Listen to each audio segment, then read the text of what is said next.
What's going on, everyone? We're back with another interview. This time we have Uneven coming for Cloud9. First of all, Uneven, how you doing, man? This is my first time, I think, actually having an interview with you. Hey, I'm doing pretty good, man. How about you? I'm surviving on my 2 days off here between the beginning of week 3 and the second part of week 3. But speaking of surviving, you guys actually, I'd say, and I don't mean this in a negative way at all or in a mean way, I feel like you guys have maybe been underperforming in the sense of what we saw in World League. And obviously, as time has gone on here in the event, you guys have been getting better. How have you guys maybe adjusted like strategies or adjusted your play style coming into the lobbies now?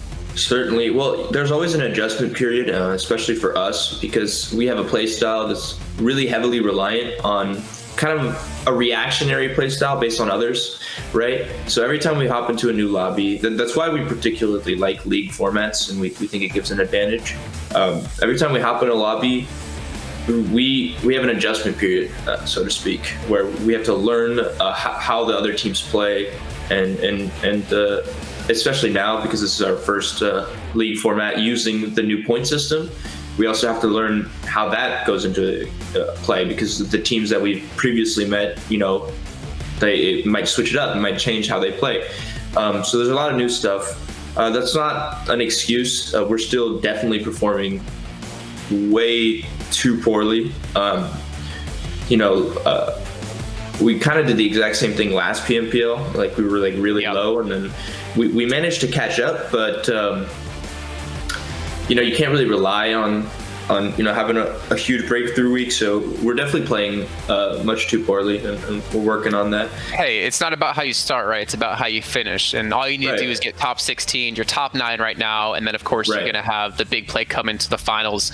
But you mentioned the placement point changes. So can you maybe go into a little bit of detail? Because I know you said you played reactionary, of how, now getting a lot of these games under your belt, how it's really affected you guys then? We try not to let, it's a very difficult thing, but we try not to let, our performances, our weak performances impact, every day. We come in every day with a new, fresh, positive motivation, and trying to win. But how the new point system has impacted us, it hasn't really changed too much. I thought it'd be slightly more impactful, right? Obviously, the meta for South American teams, some of them, has always been, hyper aggression. Which paid off a lot more in something like the World League, for example, like for Loops, who would go very aggressive for kill points on the weaker teams in the weaker regions, such as MENA and some of the weaker Europe teams as well. And they're kind of getting punished a little bit more for that in something like this, where North American and South American, which were the two strongest regions in the World League, they don't really have as many teams that they can jump on and take risks with. They're getting punished, and their performance is quite poor as well. So I don't actually think the new system has impacted us too much, right? Obviously we're doing bad, and that's kind of just because we're doing bad. Even though the placement points are seemingly lower in comparison to the kill points, which they are, top 3 is proportionately better now. And what we used to be good at, I don't want to say we are, but what we used to be good at is getting consistent top 3s. And actually, consistent top 3s are more rewarded with this point system, right? The guy who wins only gets 5 more placement points than you, as opposed to before it was double your placement points, right? So top 3 is really strong. Top 1 is a little bit weaker, and kills are stronger, right? So, but we've always, always tried to maximize our kills, but playing, really safe. I guess you could say we're playing a little bit more aggressive now and trying to really push for more kill points. Yeah, I mean, one thing we definitely said about Cloud9 when it came to World League is that when you guys get to these later zones with all 4 people, that's typically when we see you guys winning every single match, and you guys start to ramp up. With the point system changes, do you guys try to then get aggressive earlier on than you normally would have in the past? Because I think we're seeing you try to get more aggressive in these fights, whereas in the World League we saw you hold out, with 0 kills until there's 5, 6, 7 teams left, and then you just sweep up. Yeah, I definitely say so. We're trying to find the appropriate balance for now, right? Obviously, I think a lot of teams are actually struggling with this, such as Loops. there is an appropriate balance of aggression in the early/mid game to, you know, playing safe and playing for rotations and stuff. And that's something that Loops has always done really, really strong on. This is why we're doing this, right? Loops in the World League and the PMPL had a very good balance with that, especially with the weaker teams. You know, when they would go out early, they would sometimes go out with 4 to 7 kills. That doesn't seem like a ton, but it's humongous. Like in comparison to 1-point games, 0-point games that we were landing because we were playing safe. And if we made an error, which we made less of, obviously, because we took less risks, it still obviously turned out with them always kind of edging on top of us. We were really close, but they always kind of edged on top of us. And we were like, all right, this seems to be the more appropriate play style. You know, obviously they got the win, you know, and with this new point system, it's even more rewarded to get those more balanced kills. But lately, so we've been statistically doing much better at that, actually. But our problem now is very clearly getting into the late games. I think once we get into late games, I think we won every late game we've been in, but that's just like 2. And we've gotten huge kills. So yeah, just getting into the late games right now, we're really struggling with that. Once we can get that rolling, I think we'll be a stronger team for sure than before. I mean, the thing is, if you look at your week 1 performance to week 2, you guys went up actually 6 placings. You were one of the biggest movers overall between the 2 weeks, where I think XSET went up 10 themselves. But then, you know, kind of looking at the lobby, I mean, XSET was in 20th and they went to 10th. So yeah, but if you look at the lobby, I'm actually really curious on your opinion, because one thing we've been talking a lot about on the show is it feels like the general level of PUBG Mobile, like the competitiveness and how good these teams are, has risen. And it's really seeming like a lot of these teams out here, you know, could have easily played in World League last season. Yeah. I definitely think this level of competition is higher than the World League, just because there was the MENA region, which is almost so consistently weaker. I would have said EU is a weaker region as well.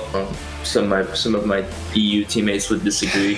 I just sit there like they're like I kind of consider them middle of the pack. So I'm not too sure. It's kind of hard to say which one's better, but you know, from just a rash, you know, gut feeling, I'd say this league is definitely a higher level of competition. You know, obviously football is, we're a top 3 team. Yeah. Dream Eaters were pretty consistent in those higher ends. KP was a low performing team, but they really just showed up for the finals, which is a skill to have on its own.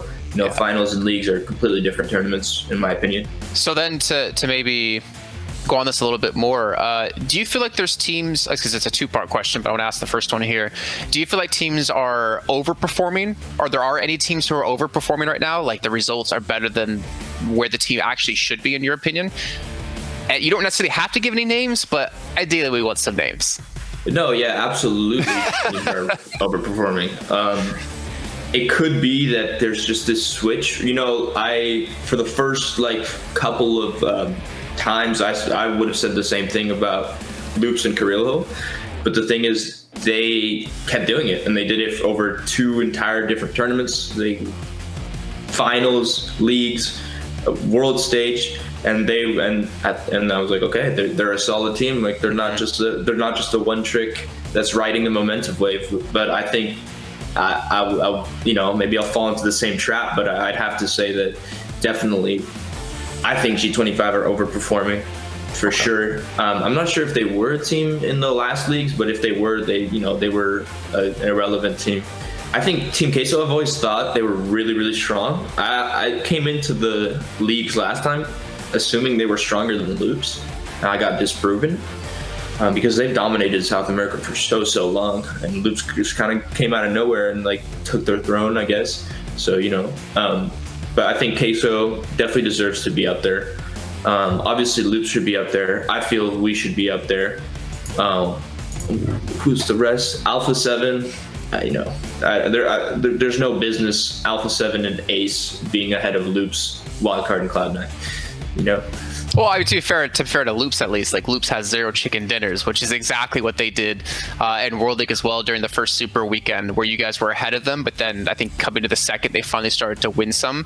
But then maybe on the other aspect of this, do you think there's teams underperforming? Do you think there's teams who are low in the rankings right now that actually should be a lot higher?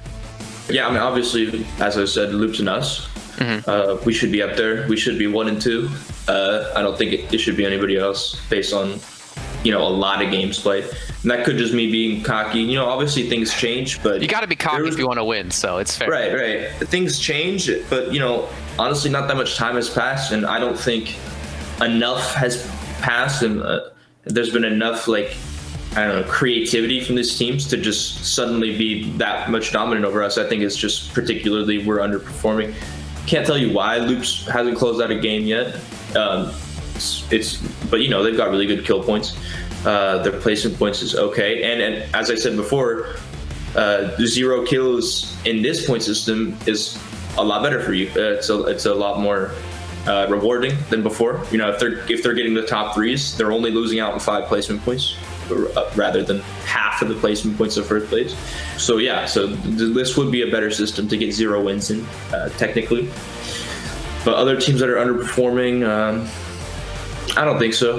I think that's pretty good. I mean, Loops, Wildcard, and Cloud9, I just feel like we should be higher. We should definitely be the top 3. Based on... Oh, actually, Queso's in there as well. So I think Queso... You think Queso are underperforming? Well, no.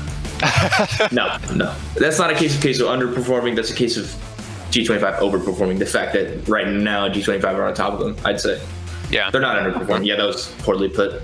That's fine. I mean, if someone should be first place, it should be Queso, Wildcard, Loops, us. Well, you know what? That does sound like a fantastic 3 list of teams to see going into the finals and then going into GC potentially down the line. And honestly, I feel like we could probably sit here for another hour and do an interview, but unfortunately, we don't have too much time left. But I want to give you a chance to maybe give some shout outs to people, people supporting you, some teammates, maybe your favorite hosts on PMPL Americas. Yeah, shout out my father. My father, is a very great supporter of me in this endeavor and taking the risk that it is to be a professional esports player. It's not the most consistent job, but he supports me and he tries to figure out what we can do to improve, and he watches a lot of the games, and that's really, really cool. So yeah, I gotta ask you, does he ever try to tell you how to fix a strategy and you're like, oh, Dad, please? Absolutely.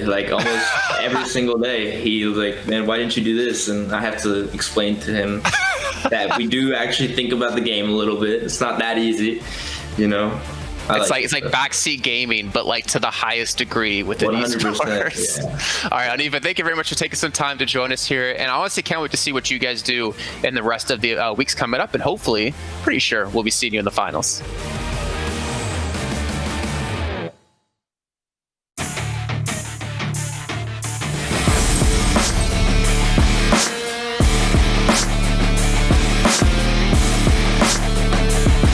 Seen the show before, but at least that was something I could see. And now Kowalski out in the open takes down Cab, and he takes down Quinn as well. What is this? It's this one off with the first kill. It's going to be his teammate killed. Irish knocked down. J7 finishes them both off. The balcony! Rolex spraying through the smoke gets one. Federal as well going to be dropped off.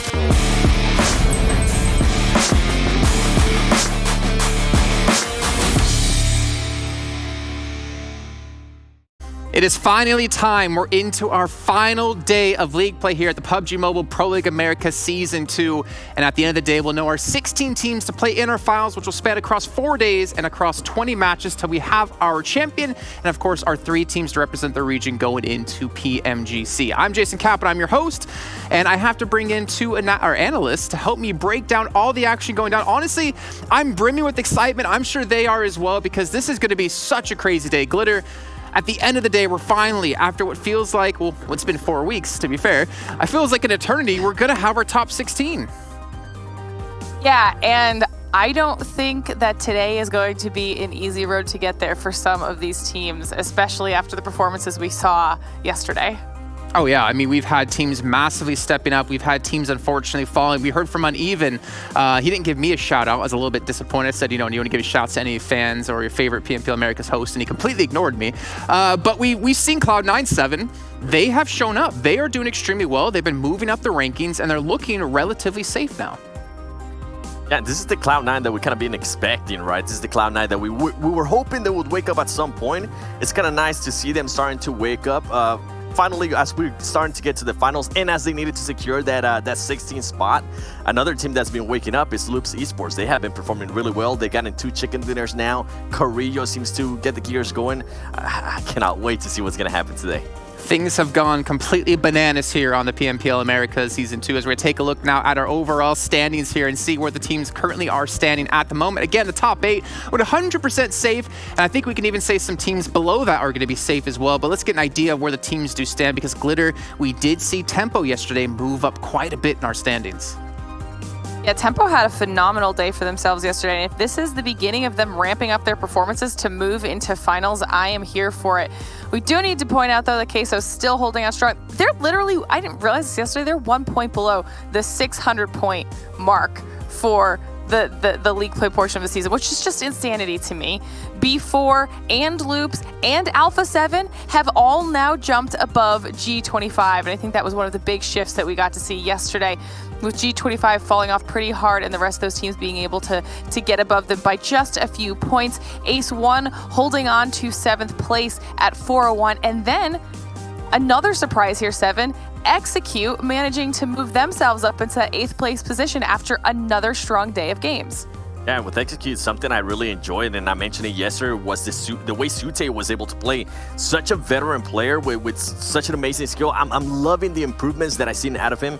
In 9th place, we see XSET there. They've also been improving. That's one of those teams that we've been following throughout this whole tournament. The Unnamed, 375 points, 153 kills. And if we go down a little bit more, we see Wildcard Gaming there with 198 kills. And Influence Rage, that team that I always said, hey, if they get some placement points, if they can kind of narrow that down, they're gonna shoot up the leaderboard, and sure enough, they're currently in 13th place. Cloud9, they ended up showing up yesterday with a great performance, and I feel like today they might be able to continue that with Tribe Gaming and Nova Esports. These are the ones that can be a hit or miss, because those are the ones that could be in danger of probably losing that spot, as we're gonna be going towards the 3rd page here. And one of the teams that comes to mind, Metagaming is good, but I feel like INTZ has been carrying the more momentum. Glitter. Yeah, INTZ had what we had shown everybody yesterday, an incredibly high point threshold that they needed to average per game in order to kind of break into that top 16 bubble, and they absolutely smashed it yesterday. If they can carry that performance through today, and we also watched Meta stumble, so if Meta stumbles again today and they aren't able to put points on the board, it's possible that INTZ can easily kind of jump above them and then potentially jump above Nova as well, because Nova also struggled yesterday, barely being able to really get any points on the board. So it's going to obviously depend on how all of these teams perform, but it could make for some interesting games. And then rounding out the rest of the 24, we've got BDM Esports, Pittsburgh Knights, Klaze Esports, 19 Esports, HQA, and Defeaters. Yeah, there's still a couple of teams there fighting for that spot. Again, there's no guarantee when it comes to 16th place at the moment, and we've been talking about this predicted point bubble for the last couple of days now. But to be honest, if the 16th place team doesn't perform, if Nova can't step up and Meta doesn't do it, INTZ could slingshot past them. The difference is INTZ only has 3 matches left to go, so they have to make every single game count. But we've also been talking about our safe zones. Let's take a look at this right now, and you guys get an idea of what we meant about our predicted bubble, because it's just kind of taking the average points per games that all the teams have gotten across league play and looked at what they would be at the end of the final game today. And the bubble currently sits at 351. It's actually gone back down to what it was at the start of the day yesterday after shooting up to about 364. But we're seeing right now, 7, I mean, Tribe, they have a couple of points to go. Cloud9, they're about to pass the bubble, or they should pass the bubble, assuming they get through the normal points that they've been allotted. Yeah, with Cloud9, the way they performed yesterday, I think it's safe to say they're more than likely going to end up passing the bubble. They don't really have anything to lose. Like we started yesterday. Yesterday, they were within that 16th place. They had everything, pretty much all the pressure under them, and they were able to perform. I think that's going to be a huge confidence booster there for Cloud9. With Tribe Gaming, not sure what's going on there, but the good thing about them is that we have seen them change their playing style, and that's something that we have enjoyed, Glitter, out of Tribe Gaming.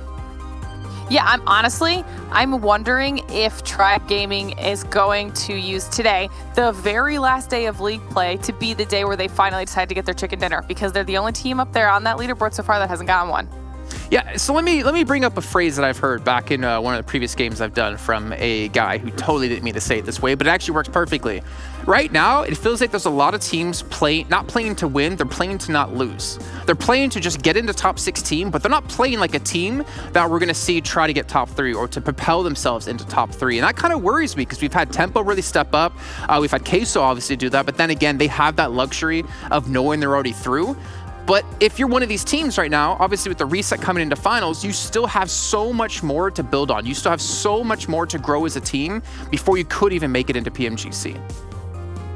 And I'm so glad you pointed that out, because I feel like the top 5 teams, as of right now, I feel like they're playing to be those top 3 spots once we actually get to finals. And I also love what you said there, because the other teams are playing just not to lose. They're playing just to stay within those top 16. But now, as we go here towards the last day, with Tribe Gaming, they're currently, honestly, INTZ would have to have an amazing day, and Tribe Gaming would have to absolutely suck, if we're being completely honest. Same with Meta Gaming, for those teams to kind of pass Tribe Gaming. So I hope that they kind of realize that at some point today, and they stop playing just to survive, and they start playing like the champions that they want to become, like those top 3 teams that they might want to be part of once we get to the finals. Well, there are a couple of teams. Well, I think there's one team in particular we're looking at that you guys already did mention that looking like they could play like they want to be a champion, but obviously they have so many points to close on anyways that they have to play like champions to even break through the top 16. We're going to take a look at INTZ and Nova Esports here for a good reason, because INTZ have really started to step up here in this last week. They actually are averaging a 9.67 points per game average, whereas Nova is averaging a 6.1 currently. Yeah, and honestly, that's something that was really surprising for me, because Nova was one of those teams that coming into the season, I think we were all kind of looking at as a squad that we were expecting to do really well. We saw these glimpses of Nova doing really well, and then, you know, they weren't able to maintain it. You can actually see here when we're looking at these average stats across 9 matches that INTZ has managed to average a higher damage output and higher assists, and Nova has done a better job of the damage received side of things and the knockouts, as well as the kills being literally dead even. And when you're looking at the stats, they're not even that far apart, honestly, from where each team is, which is insane to me. And it's part of the reason that we're looking at these teams as well, because we've been saying it now, there is the possibility for INTZ to, if they play to peak performance like they did yesterday, they might be able to leapfrog up above Nova, considering yesterday, 7, Nova was only able to put up 8 points on the board. That's just not enough. Yeah, and with Nova, something that I'm glad that they have been doing, even though they haven't really been able to get the placement points, is the kills. Currently, between INTZ and between Nova Esports for week 4, they are tied with kills, 32 kills apiece just for week 4 so far. One thing that we do need to mention is that if for some reason this ended up in a tie, Nova would be moving forward because of kills. They have 157 total kills, and INTZ only has 140. Now, going back to the stat that Jason was able to mention there in regards to average points per game with INTZ, they are averaging a 9.6 points per game, and then Nova is averaging a 6.1. That means if Nova continues to just perform with that average, you know, a 6-point game average, INTZ needs to step it up. They can't even average 9.6. They need to start averaging about 11 points or 12 points a game if they want to be secure and be able to pass them. That's going to be a huge step up.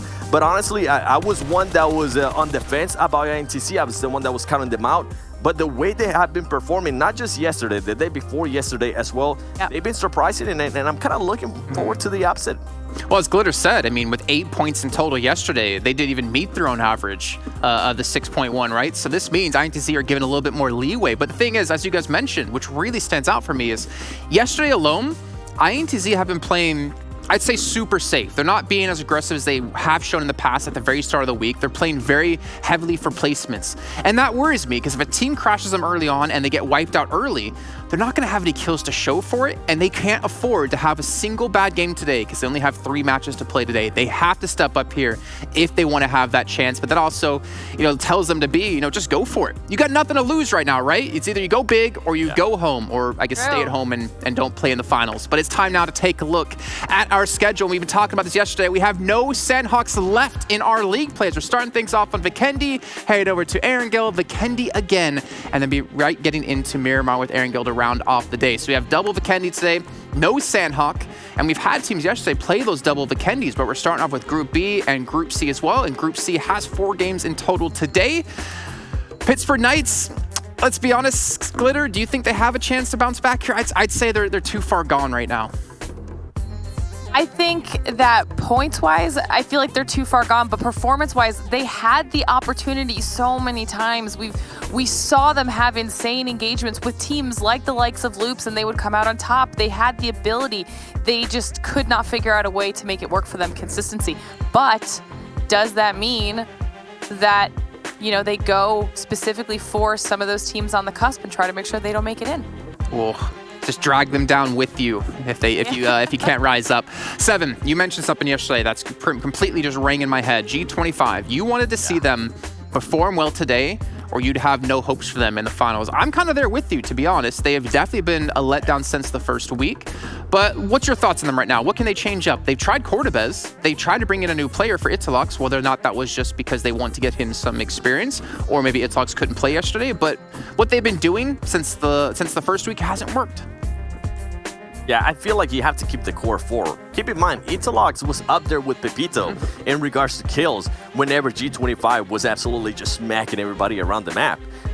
For me, it's starting to feel like a fluke, and I know that might be a little bit harsh, but G25 just hasn't been able to show me anything. I mean, they do have a good amount of chicken dinners, but that's only going to take you so far, and that was weeks ago.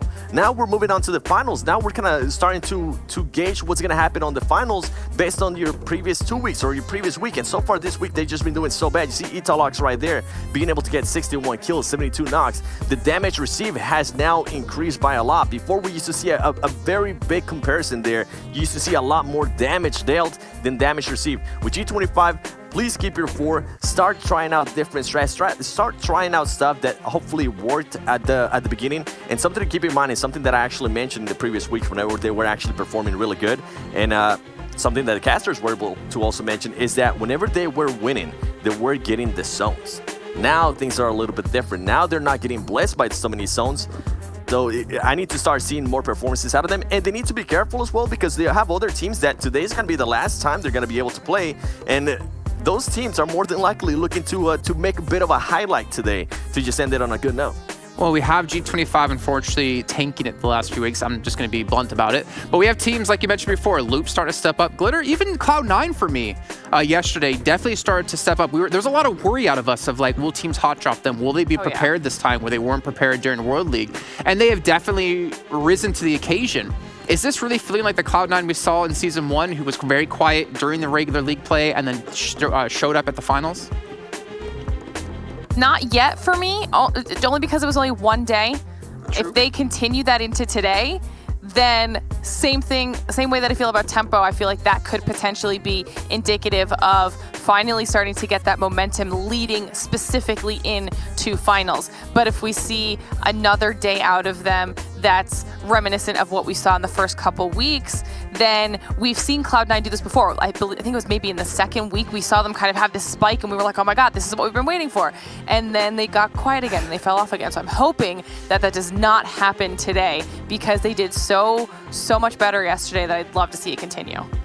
I was going to say, I don't want to see the exact same Cloud9 from before. I want to see it completely different. With the new point system, their playing style just doesn't work anymore. Like they're don't get me wrong, they're getting the placement points, but placement points don't really value that much. And they've been getting surprised at certain times and not being able to get those kill points. And kill points is what really matters a lot. We've been talking about it from the beginning of the tournament. We've been saying how much some of the other teams have been changing their play style just to focus a little bit more on kills. With Cloud9, I want to see them not wait until the end of the match to get those kills. I mean, if it ends up working out, cool. But I just want to see a little bit different stuff because now I'm going to start judging them, as we were talking about earlier, about being those top 3 teams in the finals, those teams that are going to be moving forward to the PMGC, and that's what pretty much I'm basing it on. So I want to see a completely different Cloud9. I don't want to see the Cloud9 from before. Well, another team for North America that's really stood out that kind of caught us off by surprise. We knew they had the potential, especially when it came to PMCO. We knew Kill Switch, was the kill leader in this one. We were kind of wondering, where is this team gone in the first week? Second week, they started to improve. But right now, Executor looking like the second best team in North America right now. They're in 8th place currently. The first time they're showing up on the front page of League Play. It seems like Zute and the team have really been able to meld well together. But I'm also still a little bit worried, because when that pressure's on in the finals, it's a completely different game. League Play and finals are completely different for teams, and what you have to deal with, what you have to adapt to quickly. And Glitter, again, you don't have a day off. You don't have a match off. So what you do in those games, if you make that one mistake, it can cost you a chance of getting into PMGC. That's $2 million on the line.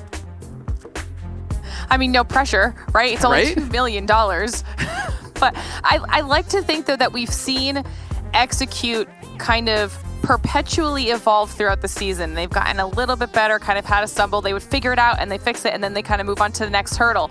They've done a really good job with integrating Zute into their roster and kind of working with a lot of the different challenges at their disposal, being a newer team coming into this level of competition from the very beginning anyways.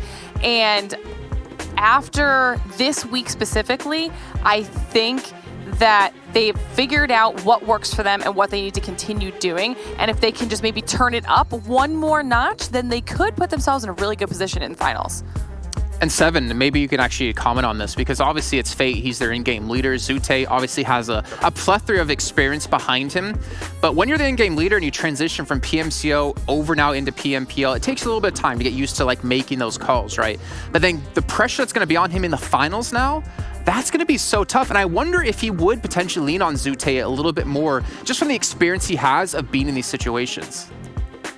So glad you mentioned that. I actually talked to Zute yesterday, and I was congratulating him on the improvement of his own gameplay. He was starting to tell me, hey, I feel more comfortable. I'm starting to actually provide more information in regards to the IGL. So relying that information to the actual IGL, I think it's good. He's a veteran player. He's been here before. He's been in finals. He's been at LAN events. Something to take into consideration is that this is the first major tournament besides PMCO that the players from the original players from Execute are currently dealing with. The good thing is that they're currently dealing with it at home. They don't really have to deal with the whole LAN aspect. They don't have to deal with the lights, with the people with the camera, all of that. I think so far I've enjoyed what I've seen from Execute. I enjoyed the maturity they've been able to show. I'm a little bit more confident with them as well towards the end of the game, and that was a huge question mark for us. How are they going to be able to perform better at the end of the games? And I think slowly but surely they're starting to show that maturity. I think they're also showing a really nice depth to the pool of talent we have in North America, even South America as well, of what we've seen. But you know what? It's time to get the first match of the day underway. You two got to get out of here. I got to bring in the commentators because I want to kick this off. We got Hot Jukes and we got my man Cameron Davis to bring us the action of all that is happening today. You two are both looking fantastic. It looks like you're feeling fantastic. But honestly, for some of these teams, they're going to be sweating hard here, Hot Jukes. They're going to be sweating so hard. 16th place, every team below that bubble gunning for that position. And right now, Nova, they know they got a big bullseye on their back. I mean, everything's on the line right here, right now. And this is the unfortunate part, is that this is not something that you can prepare for. This level of pressure, money's on the line. You got to hit those shots. That's going to be the biggest thing. I think that all these teams are going to have a great advantage of the fact that, of course, they don't have to play on Sandhawk, which is like the kind of wild card map. So it's going to be pretty fair play, but we do have some teams below them that have some extra games to be played. I'm really looking at Pittsburgh Knights here. At the same time, one chicken dinner, a lot of kills can change the entire leaderboards up. So I'm ready for an action-packed day. I'm pumped up. Well, you're talking about the chicken dinner. Cameron, you're INTZ. We've seen them in the first couple of days go for the kills, go for the placings. We saw them yesterday go for placings. Today, if you're on their team, INTZ, Cameron Davis, what are you telling the team to do? Are you telling them play for placements? Are you telling them you got to go crazy? Because you only have 3 matches to play today, and that's it. I think for the opening match that they have a little bit of space to say, okay, let us play a little more set, a little more calm, but we need to be able to execute on opportunities that are available to us. If there's a team driving past, there's a team that we see that's not really watching their angles, we need to crash hard on those situations. But we're not going to become a Nova or a Queso and search for those fights in the early game. If that first game, though, goes wrong, then they need to turn that up and try and force those engagements in order to get those points. So then let me ask you this, Hot Jukes, you're an ex-pro player.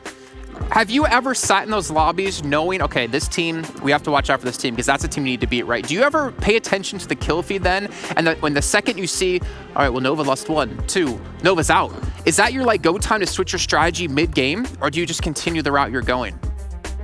I'm not just looking at the kill feed. I am staring at the kill feed the entire game. I've been in that situation plenty of times in the past. It's so crucial. You want to be able to put your team in the best advantage possible. And the second you see that one squad out, you're like, all right, we got to go ahead and make sure we put up some major points on the board. At the same time, though, you have to stay calm, you have to stay collected, and you have to be doing what you've at least been able to actually get done and work. Because if you just start mixing up your strategy to something that your team's never done before, it could make some, squad mates that are kind of nervous really struggle. So, man, it's gonna be a tough one today. It's gonna be a tough one, that's for sure. All right, Hot Chooks and Cameron Davis, one last question for you both. Are you guys ready to kick off the first game? Oh, you know it. Yeah, we are.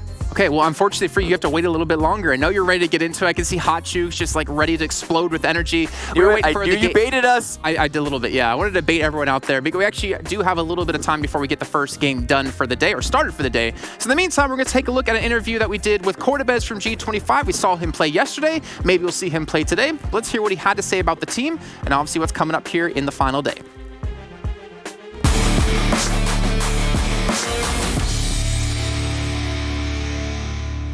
Hello everyone, welcome back yet again. This time we have Cortebez coming in from G25, and first of all, I have to ask you right off the bat, how did it feel after the first week to accumulate over 200 points and be clearly in first place?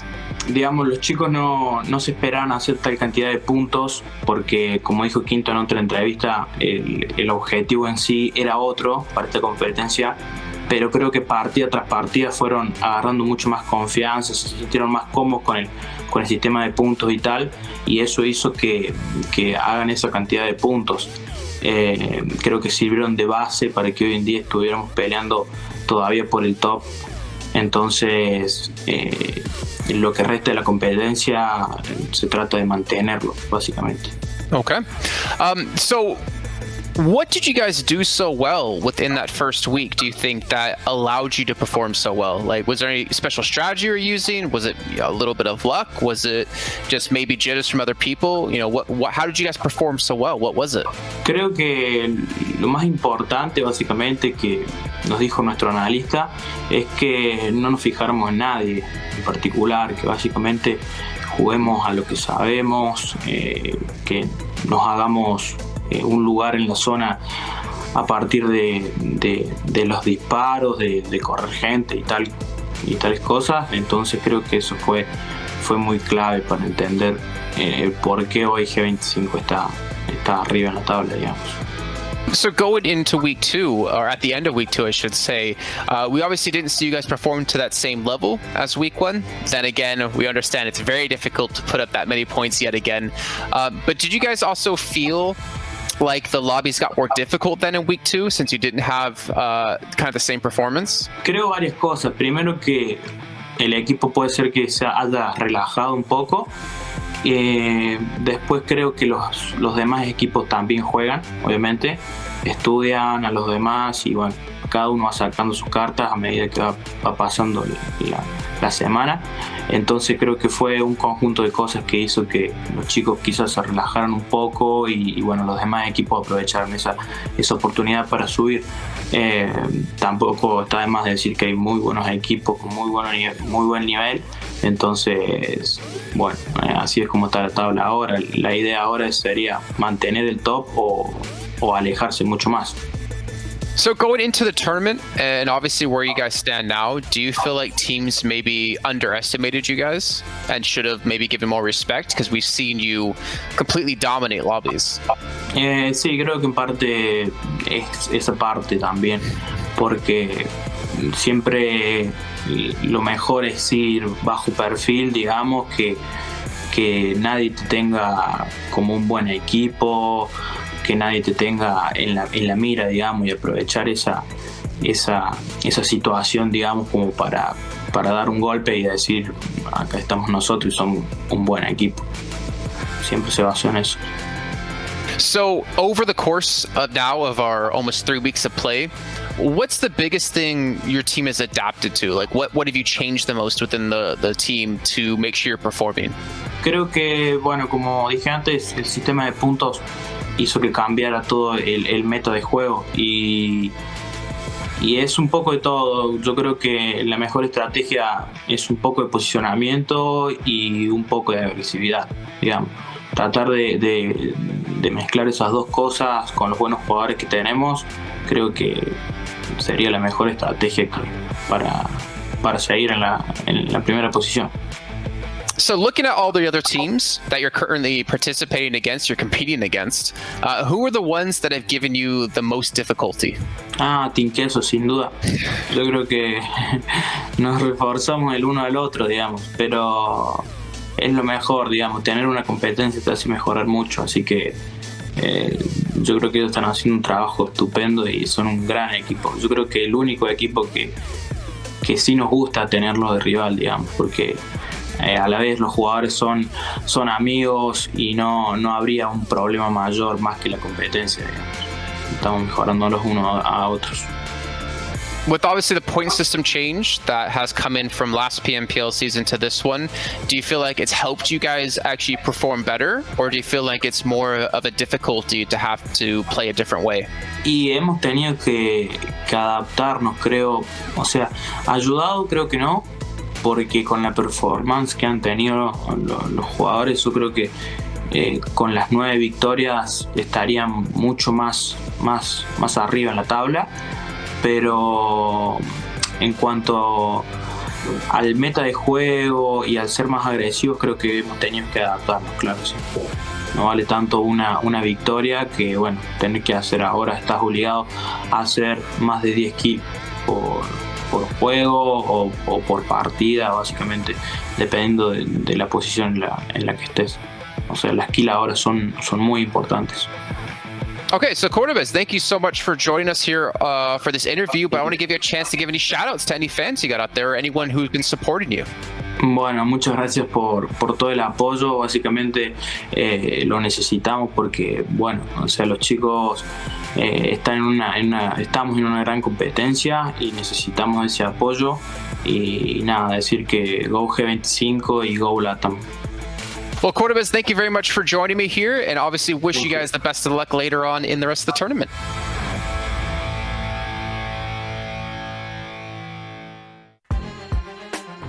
Man, what a great interview we got to see there with G25 Gaming. Man, Cameron, I'm so pumped up for today, and this brings back a lot of nostalgia for myself because I remember, you know, when I played in the North American Star Challenge, you know, my ex-team Wildcard, we were there sitting in 3rd place, almost about to get knocked out, and we had to win the last 2 matches really to secure our spot, and we were able to do so, which was insane. And one thing that just automatically when I look at it is my ex-teammate, Seagut from Tribe Gaming. He's been in that situation before. He's playing it now, so I'm really going to be looking at him to just crush it today. But I don't know, what do you think about Tribe so far, Cameron?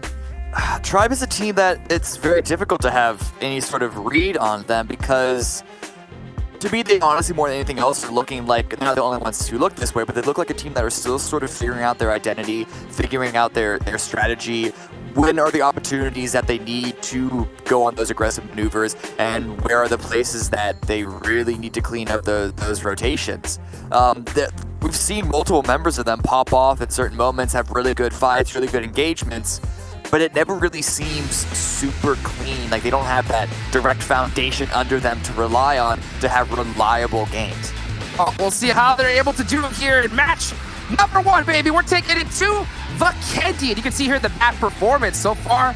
Cloud9 being one of the top teams to be able to compete here in 11 matches so far. But here we go, last day. This is the moneymakers. This is the time to shine. Oh man, I can't hold my excitement. I'm so pumped up, to be honest.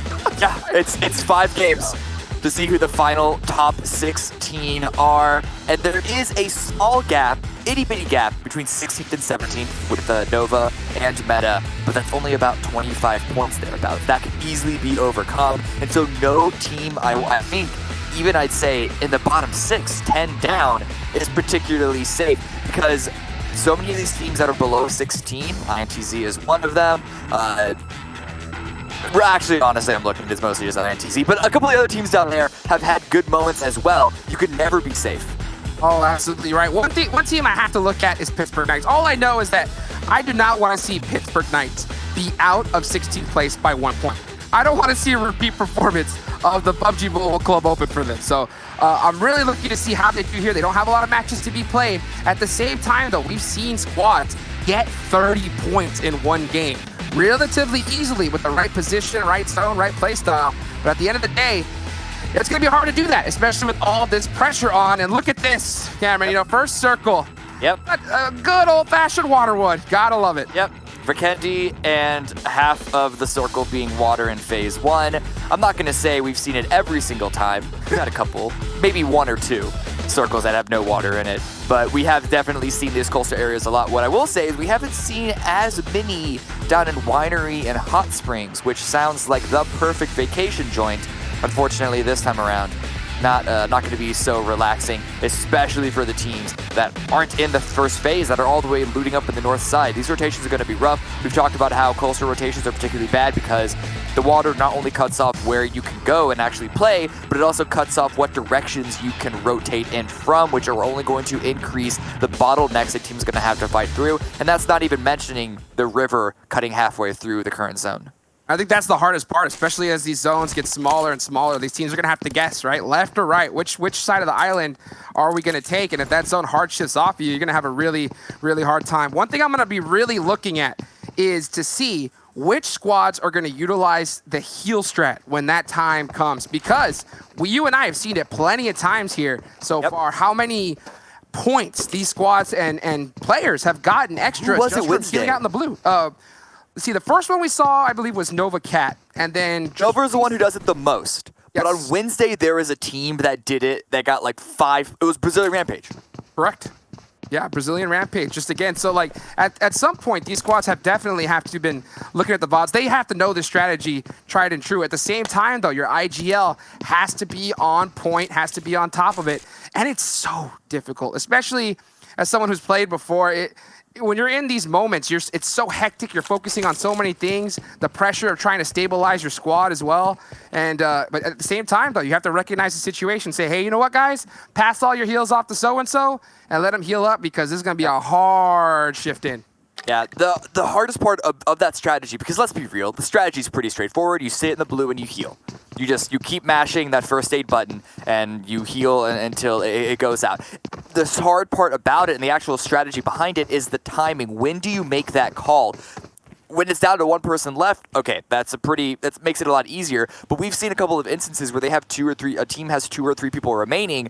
They'll give all of their first aid kits to one person, and the other 2 will just send it into the circle, see what they can find. Usually it's nothing, but it's because they know that's going to be a hard push for them that they make that decision.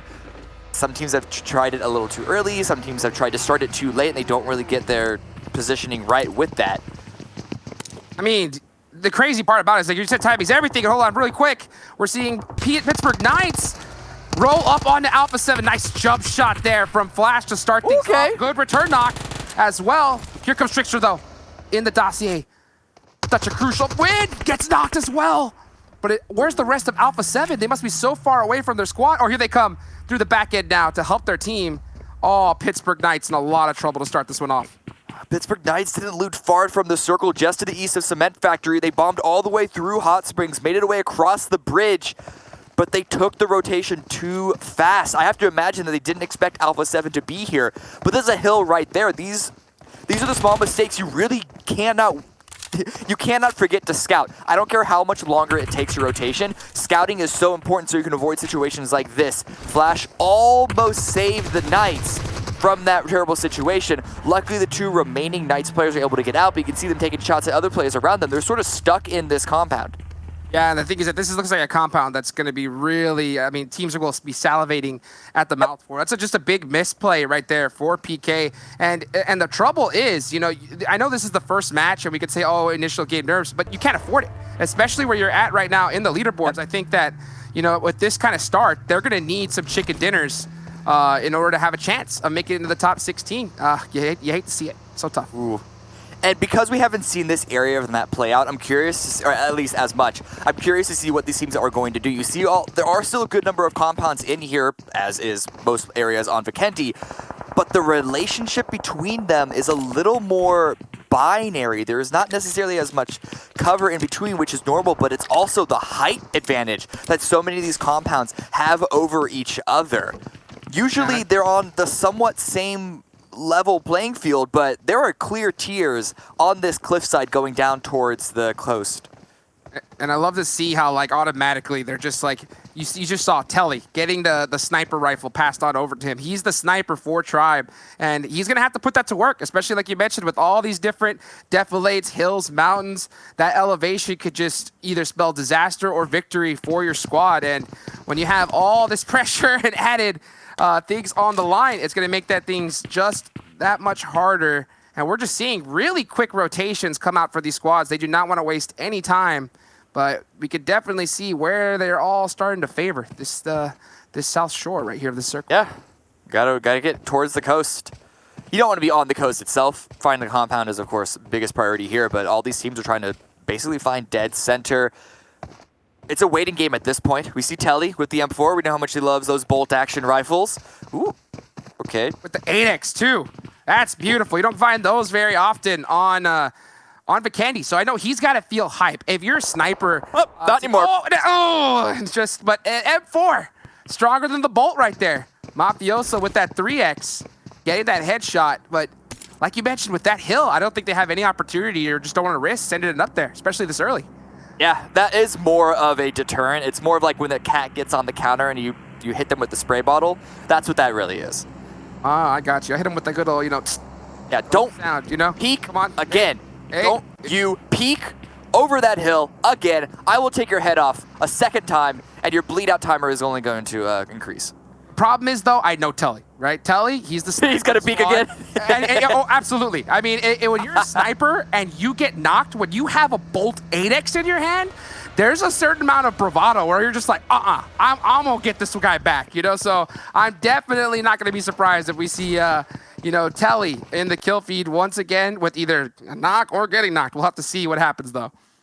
Yeah, we'll be waiting for that one. Because you're right, carrying bolts, even before you get knocked, there's a personality type that has that weapon because of what it requires in order to be effective. And so, absolutely, that personality type is the one that is least likely to be deterred by getting knocked one time. 100%. I mean, I would get angry, for sure. If I had an 8X Bolt and I got knocked, I was like, oh, it's because personal. But at the same time, though, can't get too tunnel visioned, especially with this kind of first circle, with how many points and where you're at on the leaderboards as well. Got to make sure that you're really focused up and being able to move at the right moments. And we're seeing a lot of squads now finally start to, the late movers, being able to get in this first circle relatively safe, but this next zone I think is going to really start turning things up. A couple of moments left before that happens. Still peeking around, looking at all the other teams. Most everyone is inside the first phase at the moment, and even though we have seen a couple of shots back and forth outside of the Knights Alpha 7 engagement, and maybe this one, Influence Rage, arriving to Tempo Storm, but Tensa immediately makes quick work of that vehicle, takes Dursa down very low, but the rest of Influence, they are not deterred.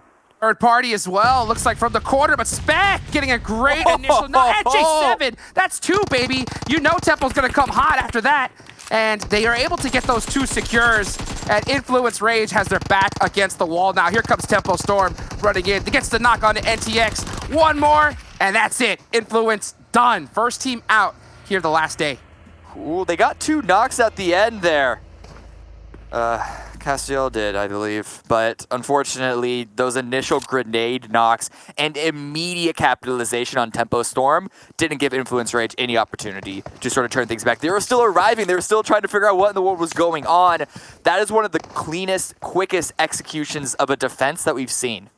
And here's the trouble. I mean, Influence Rage, they're sitting at 13th right now with 360 points. Currently 16th is Nova with 331. Now, they only have 3 games to be played today, if my math is correct. And if they do so with nothing but zeros, you just never know. With some chicken dinners and some crazy kills, we could see some teams move up the leaderboards. We'll have to see it happen, though. Look at this as Swagwin gets the knock and Thirst onto Fanboys from Execute. No full engagement, it seems, just yet. We can see B4 here pushing into this compound. They're the last team to arrive for this zone. Phase 2, as usual, I didn't even realize that it popped because it didn't move anywhere. So no one's really going to have to maneuver too much. It did go to the southeast, which does mean that it took out more land than it did water, but ultimately everyone else was already inside the zone as it stood. And so we're going to continue to see those knocks, potential kills. I don't know about full crashes unless there's a clear opportunity of a team overextending, but at this point it's mostly going to be a war of attrition for the next, say, 2-3 minutes. Yeah, I completely agree. I completely agree. These squads right now, I think that this is that crucial time. You have to realize, all right, no one's going to be moving at this point. Everyone has their spots. So you as the IGL, this is that most important time to start getting your squad to get different eyesight on where they're going to head next and start predicting the circle. You have to tell your team, hey, guess what? We're going to go over here if the circle goes here, if it goes over there. Now, if the circle goes on us, we ain't doing nothing, baby. Just shoot at anything you see. But if it moves, you got to have that plan in place for your squad. Yeah, and it's also about applying pressure and maybe perhaps keeping a team pinned down, say peeking back and forth between the two of you. If you keep them pinned down and you force them to sort of cower a little bit, that could open up an opportunity for if the circle does go in that direction. It's all about, as you mentioned, the IGL just sort of sending their feelers out and figure out what's going on. B4, still a little mobile. INTZ just above them. And so this team, not the most aggressive in the entirety of the PMPL, but they're definitely up there. Still trying to find their loot up, and I think these guys, if they come across a team that might be a little out in the open, or an opportunity either way, they could go in. But I think this compound, they're going to stay here for at least a couple of moments. Yeah, I think they're going to hold it down just for now. We did see a little bit of movement. We saw the kill feed light up. Looks like Loops and Tempo up there on the north side got into it just a little bit, and they did end up taking out HH24 from Tempo Storm, so that's going to be a big, crucial loss. Here's the next circle, though. I think this is going to be so crucial if we do see a shift. Where is it going to go? This is going to be so huge, and it centers out. So, dead center. Yeah, dead center. So, this next one is going to be even harder. But look at this. HQA and Ace getting into it right now. They crashed on each other. And look at this hardcore battle going on right now. It's just one up left from HQA, and it's over. Done. Ace. Oh, and look at the BM with the Bison. Ooh, oh, okay. Party? A little bit of a trade knock. King is going to spot something. I don't think Tribe, once again, they're not going to have an opportunity to fully capitalize on that, but it does deal a little more damage to Ace. HQA did go out, unfortunately, but a little bit of damage onto Ace. Some follow-up from Tribe. They're going to have to look their wounds for a little bit, but luckily they're dead center of the circle, so they're not going to have to worry about anyone crashing on them too much. It's really this west side is going to be the biggest issue. B4, INTZ, as well as Tempo, all pushing in. Maxin is hearing the rotations just down below that hill. Unfortunately, does not have those sight lines. So Tempo's oh my and goodness. INTZ. It's Mad Max moments here. And look at this. You see Darius just driving around trying to find a spot for his squad. He's going to go ahead and call it right here. Wait for the rest of his team. So you can definitely see that using the 3-1 car strat, Darius is out scouting and able to hold it safe so far. Tempo able to make it away as well with the remaining 3. Yeah, arriving in the suburbs of Volnova, as it were. Klaze haven't moved from that location, by the way. They looted Volnova, likely using the roofs to get some information, but the circle's been not pulling away from them necessarily, but they haven't been center as much, so that information has been a little more premium right now. Brazilian Rampage versus B4. They've crashed in further into Winery, and initial knock on the Mixera. It's going to slow things down for B4. Follow-up utility and shots from Lil Boy. That's the second. Tommy, so strong right there, able to get those 2. The Molotov, though, is stopping that push. Oh, look at this. We see Nene in the snowmobile, and he's headed out, but a little too late.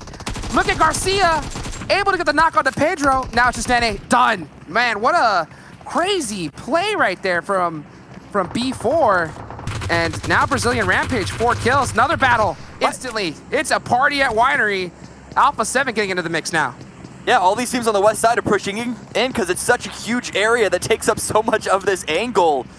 But the difficult part of this area, we saw what just happened to B4, is that you cannot check every single corner. You need to be extra careful, and unfortunately, I think B4 might have taken it a little bit fast, but Alpha 7, they are able to put themselves in this area, dealt a little bit of damage to Execute. The survivors are there towards the east, but Alpha 7 might be wanting to go aggressive onto this. If they can take this compound away from Execute, this would be a good grab for them. And they do it though. Zute is the only person not able to get any kind of pre-fire out. He has his grenade. Oh, that might be a great bounce.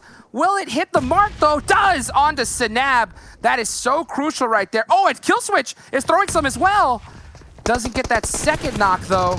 It's all up to Zute holding this angle. Oh, Jiggle peeking just a little bit. Where's Killswitch? Killswitch, help your boy out. Well, there he comes finally. But Zute is able to get that thirst. On to Sanab, 2v3 now. Can Execute finish this off. And you can see Law. Oh, he's got the Uzi. He's coming for it. 2v1. Oh, that's it. Alpha 7 able to just execute right there. Zute handling that corner a couple of moments earlier is really what kept Alpha 7 pinned down. It almost gave them an opportunity, Execute, to save this. But Alpha 7, they were able to breathe for a second, triple peek that corner, but here come Brazilian Rampage. They want to be in more fights. Oh, and they got flash. Garcia ended up with a perfect pre-flash right there. And now, yeah, not able to breathe at all. Alpha 7, 2 of them down. Now it's just up to Law in a 1v1 Uzi, but Nunez with that pre-fire AK. Man, we're just seeing some crazy battles, and Brazilian Rampage with 7 to their name so far.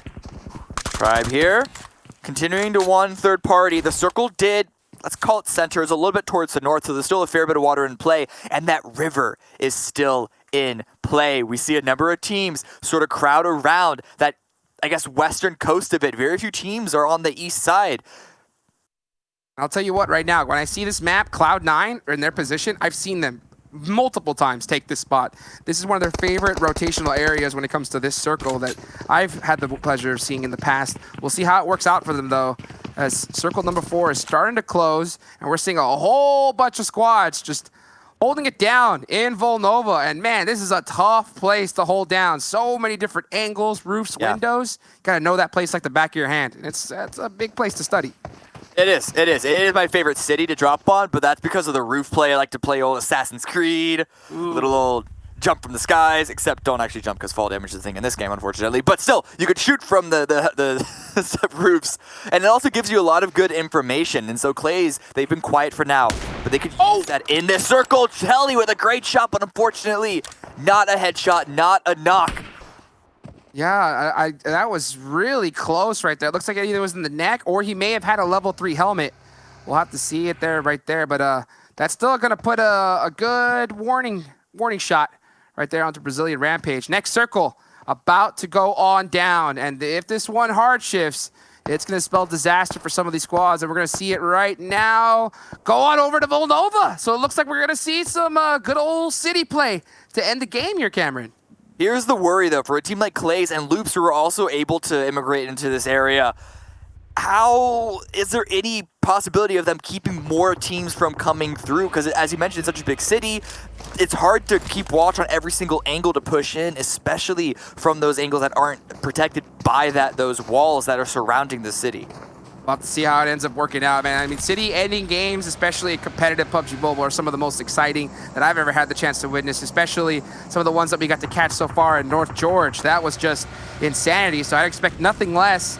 I mean, this is how you start off the game right here. This is how you start off the day with a good Volnova ending. And you can see INTZ Pauly, she's just at the edge of the zone with her squad, hoping that the zone possibly shifts back towards them.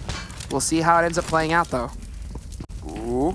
You can see Brazilian Rampage on the map starting to push in. INTZ haven't really moved. I'm torn on this decision.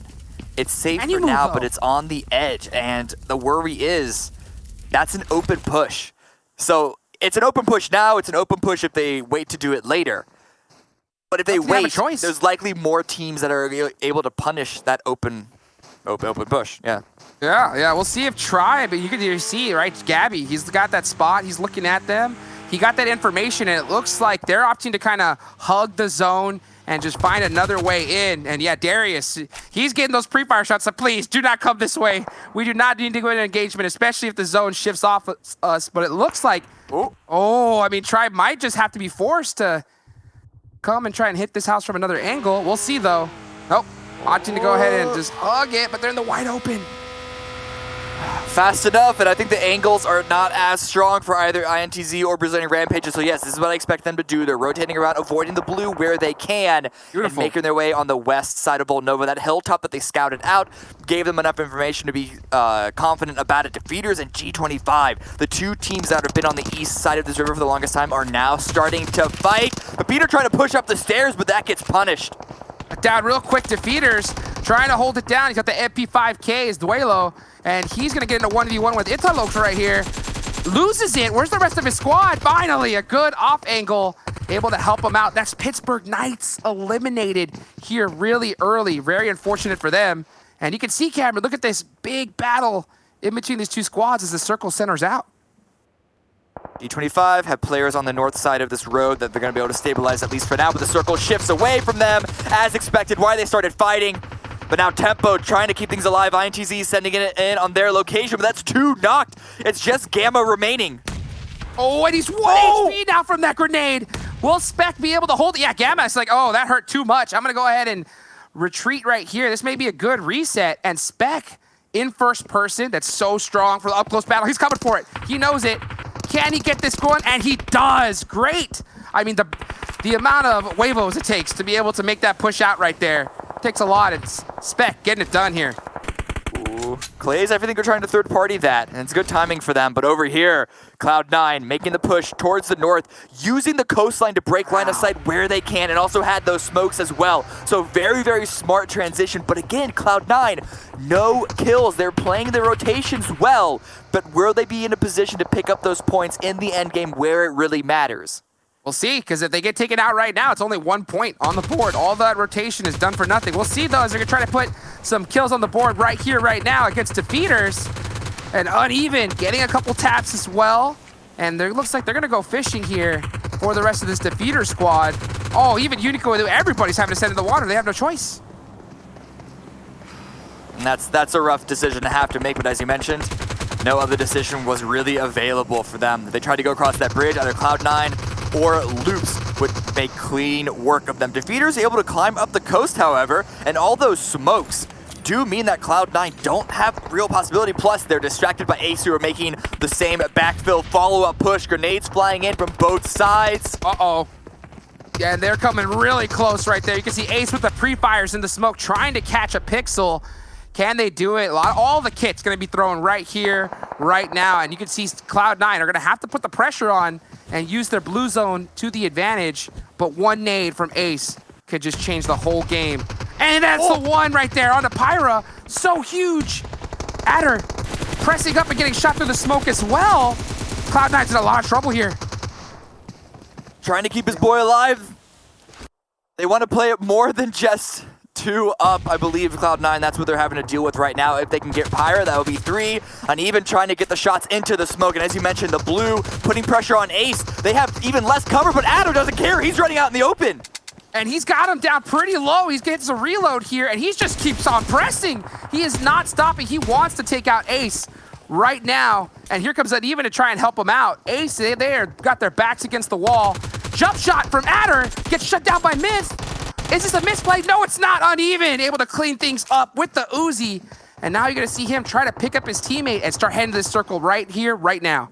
Yeah, they got to move. As you saw, the circle not only pulled away from them, but pulled away from Volnova, so all these teams are kind of trying to crush into the east side. Here's where Klaze's information needs to really come up clutch, but that knock against Seba is going to slow things down. Over here, Tribe also able to push in to where Tempo Storm previously were holding in, where they defended against INTZ.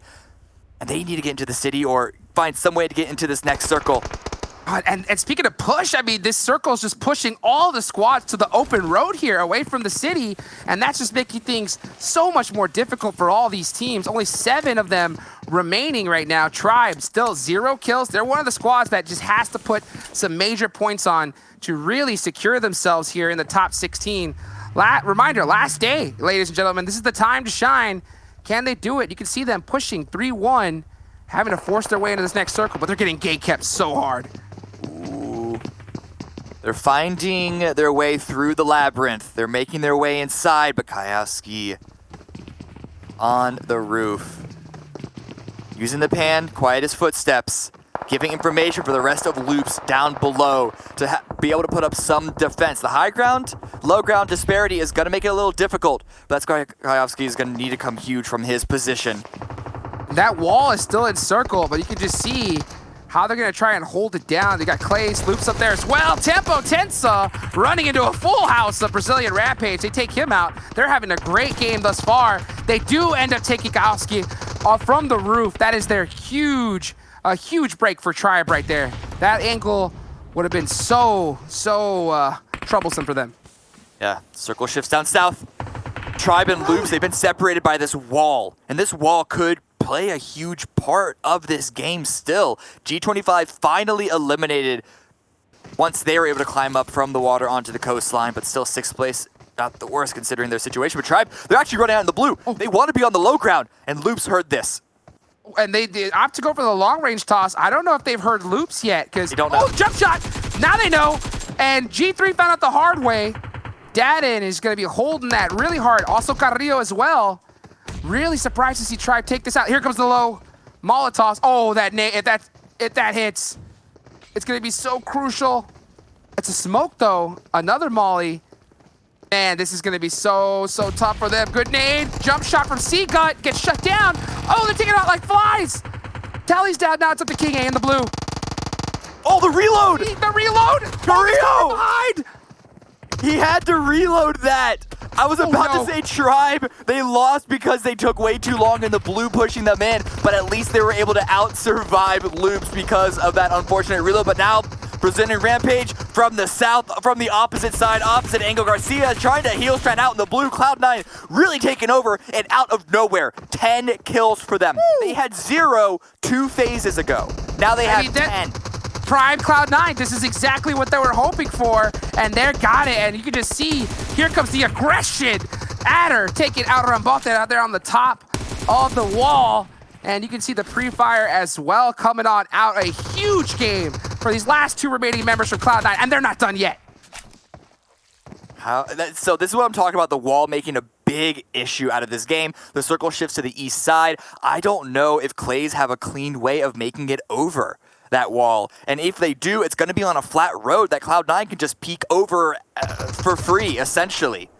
It's going to be a heel race between Klaze and Brazilian Rampage right now to see who's going to get second, because 0% chance Cloud9 are throwing this game.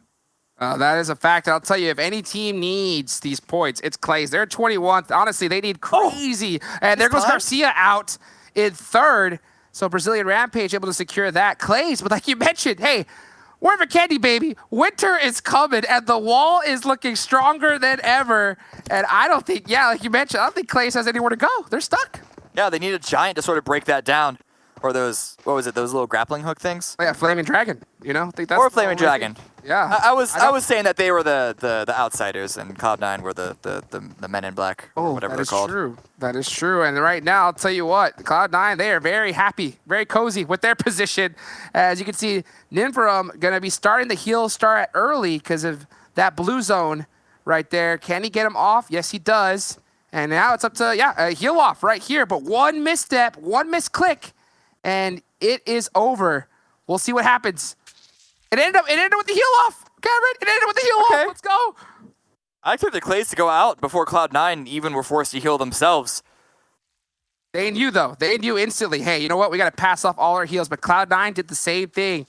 And like we've mentioned, one misclick. We can't even see right now who has them. Oh, Cloud9 got taken out. No.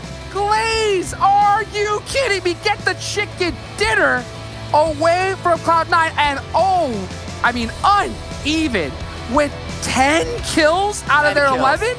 The man's insane. Listen, okay, so yes, I was wrong. Cloud9 were unable to win that because of the amount of heals that they had available. I thought that they would be able to secure it before it came to them healing themselves, but either way, they still win in points overall because they had 11 kills. 11 kills. I mean, we just saw the interview. We just saw the interview with Uneven, and then boom, he just goes off with 10 kills. I mean, Cloud9, this is what we've been waiting for, baby. Jason, what do you think about this? Are you indirectly saying that I'm a good luck charm? I mean, it's ridiculous at this point. Honestly, like, we talk about a team like struggling, not doing good, and then they just pop off like the next game. And, you know, Cloud9, we've been kind of bagging on him here at the end. And then, yeah, you just have an amazing interview with Unnamed, and he gets 10 kills on his own. Amazing interview with Uneven. I like that. Honestly, yeah, we could talk about Cloud9 all day, and they had a very rough time as well. If we think about it, that fight they had versus Ace1, if they didn't win that fight because of Uneven and Adder clutching it out, that would have been the end of the road for them, right? And Klaze would have probably won in the end anyways. But honestly, we know Klaze got the chicken dinner, but the real story, it has to be Cloud9. Klaze is too far out of contention at the moment to even come up close to hitting to that bubble. But what a big game. I mean, Uneven, those 10 kills, Adder with 1. Beowulf, I'm a little bit concerned in one of the positions he had, but I guess we'll talk about it with our analysts. And you two go get a quick little break, and quick, because we're gonna get this next match going extremely quickly, fast as possible. Let's bring these guys in so I can stop talking. What a game, though. What an insane game. The heal off at the very end. Klaze do clutch it out, having more meds, but still, Cloud9 have to be proud, and that's the Cloud9 that we've been waiting for to show up. Hey, we were talking about it at the beginning of the show.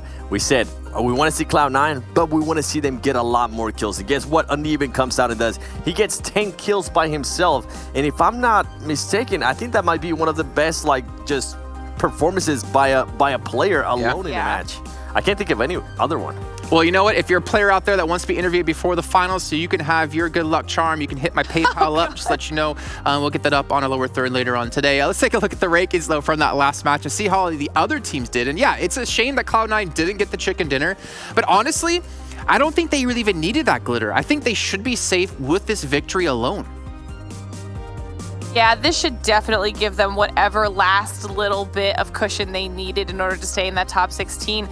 I mean, like you said, not only was it more than enough placement points, but stellar performance from Uneven coming through with 10 kills. Brazilian Rampage, we were talking about this 2-7, they were able to get 10 kills to themselves. We saw them have strong performances yesterday early on in the day as well. Klaze Esports coming out of nowhere. Now, I know they only have 4 kills here on this map ranking, but we saw when the lower third pops up for them, they had over 2k damage. So they were involved in engagements, they were putting out the damage that they could. They got the win, so that's huge for them, and it probably will make it so that the rankings don't actually shift that much. And then Loops, again, 7, stepping up to the plate a little bit here and able to get 11 points. Say it, Loops Esports 5 kills. Oh, I'm enjoying this. G25, though, one thing with G25, they ended up losing a lot of players to Defeaters. That was a huge surprise to us, considering that Defeaters is currently in last place, and it goes along the lines of what I was saying earlier. We need to see something different. G25, this is not the one that we were expecting. We see Defeaters there, INTZ, XSET, Pittsburgh Knights. INTZ needs to go off the next 2 matches when they end up playing. 2 points. I think that was for INTZ, 11th place. Not the best of starts. In the 3 matches they had today, they had like 30 points to go up, and that's not the start you want to see happen out with 2 games left. They have to hope. They have to pray. Or maybe they themselves will be the ones to do it, that Nova have an extremely bad game in their next match so they don't widen that lead and get themselves even more safely in a 16th place. Let's take a look, though, at our Mountain Dew game field moments in that last match. And honestly, there was quite a few of them. I was thinking about the Loops Tribe fight we had happen, where Tribe dropped down 1 by 1 to Dadeen, just waiting in open arms. And I don't know if you guys noticed, but Cloud9 actually cleaned up those kills towards the end, just kind of third-partying it in the last second. I mean, that was kind of a wild fight, too, because we were watching that, and Tribe had all 4 up, right? And they didn't realize that the 2 Loops players were below them. And even without Cloud9 third-partying them, and I'm sure we'll see that come up here at some point in our highlights, I still think that would have been too close of a fight for comfort for me, 7, when Tribe went into it in a 4v2 situation. Carrillo. Yeah, I think Tribe should have just all dropped at the same time, okay? What they were doing there 1 by 1, as soon as you saw the first player go down and then he actually gets knocked, I feel like all the players should have been like, okay, you know what, we just need to send it here, because now we're just going to be getting picked apart. And that's exactly what was happening. We do see here some plays by Brazilian Rampage. Brazilian Rampage as well, being able to put up a great performance. 10 kills to themselves. And if I'm not mistaken, what was his name, Glitter? The guy that was just healing up, Garcia, was it? Yes, it Yeah, was. Garcia, this is the second time that they actually do that. Garcia being able to heal off, secure some extra points, and listen, the way Brazilian Rampage has been playing, I wouldn't be surprised if just based on their week 4 performances, if we just took all the other weeks out, I wouldn't be surprised if they were like in top 5 just in points alone, because they have been performing so well. We see Adam right here being confident, just rushing in, uneven, being able to add on top of those kills. He had 3 kills at that exact moment. That means he was able to just step it up big at the end, and that's something you kind of want to see out of Adder, because this is one of the main fraggers for that team. We just haven't really been able to see much of him. So it's a good wake-up call, and it is a good confident boosters going into the finals starting on Wednesday, which I'm super hyped about. Brazilian Rampage, once again, what can we say about them? Cloud9, Klaze Esports. Klaze Esports this is exactly. Yeah, this is it right here. So this is what I'm talking about. Right there, as soon as the first player went down, I feel like all the other players should have just sent it for it, and they did. At the end of the day, they had to do that. I feel like they just should have done it a little bit earlier. It cost them extra points, and then you see Uneven here just picking up kills, being able to add to his tally, Glitter.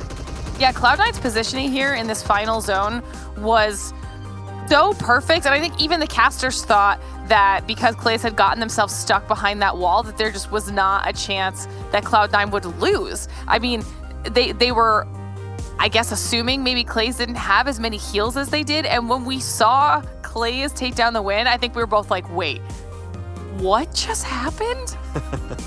Yeah, I mean, we have the opportunity now to look at our total damage, but I kind of wish we had a new thing made of our total healing in that match, to be fair, with how it turned out. But yeah, I mean, I think it was a big surprise that Klaze did pick up the victory at the very end. But let's be honest, like, even if it came to the full heal off, I mean, they had more meds because Cloud9 just gotten so many more skirmishes throughout the entire game. But look at that damage coming through. Klaze #1 in damage.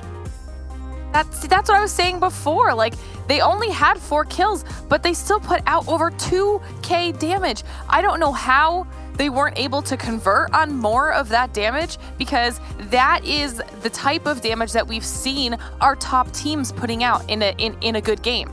So I don't like, you look at Cloud9's 11 kills with 1100 damage and Klaze's 4 at over 2k. It's something. What happened? Something did not go right there. They're trying to make their name last a little bit longer. This is the last time they're going to be playing, at least for this tournament. They're trying to make sure they leave a good image there, and what a way to end it with a win as well. So I wouldn't be surprised if some of the other teams actually end up doing that later on with like HQA, Defeaters, Pittsburgh Knights. At this point, Pittsburgh Knights definitely not going to make it, and they have 3 chicken dinners as well, so why not go a little bit crazy? It's the last day you get to play. So, Glitter, if I were to ask you who would be our top player from that last match, do you think you could guess who it is? Maybe Uneven, but Okay. like, I'm not 100%. I was getting really scared there that you were actually thinking about it. You like totally got me on that one. Let's take a look though at our top players. We have to see Uneven there. He's got to be in the top echelons of this one with his 10 kills. But Seb, as we're talking about with Klaze, he's got the 1100 damage done. Yeah, that Seba. What? Are you kidding me? And I think this just goes to show, not to take anything away from the performance that Uneven just had on that match, but it just goes to show that the placement that he was able to put himself on and the team was able to put himself on, they were able to take advantage of other fights that were going on and maybe not do as much damage as needed. But right there, 10 kills with 632 damage, I will take that any day. But Seba, you have 1100 damage with 2 kills. It hurts to see, but it goes to show that they were trying to get into more fights. They were putting out a lot more damage. And out of Klaze Esports, I mean, they're just kind of following what I was saying with some of these teams that are just playing for the final time here today. They're trying to leave a good image. And it's good to see that. It's good to see them stepping it up in a way, even if they are out of the finals. I think we've been seeing a couple of teams just kind of like do some weird things over the last couple of days. For instance, Alpha 7 comes to mind. They're just all getting in cars, all crashing on any team, trying to win the fight. If they win the fight, they heal up, they crash someone else. They're really just trying to, I think, work on their crashing game, actually. I mean, you can look at it in the one sense of maybe they're having a little bit of fun, but at the same time, they're practicing for, again, how important kills are going to be. And also what's important is our overall standings now. Let's take a look at this yet again today. As we saw it earlier in the show, we need to take a look at it another time to see if the rankings have changed up a little bit, or just kind of see the gaps we currently do have between some of these teams. And we're starting off looking between our 9th and 16th place. And you can see here, Brazilian Rampage, I mean, they're starting to build up quite a big lead up against XSET 9th. Yeah, and that's due to just XSET not. I mean, they haven't played today yet, but they also haven't really been performing as well. Talking about yesterday, they just weren't there. The performances out of them, I think yesterday alone, they ended up with a total of, let me go ahead and tell you here, if I'm able to find it, 19 points. Something that we're just not used to seeing out of them. You see the Unnamed there being able to be in 11th place. Wildcard Gaming. I know this is what we've been talking about, Glitter. We want to see more out of Wildcard Gaming. We want to start seeing that championship team that we want to see, the top 3 at the finals. And this is how I'm personally going to start grading some of these teams now that they're safe in the top 16. I want to start seeing them perform the way I would expect them to perform if they want to make it to the top 3 in the finals, Glitter. Yeah, absolutely, especially because, you know, at one point we were seeing Wildcard Gaming in that first page, and now they're here on our 2nd and 12th. And then as we look at our final page, you see Meta and INTZ only separated by 8 points. So I'm hoping that after obviously not the best performance for INTZ here in our first match, that they're able to kind of brush that off, not let that get in their heads at all because of how well they performed yesterday, and maybe pick it back up throughout the rest of the day. Well, the rough part is for both those teams is that they have to hope Nova doesn't do well, because Nova are sitting up there like 30-something points above INTZ, around that mark. And you have to hope they get knocked out early. Otherwise, if they pick up, you know, even 5-10 points, that could just be the final nail in your coffin here to have a chance to get through into the finals. But right now, we're going to have to head to a break in just a few moments. Obviously, we're talking about the Esports Awards, which is still going on. It will be going on the entire time up until November, where you can vote for the Esports Mobile Game of the Year Award. You can head over to esportsawards.com/community vote. And Seven has personally told me that he will give you a one-on-one training lesson where he will kick your butt over and over and over again. If you guys vote and prove it, send over him a message on Instagram at 7WG. But anyways, we're going to head to that break. When we come back, we're going to be ready with our 2nd match of the day. Seven, I hope you appreciate that came up with something new, and they didn't have to give away any more money. So we'll see you guys soon.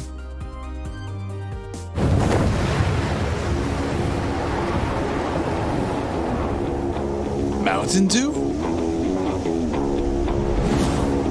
Squads, there's loot on the horizon for however you find victory. For the combat chauffeurs, for those who strike from above or from below, for the experts in pan-to-pan combat. Whether you're taking a leap of faith or just aren't afraid of a close call.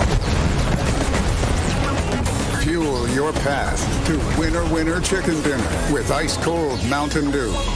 And with exclusive loot from Mountain Dew fuel stations. Spawning on a map near you.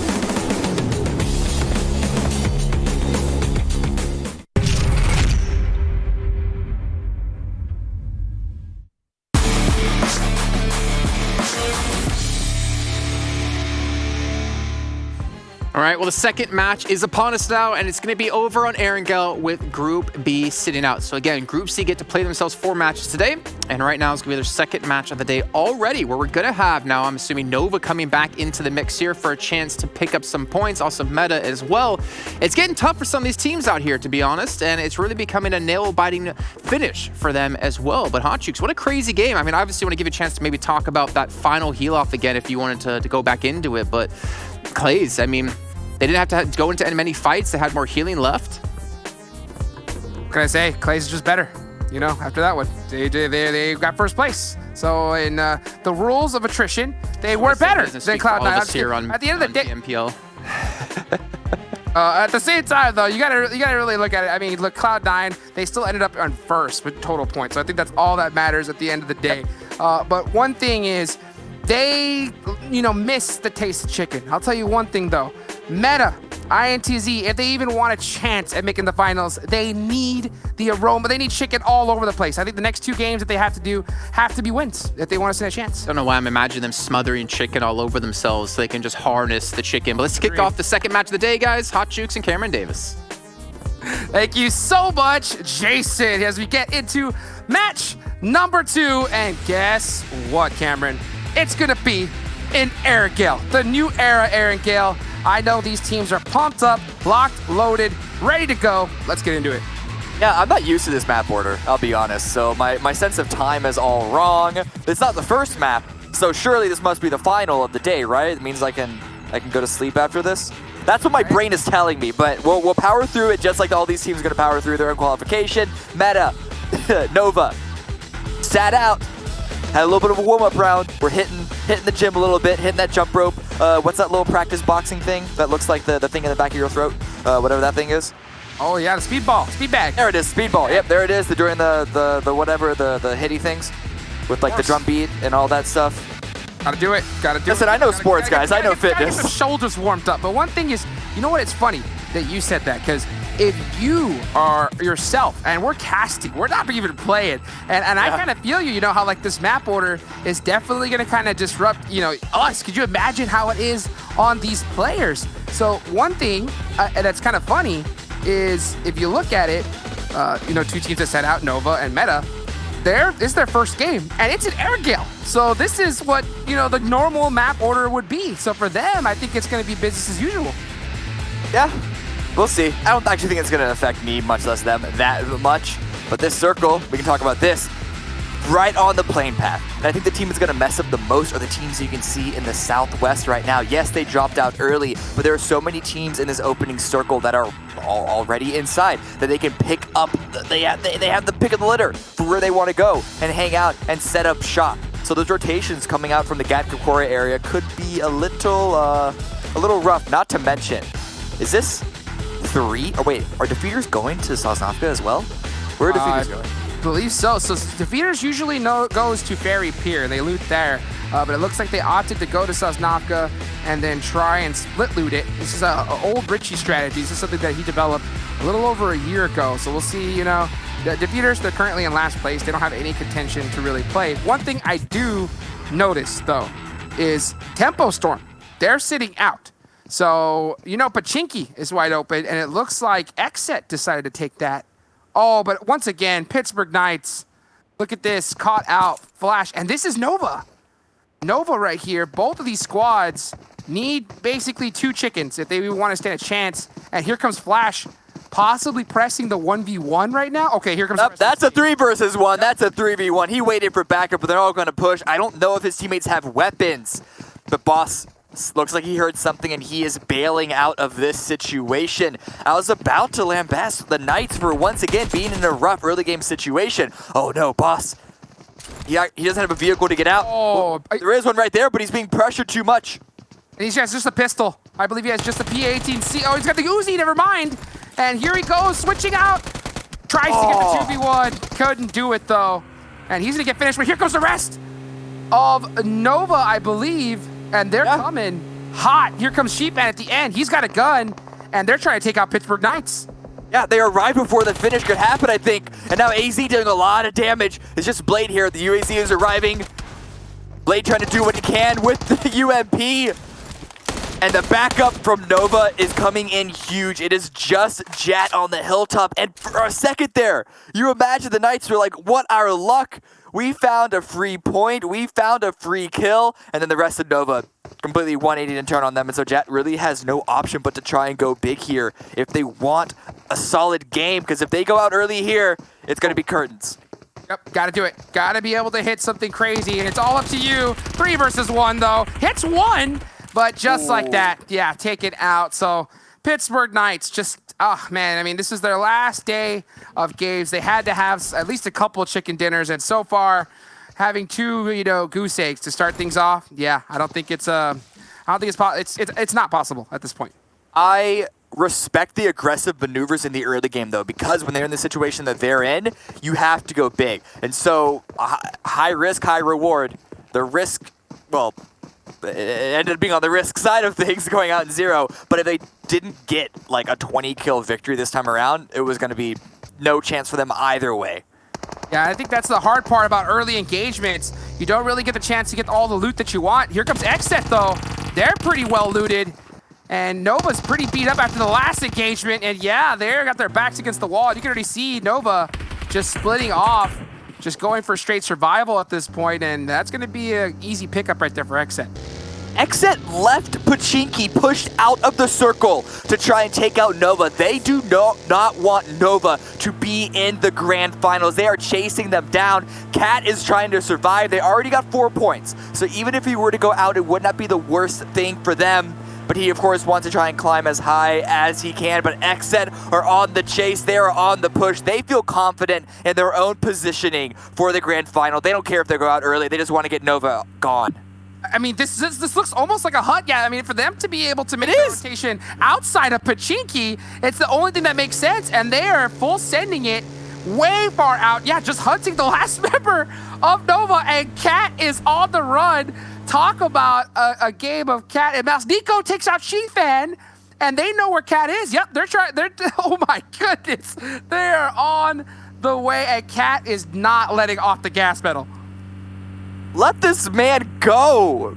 This is ridiculous. Oh, bark, man. They're on the way. They're trying to find Cat, and Cat is literally full sending it to the ocean at this point, way outside of this circle, and XSET are, hit him! They hit the hay bale! Okay, that's good. That's something. Actually, it's not though, because Cat switches vehicles. They hear him, and XSET's still on the hunt. But Cat's just so slippery. Will they catch him though? Oh, they're gating on him. They're gating on him, Cameron. Oh, what? They hit a pebble. They hit a pebble. It's gonna slow it down. Joey going for the spray. Oh my goodness. I mean, Cat literally now has fate on his side with that crazy stop. He did hit a hay bale. That's a bike on the road. Take the bike on the road. Oh no. No, Cat. He's driving no, north. Cat, not like this. Cat, not like this. You've gone so far. You've seen the ocean, Cat. You've seen the water. He just wanted to see the water, Cameron. Look at him. He just wanted to see the ocean for the last time. Oh, goodness. But he's made it. He's at least made it. But for how long? For how long, Cameron? At this point, drown yourself. Do not give them the point. That's right. That's right. Do anything you can. Just get away, Cat.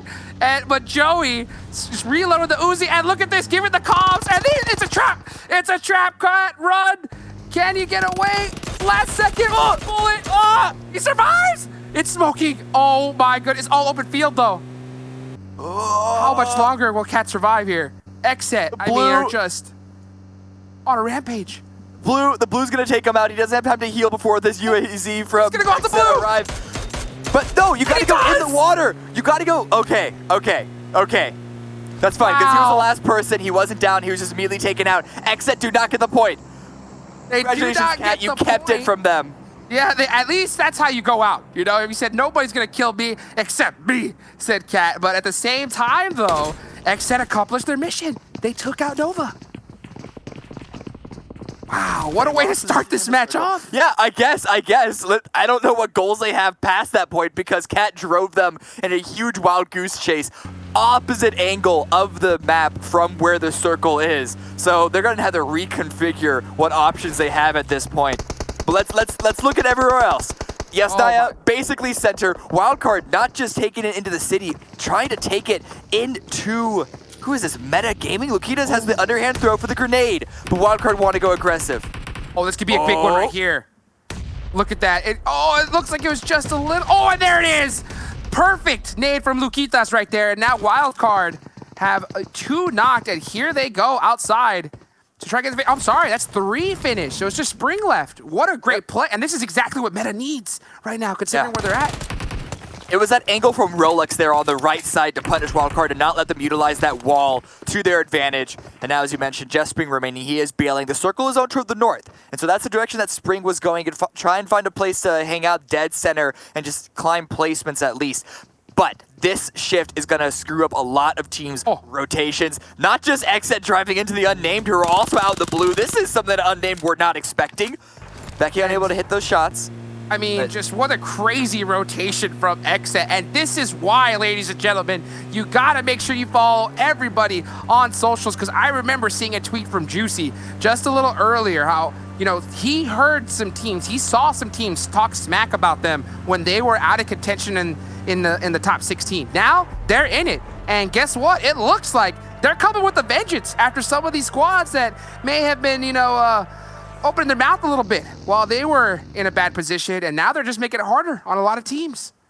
You're making me look this up now. Give me a second here. It's a fact. It is a fact. I did witness it myself, and you can see right now, while you look that up, Loops are in the right south of Yasnaya, holding this hill, Rest of the squads as well, just holding their spot. Man, these rotate. I mean, this is what I'm talking about, ladies and gentlemen. The last day. Always got to bring the hype. Love to see it.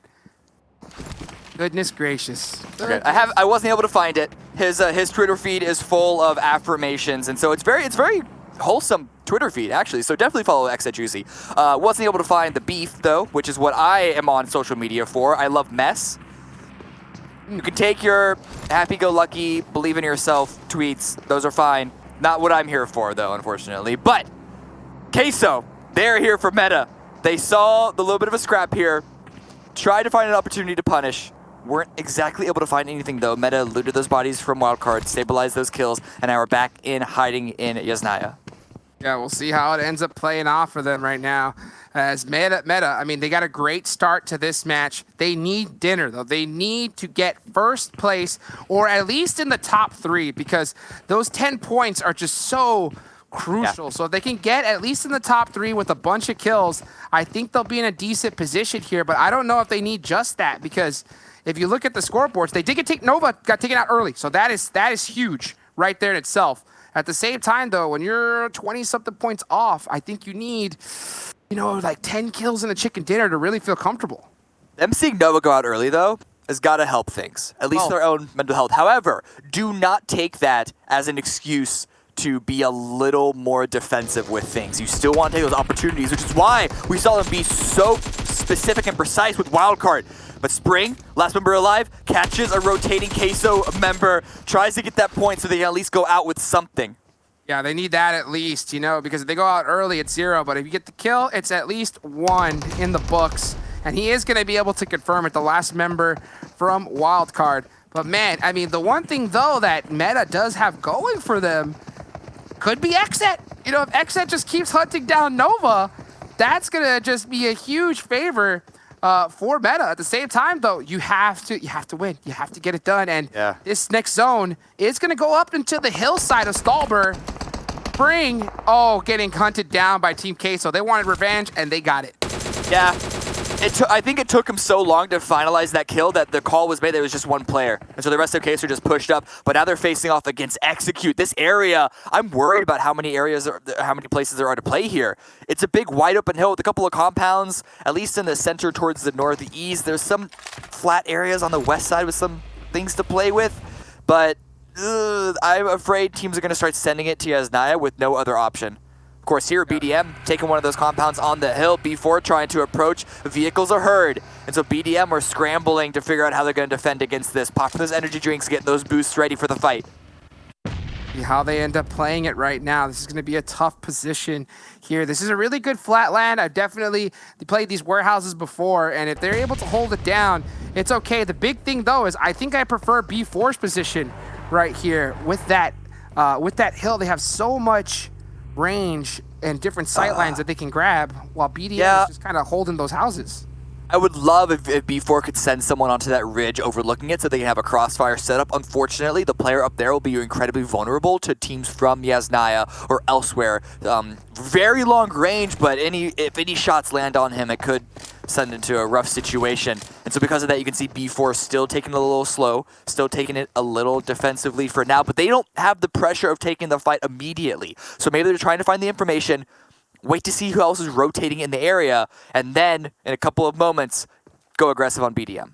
Yeah, we'll see how they end up playing it right now, especially with this staying in the circle. Neither of these teams really have the pressure to really want to push this just yet. But if we see a couple knocks, for a fact that they get into it. That's for sure. The one thing, though, is, too, it's really scary to get into engagement on during rotation time, because that just leaves your team open for third-party opportunities as well. So I'm not shocked to see these squads just kind of just hold it and just keep an eye on each other for now.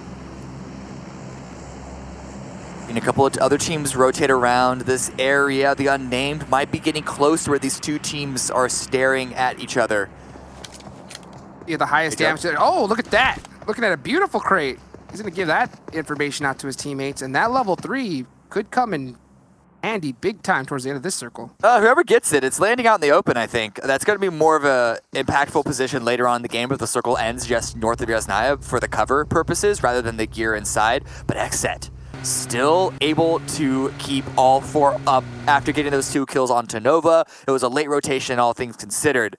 And now they're rotating and making sure to get inside. They scouted out the area to the north of Loops. But they're going to have to get ready to move once again because the circle is going to shift onto XSET, onto No Lean Compound. That's a fun one to hold down right now. I think Brazilian Rampage have probably one of the best spots in this circle. That hill at Stalber is so strong, but they're going to have to hold it down because so many teams are going to be rotating from that position.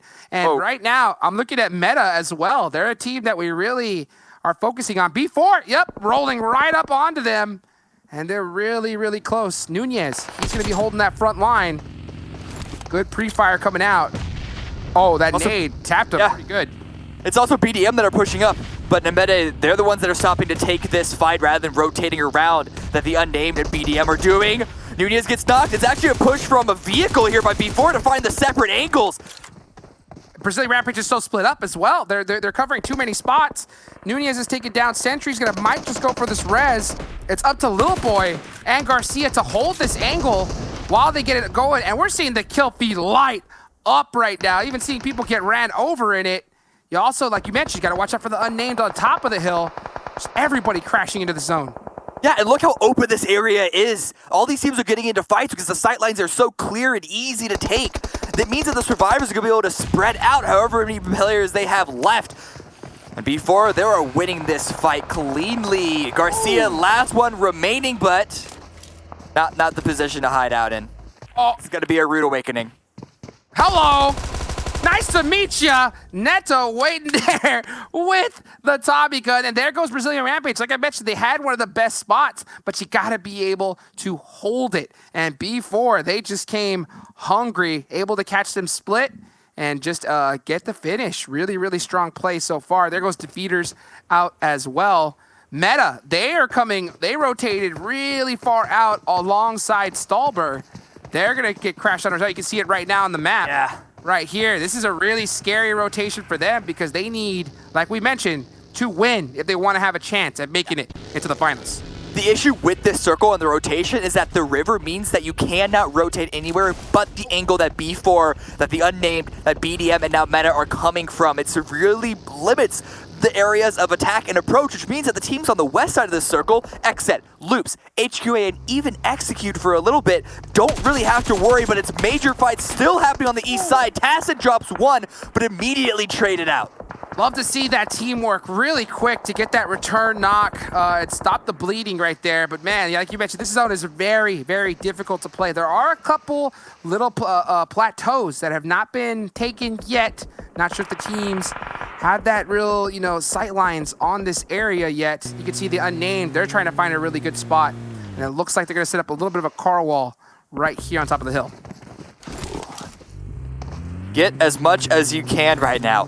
Everyone is on the edge except for BDM, the one survivor of BDM, and Execute holding down the compound dead center.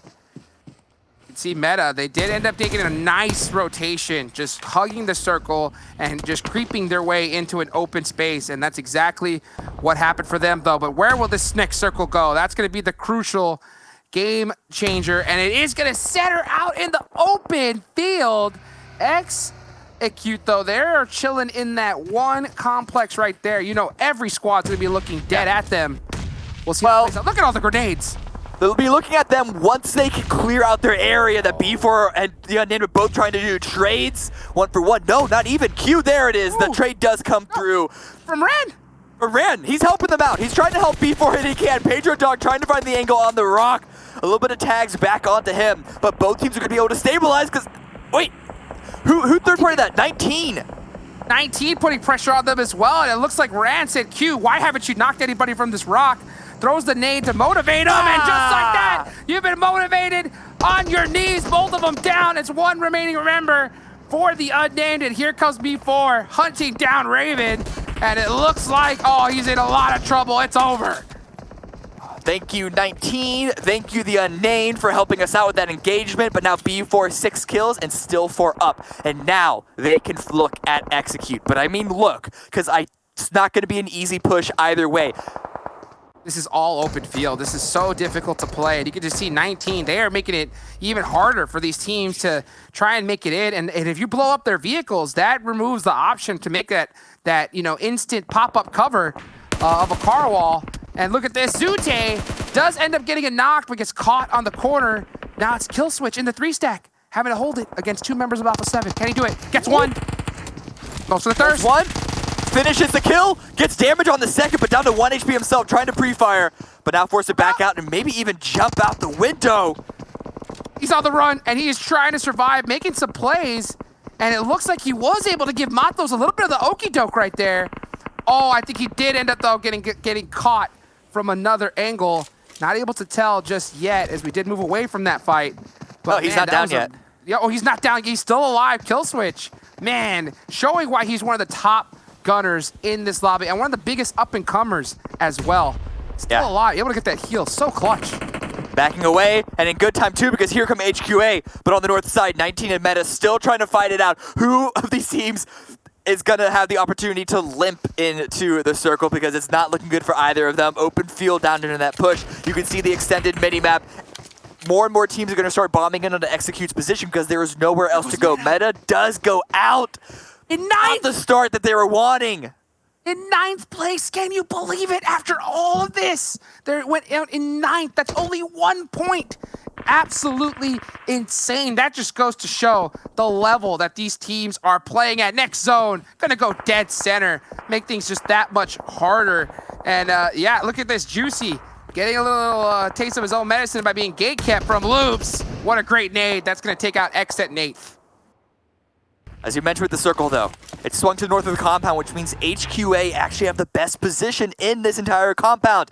Execute's side of the collection of buildings is not in the circle, at least not as much as HQA is. So Killswitch is trying to clear the area around not just HQA, but that last member of Alpha 7 and Mitos. Oh, the smoke's coming out. He's trying to push into the buildings. He's trying to clear it out, but going by himself is really, really risky. He's feeling himself. I mean, he's definitely wanting to get that last remaining member and just make it happen for his team, but at the end, so risky. Got to be able to make that play, and we'll see right now how they decide to go with it. The BDM holding those angles. Next zone start. It's closing. Here it goes, and you can see 19 now starting to make a move on, trying to drive, and looks like they have to just full send it into this next circle. You have no other option. Just as Nito has no other option but to heal Strat out in the blue so early, but that's the only call to make. Loops now pushing in, a little bit of a spread, finding the angles onto 19. So close to wiping another team out. Loops doing such a great job right now. And got 2 knocks. They got the eyes on Dynamo. Look at Neto from the back end, able to take out Mixera from B4. Now it's all up to Pedro, the last one up. There goes 19 Esports. And Killswitch looks like he did end up taking the 3-stack. I mean, this man has just been popping. Oh, look at that fire. Doesn't give the option for Pedro. You try to stay at my head? Gotta be quicker than that. Now the rest of Execute, as you mentioned, following up, and they can now push onto Matos. He's not even waiting for his teammates. Killswitch is on fire right now, showing us all what he can deliver. And he's gonna have to heal up, has 1 first aid kit, but now they can take the fight to HQA. Mollies are coming out, Utility is coming out to try and keep them from pushing over, and all the while, Loops spreading out on the north side.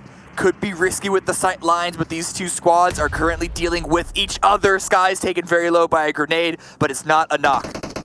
And this is HQA right here. Execute, you know they want this chicken dinner. Killswitch, he's got the backpack on. He's trying to put in all the work to get this team to victory, and he's doing it with an AUG right now. But like you mentioned, Loops, they're just starting to spread their claws out and just get better position, just watching to see who's going to win this fight. Oh, what a great nade from Skies. Great call right there. That's going to open it up, and they, I believe, have to push in. Another one! Onto Zute. Now it's just Killswitch all by himself. He's been playing as a solo this whole time, though, and so he is prepared for this. He is ready for this. But here comes the full push from HQA. Peeking out 1. Can't even get the first knock, though. Kairing with the BDM. Such a great pre-fire right there. HQA now having an opportunity to get their second chicken dinner. They are by far, without a doubt, no way they can make it into contention unless they get like a 70 kill chicken dinner in their last match. But we'll see right now. This is a great opportunity. There's no way you can get this kind of practice anywhere else. So, you know, for them to be able to show up, especially here at the end, you'll love to see that from HQA. Yeah, and of all the final bosses, it's going to be Loops. One of the most popular, famous teams from the Americas. Slow start to the PMPL, but they had an amazing day yesterday. 11 kills for them already, which is more than I would have expected. But look at the smokes already deployed.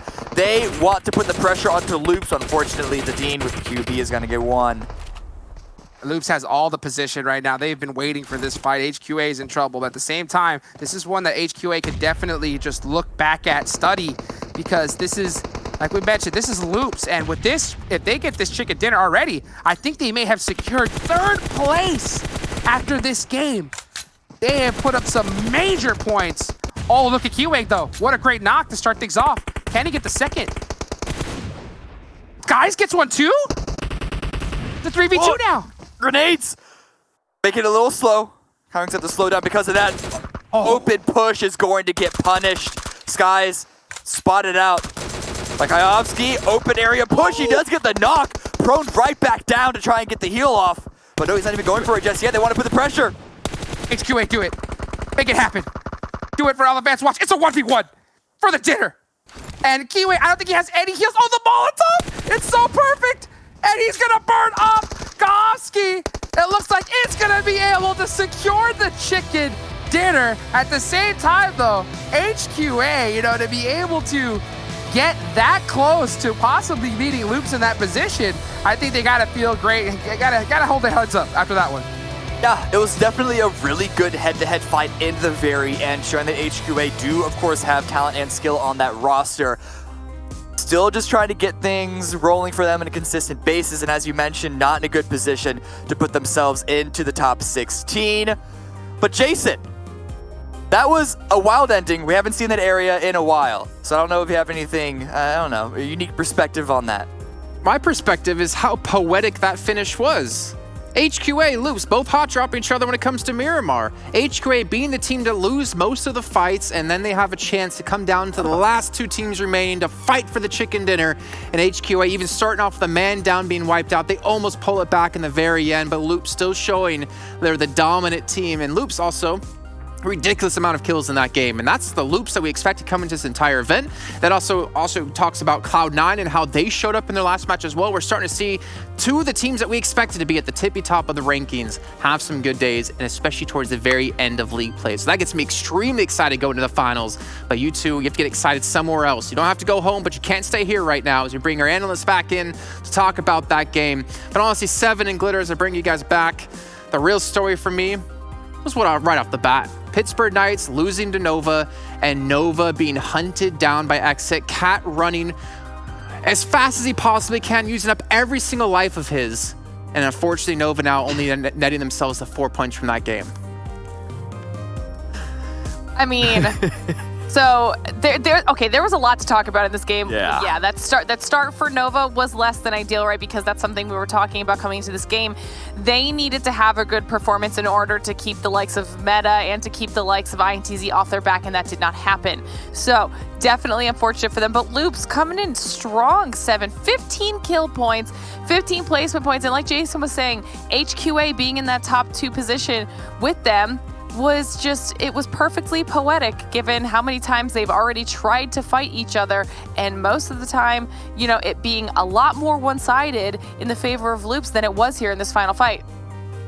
Yeah, I think we see them fight like 5 times throughout this whole tournament, if not maybe even more, and I think I only remember seeing HQA win 1 of those fights. And Loops Esports always being able to come out on top. So yeah, definitely very poetic there. I'm loving what I'm seeing from Loops. This is, man, it puts a smile on my face. With some metagaming there with 4 points. Team Queso, XSET did end up getting only 3 points. They were hunting down Nova, which was interesting.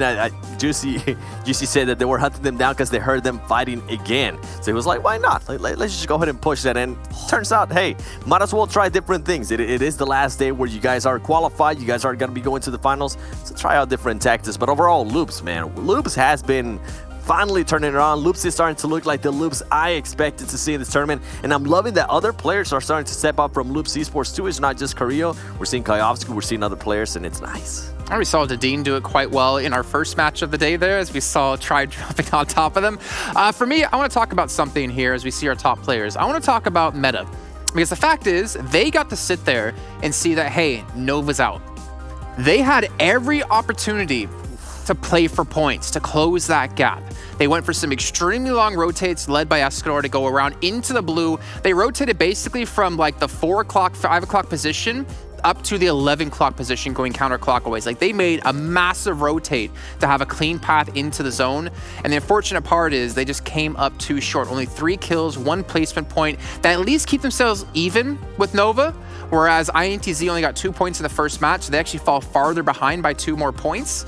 But that could have been a massive game for Meta. That could have been them easily closing that distance. It's just unfortunate it got shut down so early. Now we need to take a look at our Mountain Dew game fuel moments, and we'll probably see some of it in there as well, because that's unfortunate for them. I mean, Meta, that was probably one of the biggest opportunities for them, actually, to build up towards that 16th place, to get into the finals potentially. Yeah, we always talk about take advantage of what the game is able to give you. That was the moment that I feel like Meta Gaming needed to take advantage of. Sadly, they were not able to. Things didn't work out. And this is what we talked about. Like, maybe they have all the pressure on them. They were trying different rotations. As you mentioned, they were trying a very wide rotation. Sometimes, man, that just doesn't work. It's a little bit, it might be a little bit too late with everything going on. But they still have other games. They might still have a chance. INTZ, I feel like if INTZ can maybe win the last 2 matches that they have and Nova Esports continues to only get 4 points or maybe less, we might see things get a little bit closer. So there's still a chance. It's not like it's mission impossible here at Glitter. It's definitely not. It's just going to be an uphill battle. The one good thing that works out in INTZ's favor that you were just talking about, Seven, is the fact that, you know, Meta had a not so great game, Nova had a not so great game, so that ideally the gap hasn't increased too severely and they could try to bring it back. But now I'm definitely going to be keeping my eyes on Meta to see what they can do, because I don't know if this game is indicative of either team's performance for today. Maybe this was just a rough start and they do better, or maybe they are going to be slow for the rest of the day. It's going to be interesting to see how it does play out as we see 19 Esports. Yes. On that note, I believe next game we should have Nova, Meta, and INTZ all in it. That's what I was hoping for. I was hoping we'd get to the point where we got to have all 3 of them in the same game to see how it kind of plays out. I really want something crazy to happen, because that's what's been happening all season, so we might as well stick with the theme so far. You know, talking about crazy, do you think INTZ or Meta Gaming are going to try to hot drop Nova Esports? It's just a quick one, yes or no, Glitter? What do you think?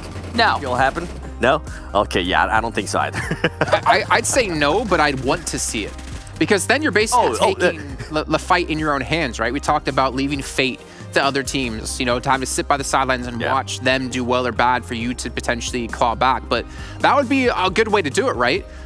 Downside is if you mess it up and lose, that's basically the end of your hopes. Upside is if you do kill them, then you potentially can close in that gap. But then, you know, I think there's way more downsides, right? If you lose a player, you're down to 3. Then even if you win the fight, if you lose 2, you're down to only 2. I want to see it though. That's so sick. Trust me, I personally want to see it. From what we've been talking about watching the games, I'm sure Glitter 100% wants to see some kind of those hot drops. But as you were mentioning, it's just too much to risk there at the start of the game. Something that I wouldn't be surprised if we see there, as we see Kayowski being able to just finish off the game, is that if Meta Gaming is close to Nova Esports, they maybe hear a fight and they see somebody from Nova Esports gets knocked, I wouldn't be surprised if they kind of turn towards that fight and they go third party it. They go kind of help out the team whichever's fighting, and they kind of try to hope to successfully third party to win some kills. That, I'm pretty sure they'll be looking very closely at that. Well, especially for INTZ, right? Because not only are they behind Nova, they're also behind Meta. Yeah. So they not only have to have a really good standout game, they also have to have a really solid game in their last match. So they really have their backs up against the walls, but at least they have the chance to make something happen here in their last games. But now let's take a look at our total damage in the last match. I'm expecting Loops. They better be first place. If they're not first place, I'm going to be really disappointed. And yeah, there you go. We're going to see it come through. The 15 kills. Where has this Loops been, and why are they playing so good this week? They were waiting. They were just waiting for it to get a little bit closer to the finals. We talked about it. Maybe they learned from their PMWL mishap where they started off super hot and then they started getting super cold at the end. Well, guess what? This is the complete opposite. And this is honestly what you want to see out of them. You want to see them starting to get hot. Right now, they have 266 kills. That is second for the most kills behind Team Queso for 312 kills. Like, this is the way Loops Esports has stepped it up. It's amazing, and it's something that if they're able to carry that momentum, and from previous tournaments that we have seen at Loops, from what they're showing us right now, they can carry that momentum. This is going to be a scary Loops for the finals. Well, you know what, Seven? You're talking about how Loops is the second highest kill team at the moment. Let's take a look at the players ranked by damage. I'm expecting to see a couple players from Loops in there. Actually, just even one. It's going to be Korea, though, to make it into second place, which is honestly huge considering Pepito was so far ahead of everyone in week 1. He's now fallen to 6th place. Yeah, and that's what I was mentioning. We expect to see Carrillo here. We've seen him slowly but surely start climbing up, especially once we got past the half stage of the tournament so far, Glitter. But now, I know we don't see some of the other players here from Loops Esports, but I personally feel like Dadin, Kayovsky, all the other players, Federal as well, they're starting to step it up as well. And that's why I'm saying Loops Esports can be so scary coming to the finals. You know what else? Who else I really like seeing on that list though? We've got Spec there in 3rd place, and typically we're used to seeing Tensa in any of our top player lists. Yep. But the fact that we've got Spec up there in 3rd place is huge for Tempo, especially because we've been talking about how much better they've been playing. Well, also, he's one of the main players of the team. He's one of the players that will never get subbed out for J7 or for anyone else, right? So to have him putting up the damage numbers, putting up the kills is a very good start to your lineup. Let's take a look now, though, at our overalls. Again, we're trying to focus on the bubble teams at the moment, currently in 16, 17, 18 place. So we're going to see if anything has changed up. But as we can see here on the boards... has changed. What's up? No. I'm just alluding to something else on the first page. Just wait for it. We'll see it there. Well, I don't think we're going to see the first page until the end of the day, unfortunately. 17. Might as well... Yeah, that's... Spoilers now. Nah. I wanna leave the suspense there. You'll be able to see it. I'll tell you when we're watching the next match. Okay, that's right fair here enough. We see XSET with 380. I don't want to spoil it for the viewers. That's the main thing. Brazilian Rampage 394. Cloud9. I mean, remember Cloud9 with that amazing first game out of an even on the first match. That's good to see out of them. 13th place. Like this teams, I think the only one that we really have to worry about and that we keep talking about is Nova Esports, Glitter, because they just haven't really been performing at all this week 4. And we've seen like a decrease in performances as the days go by. Well, yeah, it's. I was gonna say that's the worst part is that they started off better than they currently are. Finishing off the week as we see Meta has increased that gap over INTZ just by a couple points there. BDM is actually now only 1 point behind INTZ, so. That's good for them. And then, we're talking about PK having a rough performance in the first game. It happened again in the second game. So they were one of the teams that we were potentially looking at. But I think after those first 2 games, it's not going to happen for them now. Yeah, not much left here for all these teams. But 7, we've got a clip we want to break down. So I'm going to call the goats, and let's just drop into it. Yeah, and it's going to be none other than Loops Esports versus HK. I figure, you know what, we need to see this from a different angle. We've seen this fight only on Miramar, so why not show it here? I'm loving the positions, by the way, from Loops Esports. Keep in mind, they are currently in the safer position than HQA. HQA does have to push, and the reason, honestly, why I wanted to show all of this is because, wait for it, the smoke wall that HQA was able to build up here, for them to be able to advance, like that right there, that shows so much more improvement than previous stuff that I've seen out of HQA. And I want to kind of give them a bit of a highlight here because I personally have seen them mature as well. Something that we talked about with Execute, about a young team like that maturing. Same with HQA. If you guys can continue grinding, continue practicing, and continue perfecting your skills, hey, next time we might be talking about you guys going to the finals. So don't give up. And this is kind of why I wanted to show it. Overall, Loops Esports was able to control that. Once I saw those 2 players knocked though from Loops, I'm not gonna lie, I got a little bit scared, but then Loops kind of just shut me up with Kayovsky being able to just pull off the 1v2. And the one thing also, the Molotov he was able to throw right here, Glitter. That here, let me go back a little bit more. There you go. That right there was pure money. He surprisingly he decided to peek out, but he realized that the man was on fire. All right, the man was on fire. So good job, Loops. And you know what, HQA, nice try. I respect it. I enjoy what I saw. I enjoy the improvement in tactics that you guys were able to see there on your screen. And I think both of those teams deserve some props. HQA kept up that entire fight. Yeah. They lost a player, then they knocked on Loops, then Loops took another one out, so then they knocked another Loops player, and that was probably the cleanest fight we've ever seen from HQA in this whole season. Yeah, I'm really glad you said that, Glitter, because it's really important to see them be able to battle out even by being a man down at the very initial parts of it. So they can still show they have the combat skills, but definitely some things they need to work on going into another season. But for now, we're going to be heading into another break here as we have to get things ready for our third match of the day. So we'll see you guys soon.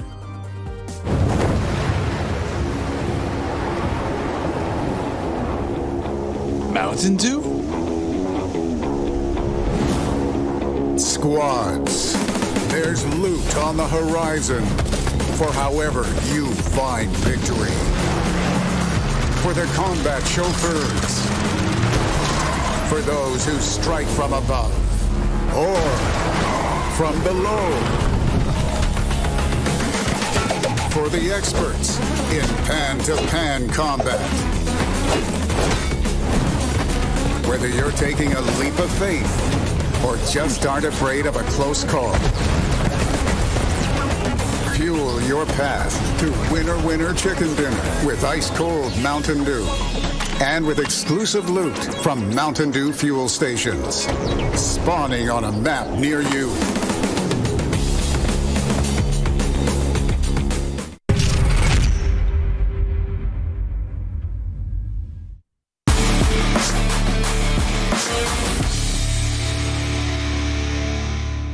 It's time now to hit the halfway point here of our last day of league play as we head over to Vikendi. We're going to have a Group C sitting out, but don't worry, they're going to be back for the final two matches of today. That means we have Group A going to be playing with Group B, and Group B is going to have the likes of Tribe in here, INTZ in here. INTZ in particular, one of the teams looking to battle out to hit the top 16 placing. I believe Meta's there as well, and Nova, so we're going to have that three-way fight that we're looking for. Cameron, to start with you, this is tough times. INTZ, they have to have a good game right here, right now, because it's their penultimate match of the entire league play. I can't imagine the amount of pressure that's on them. It's got to be a lot. And to go to Vikendi, that it's not as big of a wild card as Sanhok is. We've seen some moments on Vikendi that are just almost insurmountable when you compare it to other similar situations on Erangel and Miramar. So really it is all about cleaning up those early game situations. Luckily they had a relatively successful Vikendi so far, so hopefully the nerves aren't too much against them. But it's going to be a rough one. It is going to be very rough indeed in Hot Jukes. You got to be excited to get this underway as well, watching your Tribe boys. But it's time to drop straight into Vikendi for the last time here in League Play. Hot Jukes and Cameron Davis, take us away. Goodness gracious, thank you, Jason. Let's do it, baby. The last Vikendi. I'm pumped up. I know you guys are in the chat. I want to know right now, are we going to see the tried and true and tested water circle, baby? Is that how we're going to finish it off? Are we going to go back to a good old-fashioned normal zone? Cameron, what is your guess? What do you think? I honestly don't know. I don't know. Vikendi is such a wild map. It's one that I have the least experience with myself, so maybe that's part of it. But we've seen so many chaotic moments in it, and it's partly to do with how the tempo of this map goes. First circle, usually pretty slow. Second circle, definitely very slow. Third, usually pretty slow as well. But then once fourth and fifth hit, it just ramps up in aggression, in chaos. And so the teams really need to be prepared to switch on a dime for when that tempo change happens. And that's so difficult to do, especially at this stage. And in order to do that, you have to have all four members just so ready and locked and loaded to go at any second. And you can see right here with this first circle, it's still touching the water, but only a little bit. And I think that's going to be a really huge break, especially for the likes of like XSET landing right in the middle of Garoka. It looks like Villa is going to be completely untouched here, though. Yeah, looking at those three teams that I think a lot of the focus is going to be on these final few games, INTZ, Meta, and Nova, INTZ have a really good spot here. They can loot up their little mini city for themselves, spread east, take a couple of those compounds, hopefully for BDM or Influence Rage, get there. But Nova and Meta, those are the two teams that are a little rough. Both of them are outside. Meta has an easier path inside. I think they can just loop up down from the south, past Milnar, past Vihar, and get through Dobro. But Nova, I think their pathway is, they are actually, I think, in one of the worst spots. But over here, there is a fight that's breaking out, at least a little bit, between Klaze and Wildcard in Volnova. Yeah, Volnova is a good, solid battle we're going to see right here. And it looks like they did end up, Klaze ended up taking out Leon early. So that's going to be a 3v4 for the likes of Klaze. You know, they got to be feeling pretty good in order to take out Wildcard. At the same time, like you mentioned earlier, I think, Nova, they got to get past Tribe. They got to get slipped through Tempo, G25, some major squads if they want a chance at being able to hold on to their score. They cannot afford to go out early and just leave the door open like that. They need a good game here. Yeah. Wildcard taking a little slow right now. Rotating around a little bit. Klaze even slower, actually, just sort of chilling out. Man, you know what? Cameron, you hit the nail on the head, I think, with the predictions of Vikendi. You said it's not the experience on, but start zone 1 slow, 2 I believe you said also slow, 3 definitely slow, somewhere around there. I got to make sure. Close enough. Yeah, close enough. But at the same time, it seems to be a theme, and I think that is exactly what we're gonna see, and that's what we're looking at right now. Just trying Wildcard and Klaze don't really want to commit to a fight in Volnova because it's not in the circle. Klaze, let's just assume that they go really, really big here. They should have one more game left of the day after this. So if they take 2 Volnova wins and then another huge game, there's a possibility here. But because of that, they don't want to force this engagement too much. They're pressing forward, see if they can't find another kill onto Sam here before they leave, but they don't want to commit because that's going to slow down their rotations until through the mid game. Yeah, not to mention, that Volnova is such a tough place to just battle. You don't want to kind of just push it because you just never know, like where they kind of have a teammate just peeking some random rooftop or random window. So I don't really blame Klaze. At the same time, though, they did end up getting the thirst on the Leon, so they're in a 3v4 situation, but they can't afford to make any mistakes, especially, it's a long shot. It really is. It would be a miracle, in my eyes, for Klaze to possibly make it into top 16. If I do the math real quick, they're 57 points away from 16. Now you have to number 1, make sure Nova gets 0 points, and then to make up that, I mean, we have seen teams get a 30-point games, but that's only a handful. I think only 2 so far. Yeah. And 15 kills and a chicken dinner. Ugh. And you got to do it twice. So that's if that does happen, I will freak out. I will my mind will in fact be blown. And I would love to see something like that. At the same time, though, man, with how all these teams are playing, not easy. It is. I never meant to imply that it was probable.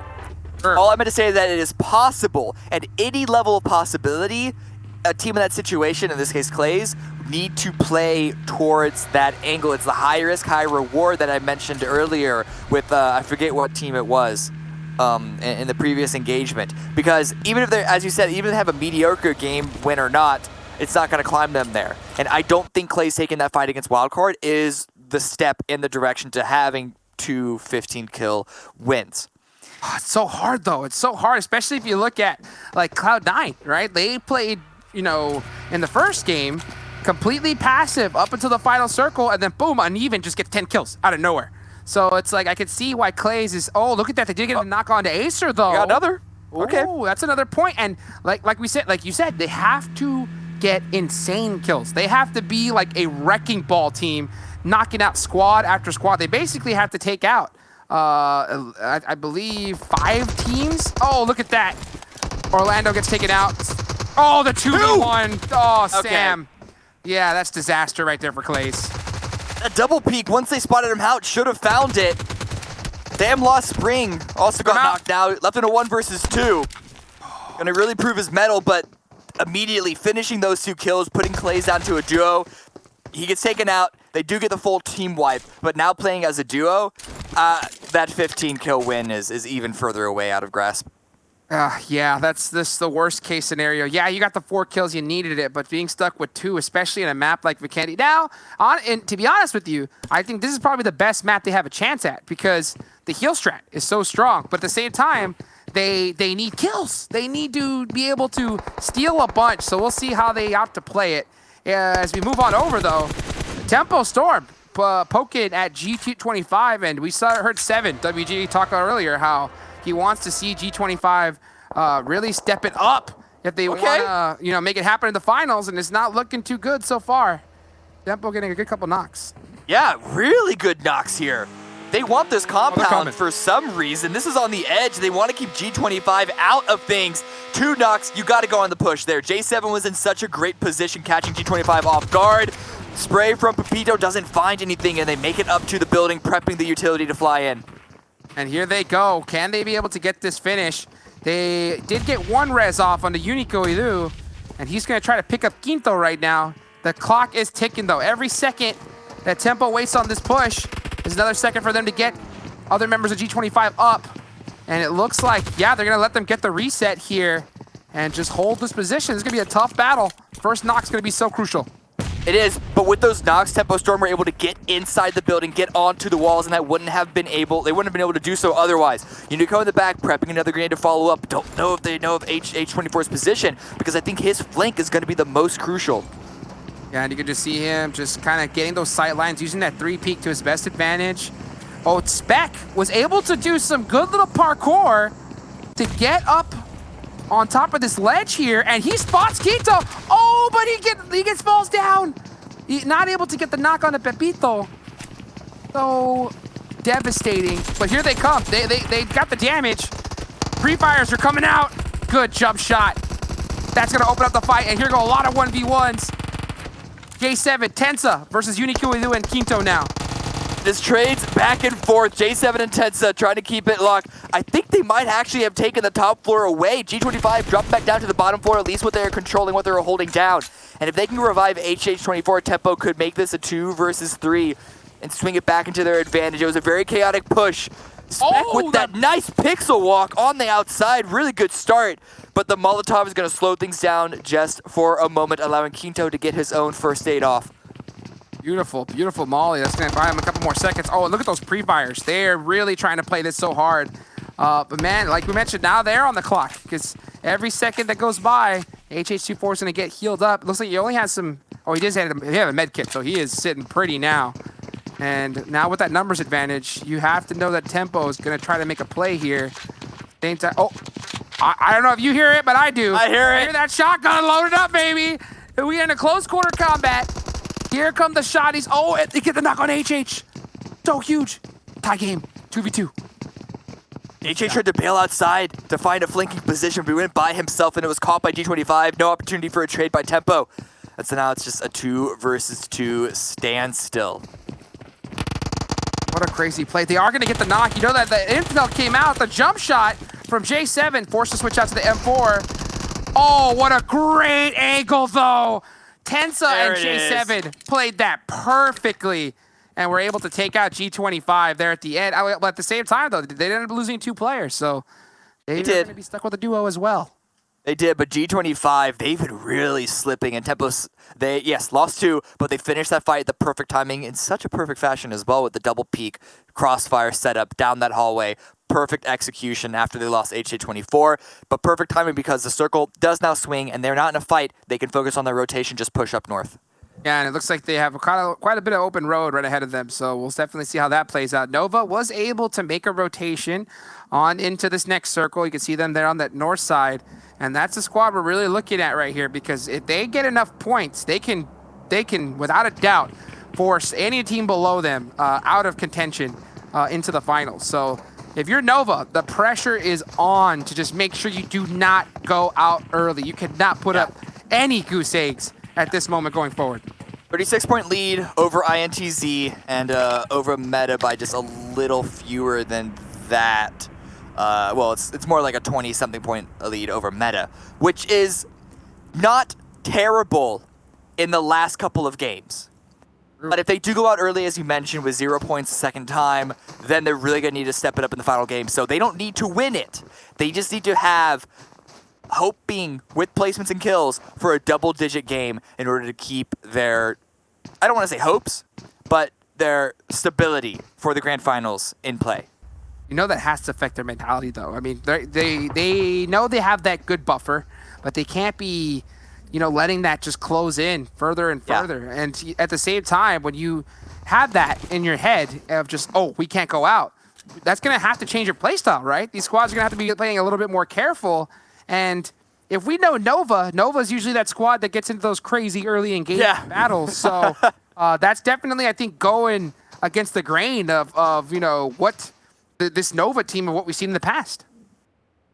Yeah, well, luckily they're not being pressured right now. Most of the pressure right now is happening here in the center of the circle, north of Goroka. There's a big giant mountain here that all these number of teams are sort of peppering themselves across, not spotting out just yet. And you can see with INTZ, they're spreading into a little bit of a split. BDM as well within their building. These teams are figuring out, oh, also Queso on the north side at a wide split, but we know Queso love these separations.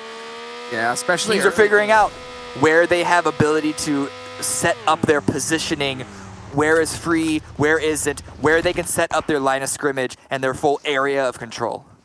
Yeah, they're just trying to predict where this next circle is going to go on over to. Now, for the most Vikendis that we see, the zone usually just tends to center out. We'll see if that ends up happening. We did see Telly get knocked and thirsted right there into it with Cloud9. Big battle between two big NA squads.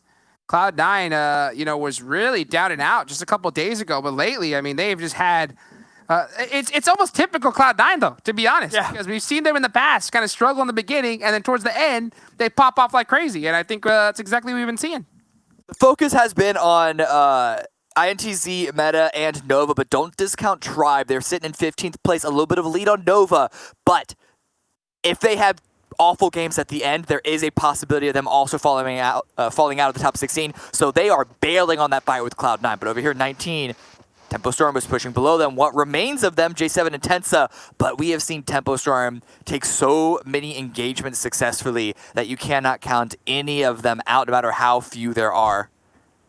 Oh yeah, especially when you got like INTZ and J7 up, both monster players for North America. They play really well as a duo, so we'll see if they're able to kind of hold it down against 19. Going back though to, like we're talking about though, Cloud9 and even Tribe as well. That even after this, right after the finals, this is the last day you really get that shining moment kind of plays. And if you're Tribe, you're the only team without a chicken dinner yet. So I think that you want to be able to at least secure one here to get that, great morale boost going into the finals. We'll see how that plays out. Though. It looks like Trix does get the knock onto J7. Oh, INTZ's 1 HP. Yeah, Team 19. Numbers just proving to be too difficult for the last remaining members of Tempo. Yeah, we saw a couple of fishing grenades at the start to try and get that initial knock, but while that was happening, I imagine that they sent a couple of players out trying to find those crossfires. They knew that the third-party threat for them was not that strong because of that hill overlooking coal mine that they're just hanging out at. But over here, the rest of the circle is still a little slow, still a little quiet. The circle did swing towards the south, but that was mostly to cut out water and the coast where there wasn't really anyone in play anyway. And so this mountaintop these teams are chilling out at, no one's had to move so far. It's been another one of those games of Vikendi in the center. It's just been poking back and forth. Haven't seen any real engagements followed up on just yet. You said it. First game slow, second circle kind of slow, third very slow. And I definitely don't see any of these teams moving from right here. I mean, they are holding the spot, getting those scouts. And I think that zone 3 is always that kind of critical circle where those IGLs just start predicting zones. And I think that is a crucial element. I know I talk about it a lot, but to be able to, especially if you have a squad that has a little difficulty communicating while fighting, to be able to tell them ahead of time exactly what you want is so crucial for synergy, timing, everything. And I mean, heck, you casted a whole bunch of PUBG mobile games, Cameron. You know how much timing it matters here in competitive. Yeah, one reason why I don't like to see too many roster moves happen in quick succession is because so much of this game is about just following your IGL, who does not have time to explain things in depth. They have to make a call, and everyone needs to be on the same page and knows exactly what it is, and that is all due to chemistry and experience working with each other. There is no time to explain. A call is made, and you just need to commit and execute perfectly. And we'll see what the call is going to be in the next couple of seconds as the circle is getting ready to shift. Teams are still figuring out, positioning themselves in area for those executes. Nova on the top right, really spreading out, but it's going to be a southeast hard shift onto the Unnamed, towards Meta, towards Ace, and XSET as well in Goroka. XSET sitting really pretty, and you can see Nova up on top of the North. That's a team we're really looking closely at because they definitely need to put some points on the board. Very spread out. Cat on his own, scouting for the rest of the squad. And that, yeah, I completely agree. It's like when at this level, you already have some of the top teams that almost can play symbiotically. They just say one thing, and every player knows what's happening, and they are on the move. So, especially, you have to be like that if you want to compete in the global championships that are just coming up around the corner, because those squads, you know that they are going to be bringing a ridiculous level of synergy. I mean, heck, twin brothers on 2 of the squads alone, so it's going to be insane to see. Neto taking a couple of shots at rotating Queso, but the line of sight isn't there for them. Queso are able to sort of ease their way in, going south from that hilltop. They're the team in this initial cluster here that was previously center, that was the most caught out, but they find an open compound, an open building. What a grab. Yeah, that's really clutch for them. They're going to hold this spot, and it's going to be sitting nice and pretty at this point. You can just see them always, like you mentioned, they like to spread out, just kind of hang out, get those good sight lines, as well as, you know, being able to suppress a team that's possibly crashing on you for a second. But once that team crashes, your whole squad needs to be already on their way to come assist you instantly. If not, you're going to get caught out and just picked apart one by one. So Tribe in their previous separation retreat from Cloud9, push towards the north, and now find themselves having to push back into the circle. In front of them is relatively free, but INTZ, I assume, must have been hoping that they were coming into their position because they need to start picking up those kills in order to have a good game. But this area to the west of Goroka, quite open, but they can put themselves in to the city itself along with XSET. But Klaze also need to find their way in. It's not as easy for them. They're coming in from the north. They're going to have to contest with both BDM as well as Queso in their new home. Well, we'll see if it's going to stay their home with this next circle coming up right here. If it does hard shift, they're going to have to get to moving quickly, and it looks like they are, as it's going to go into this open field just northwest of Mount Kresnik. And look how many teams have to go into this zone here on the north side. Influence, Team Queso, INTZ, BDM, and they're gonna Team the Unnamed. This is a big opportunity for them to get some huge points gatekeeping. Nova also catch a big break in the circle. Yeah, all those teams on the northwest are going to be fighting amongst each other, but now Cloud9 trying to bomb into Meta. They're another team that needs those points, get a knock, trying to secure that down onto Beowulf, and there it goes. Escanor picking that one up, and the rest of Cloud9 trying to find a new way to get inside the circle. But yes, here is the fight on the north. BDM pushing in to Influence Rage. And here they go. Can they be able to make a play? Influence Rage able to get a good, solid finish onto one of the members, Tassin. They're very spread out, but man, they are just picking BDM apart one by one. That's 2 down already, and they have a pretty good idea where these last couple members are. But will they opt to just full send it as a squad up there? Because there is a third party happening right now, and that's doing some damage. Oh, what a nade from Merle. Grenades coming up from Influence. And BDM has been taking the short end of the stick time and time again. Molly's going to stop any push from the stairs from happening to allow him to try and get the revive onto Neto. But another Molly comes in from onto the top floor. Does it land? And you can just see those pre-Molotovs just trying to buy him some time. And it looks like it's going to buy him enough because Influence, they recognize, hey, you know what? This circle's coming. You guys can deal with that. We'll go ahead and head on into this next zone. Oh, will it end up spelling disaster? The explosion happens, but it looks like Durso was able to jump out of that vehicle just in the nick of time. And now Rafa just stuck, passing off all his heals as Neto realizes I'm not going to be able to get picked up. Rafa's on heal duty now. At least Neto's revive kept the point away from going towards Influence, which is not much in terms of the full leaderboard. It's not going to affect anything, I don't think, but it's at least it's a symbolic victory. Love to see these teams just pull out even the most, minute strats, even at the final end game here. You love to see it. And Ace right now, they have a really good spot on this hill north of Mount Kresnik, and they do get the next circle as well. So Ace catching a big break here And just look, oh, these teams it's just going to be chaos trying to get into this next zone. Nova trying to put up some major points. 0 kills so far, and if you go out now, it's only going to be 1 point to your score. Yeah, they caught a little bit of a break with the previous couple of circles, but there are still enough teams inside that it's not enough if they do go out now, as you said. A little bit of damage, and actually Boss does get taken out. An angle found by Pauly actually on that one. Where is that from? All the way from the south, because, well, INTZ have their own rough rotation to this circle. Still no one inside the next phase because of how open it is. And you can just see right now that with this circle starting to close, it's getting more difficult. Cat got a molly right next to him. He's going to be looking at that, staying out of the fire for now. And they're just trying to gatekeep, I think, just get some additional points. Because this rotation, it's just wide out in the open. They can't move. And Pauly, she's holding that great angle there. You can see her by that rock. Pretty beat up right now. And did she? Oh, she did get knocked. So she is knocked. And it looks like you're about to go out right here. And here comes Team Queso pressing on Team 19. Chaotic fight that's about to happen, not just here, but on the west and on the south as well. So many teams involved with each other. Influence do go down. But Queso on the push, able to make their way inside. And now 19, who are trying to hold down Nova, they have to turn around and face off against Queso. Shots are going all Queso's way all the time. Still the most aggressive team in this entire PMPL, in this entire region. Now Nova are wondering what in the world just happened. Queso aren't done pushing. Axial's just ready to go. Here they go, pushing almost shoulder to shoulder, side by side. This is team play, ladies and gentlemen. This goes to show why they're the #1 squad here in the PMPL. And they're doing it in style. Nova, though, desperately just trying to get some more points. They can secure their spot in the finals. But they have not in a bad position. Yeah, they are. Here comes Team Queso, though, driving up on them. AZ with the great gatekeep. Oh, the rock! Just a little too high, has to switch to the Tommy, gets a great one onto him, onto Axel. Nova, these are some huge points for them. And then Cat as plan B. I actually love the setup that Nova were able to put themselves in.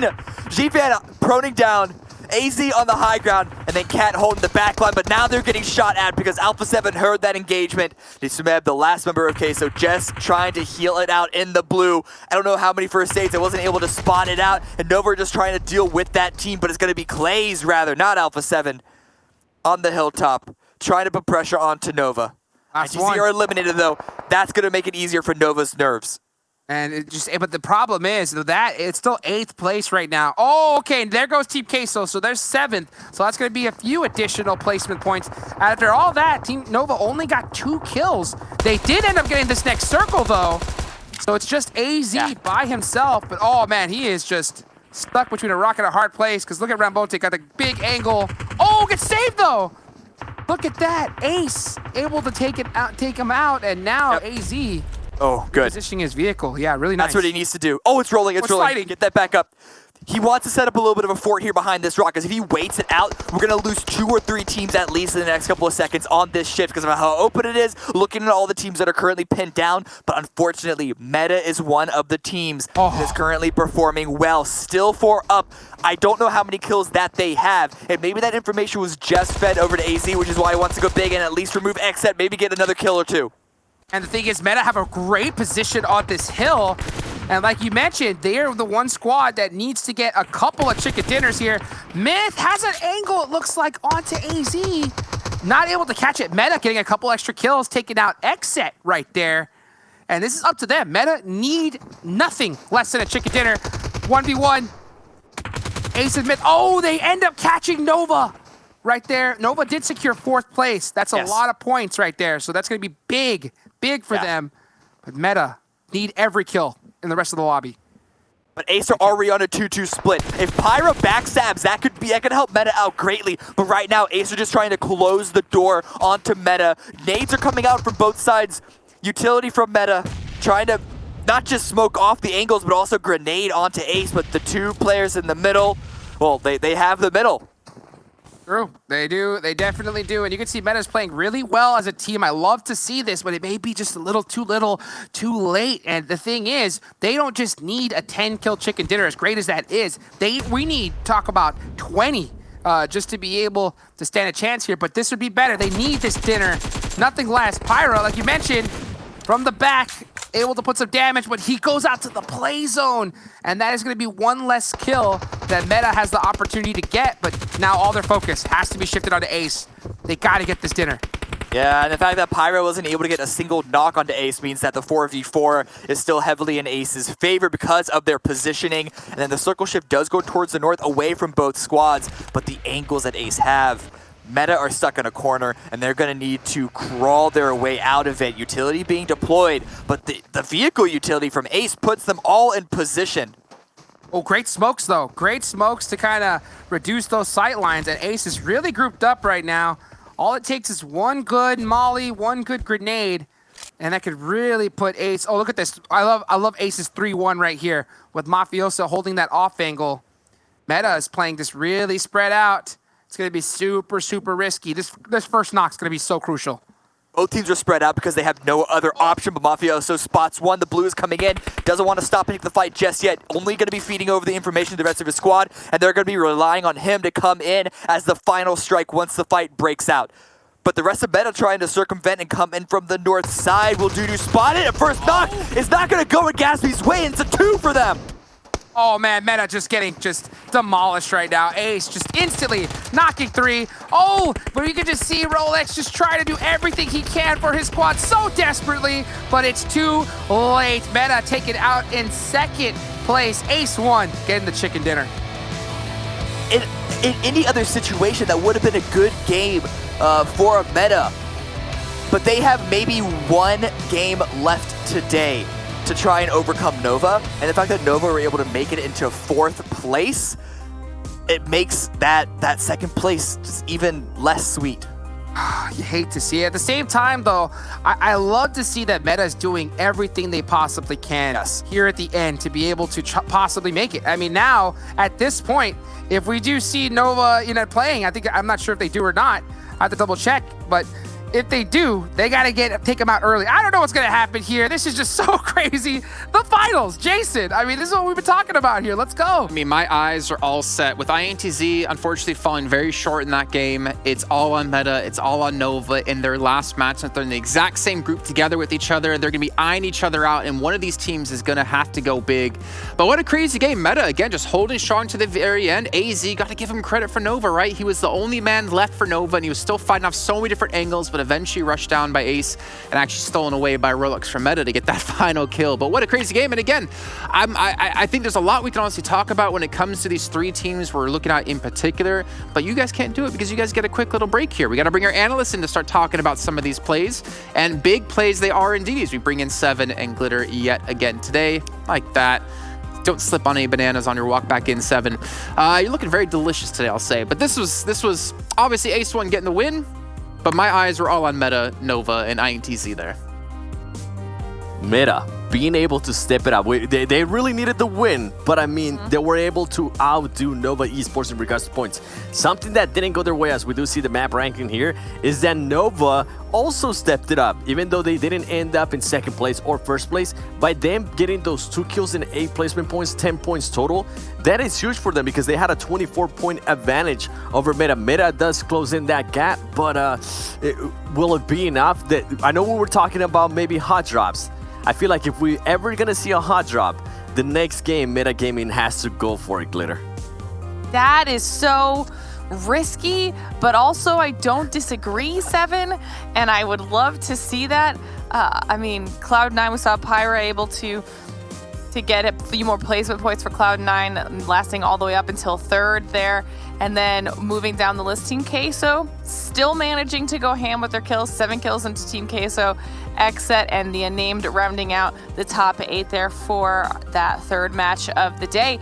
I mean, it was nice to see Ace 1 stepping up again, though, just to have to throw that out there because they have been really quiet.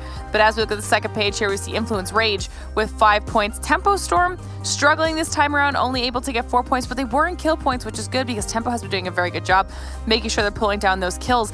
And then down there at the bottom, Wildcard really struggling. G25 once again not performing to what we were hoping for, and INTZ, like Jason was saying, after this 2nd game again not going well for them, I don't think they can come back at this point. No, I don't think it's it. I think they just fell out of contention right there. I do want to say this, by the way. The last game of the day, we're going to be seeing Meta and Nova. Because they have the next game off, right? They played the last 2 games. So coming down to the very final match, we're going to see which team could come out in 16th place. If Meta can potentially pull it off, or if Nova will maintain it. But yeah, like you're saying, Glitter, like Wildcard, really underperforming so far in this week. Tempo, bad game, but all in all, they've been playing well so far in this week. It's interesting to kind of maybe, I don't know if you want to use it as like an idea of how they will play in finals, or if they're just playing a little bit more loose, knowing they're already through into the finals. It's kind of, I guess, up in the air and how you want to look at it in particular. Obviously, we're hoping they are trying extremely hard right now, trying to figure some last things out. But let's take a look at our Mountain Dew Game Fuel moments, and maybe we can talk about the 7. Maybe you can give me your opinion on what you think's going on with these teams. Which one you want me to start? Which one of the teams do you want me to start with? I got a list over here for you. You know, like Wildcard at the moment. You know, do you think they're like really full trying right now, or do you think this is them kind of playing it a little bit more loose, considering they know they're through to the finals? Wildcard, at one point they were in 9th place. I think with them, they're playing a little bit more loose. I think they're trying out different stuff. And to be completely honest, I don't think they expected Klaze Esports to actually fight them there at the beginning of that match. I think they were caught by surprise. These teams have been landing right next to each other for a very long time, that they were maybe just caught off guard in the last match. I think they still got what it takes. Remember, the interviews that you did before the tournament even started, a lot of teams were saying that Wildcard was one of those top teams that they were looking out for. So I think Wildcard Gaming, maybe not stressed out about it too much. With G25, now that's a little bit different because the decline has just been going on for way too long. We do have a illustration later on that I'm going to be talking about G25 a little bit longer. And we saw a couple things from G25 there in the last match where we kind of enjoyed Glitter.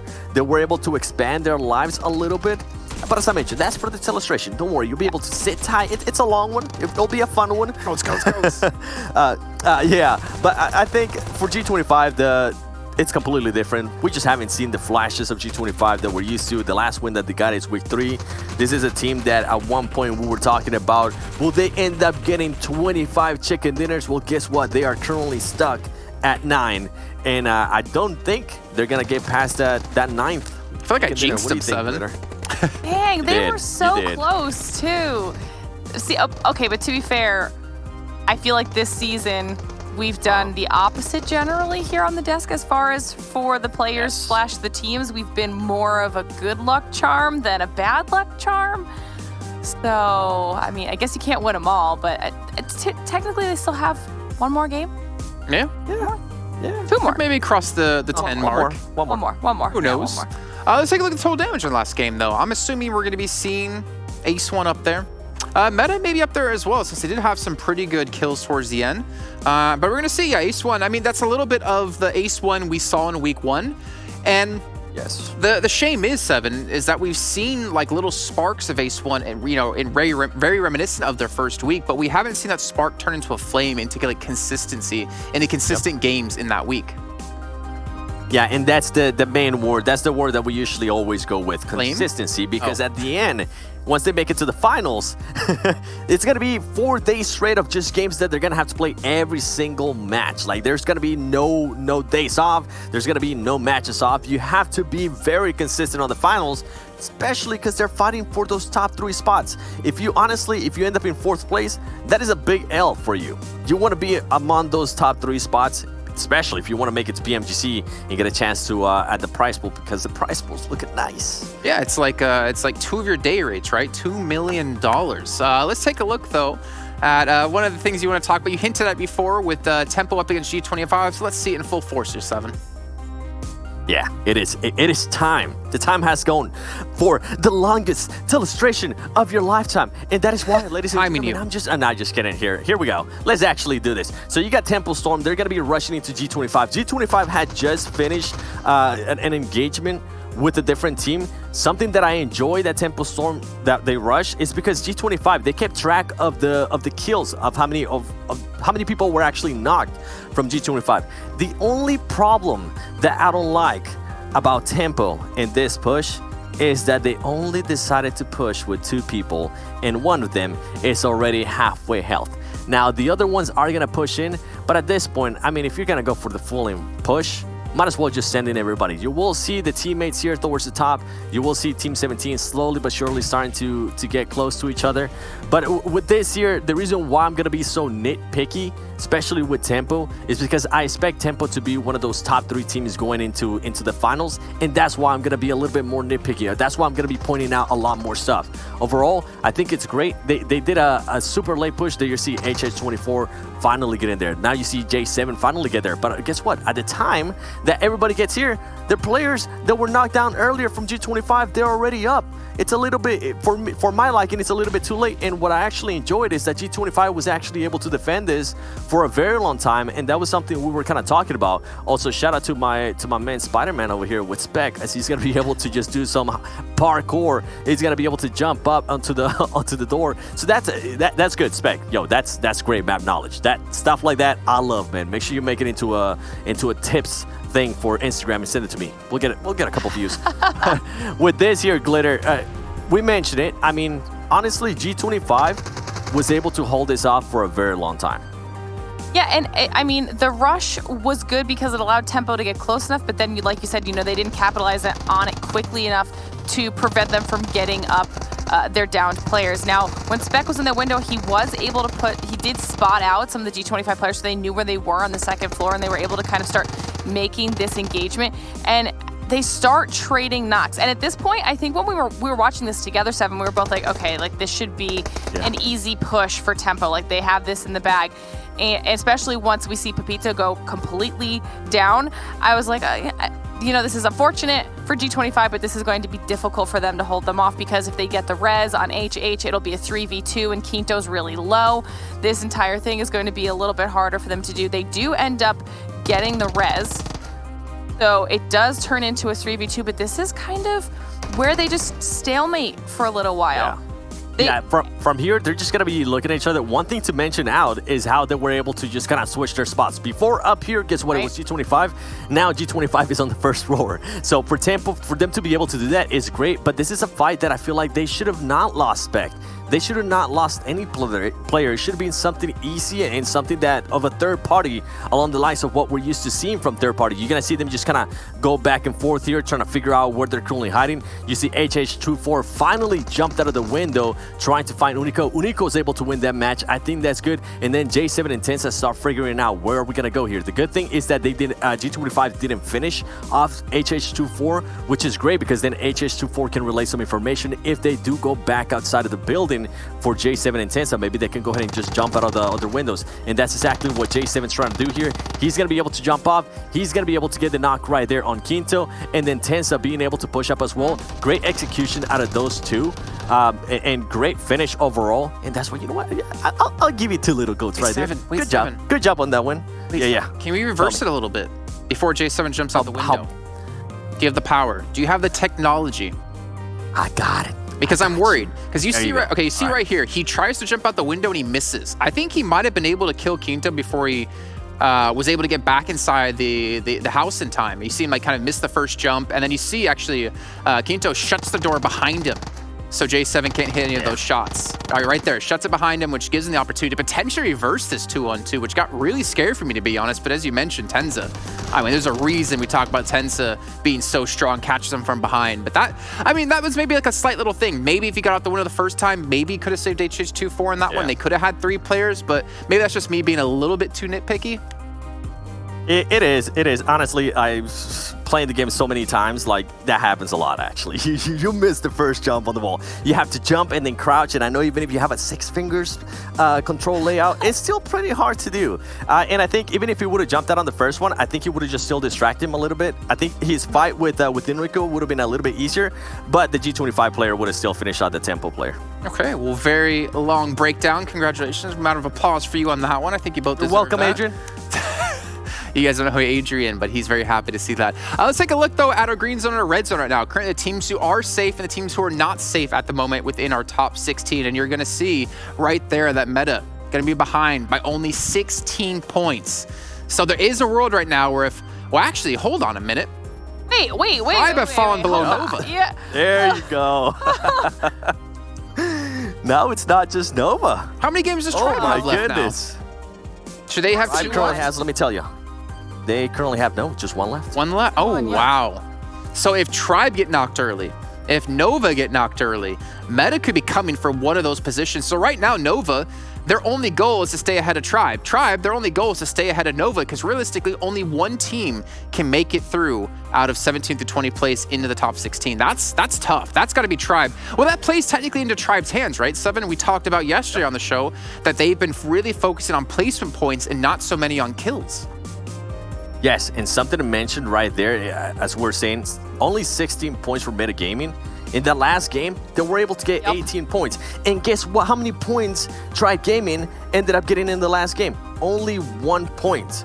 Yep. So it's totally doable. I don't know, man. I kind of want to see. This is a tear for me. This is a tear. It's possible. It's going to be a nail biter. I'm not going to have any nails after this. Damn. That's why I grew mine out, so I could, slowly just, bite them off and not take them completely off. I don't know what I'm talking about. This is disgusting. Let's go to a break in the meantime here. When we come back, we'll be getting to our fourth match of the day. It's getting to the final moments for some of these teams, and we'll see what's going to happen right after this.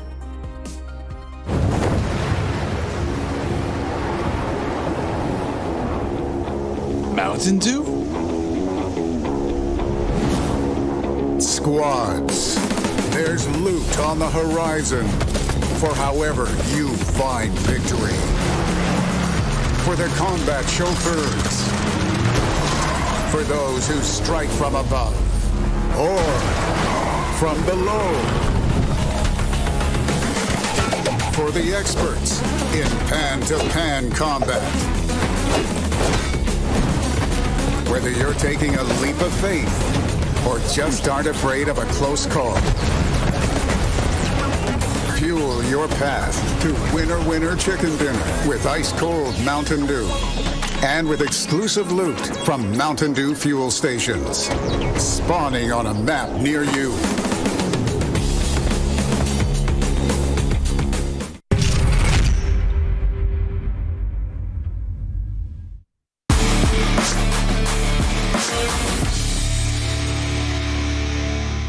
It's time now as we get into our fourth game.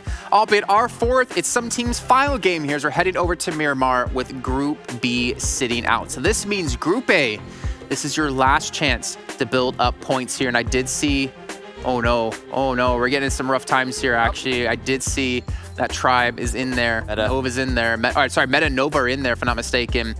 I thought they actually were sitting this game out. I thought they played 2 in a row, so actually I got it wrong on this one. But this is getting crazy. I mean, how are you supposed to keep up with all this? I mean, there's so much action, so many, things happening. It's ridiculous. And this is the final moments. This is the final moments for these squads, their last chance to be able to make it into finals. And now if you're Meta, the door, it was almost closed. And now it's wide open because you have 2 teams you could pass up.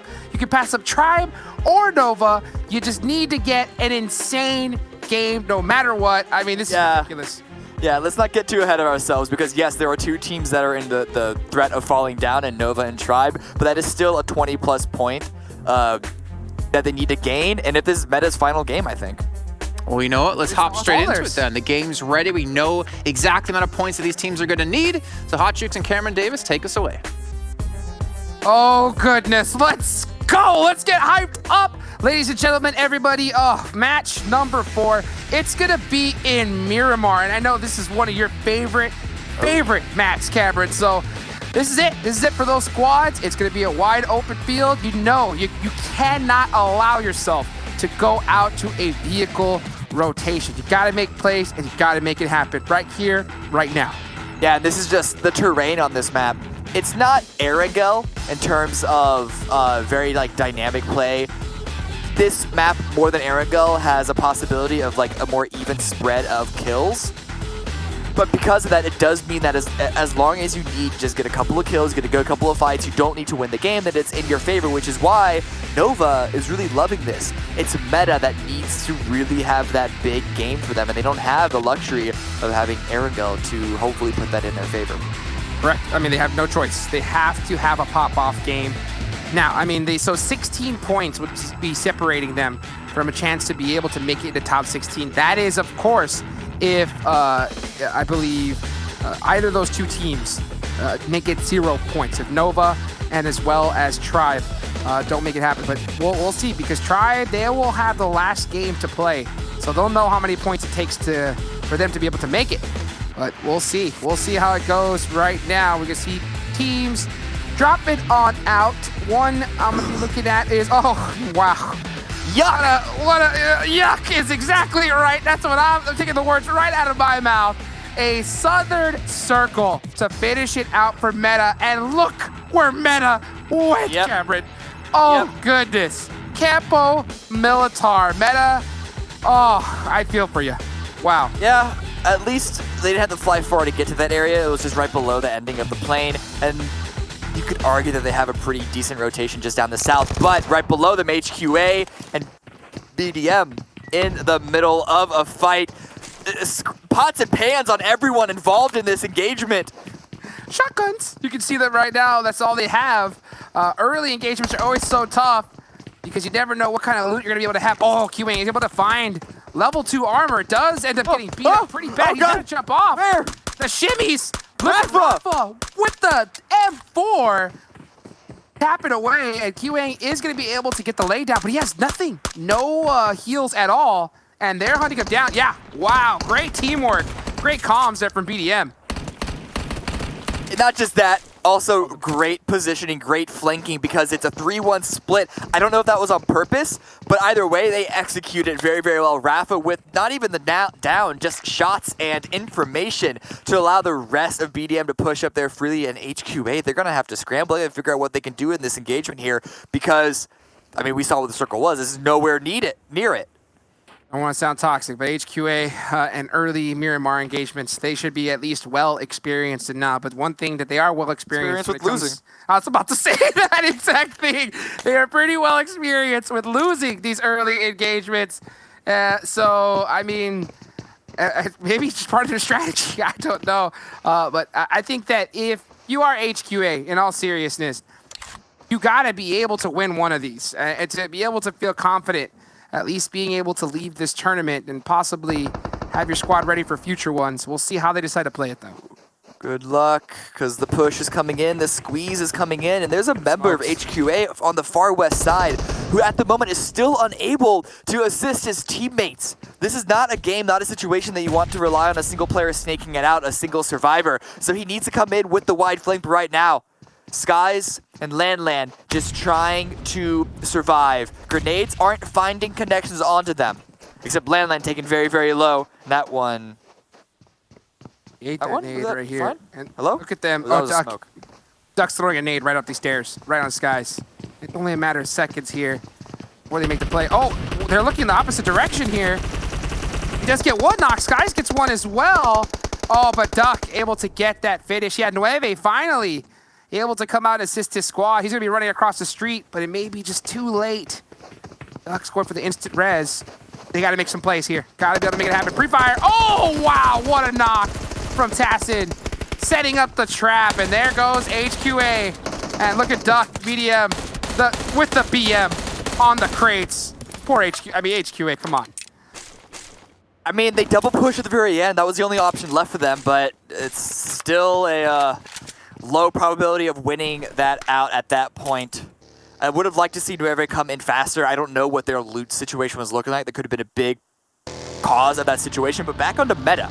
Rotated past defeaters down this west side, and it's a pretty open rotation for them, so this is actually looking to be a pretty good start, all things considered.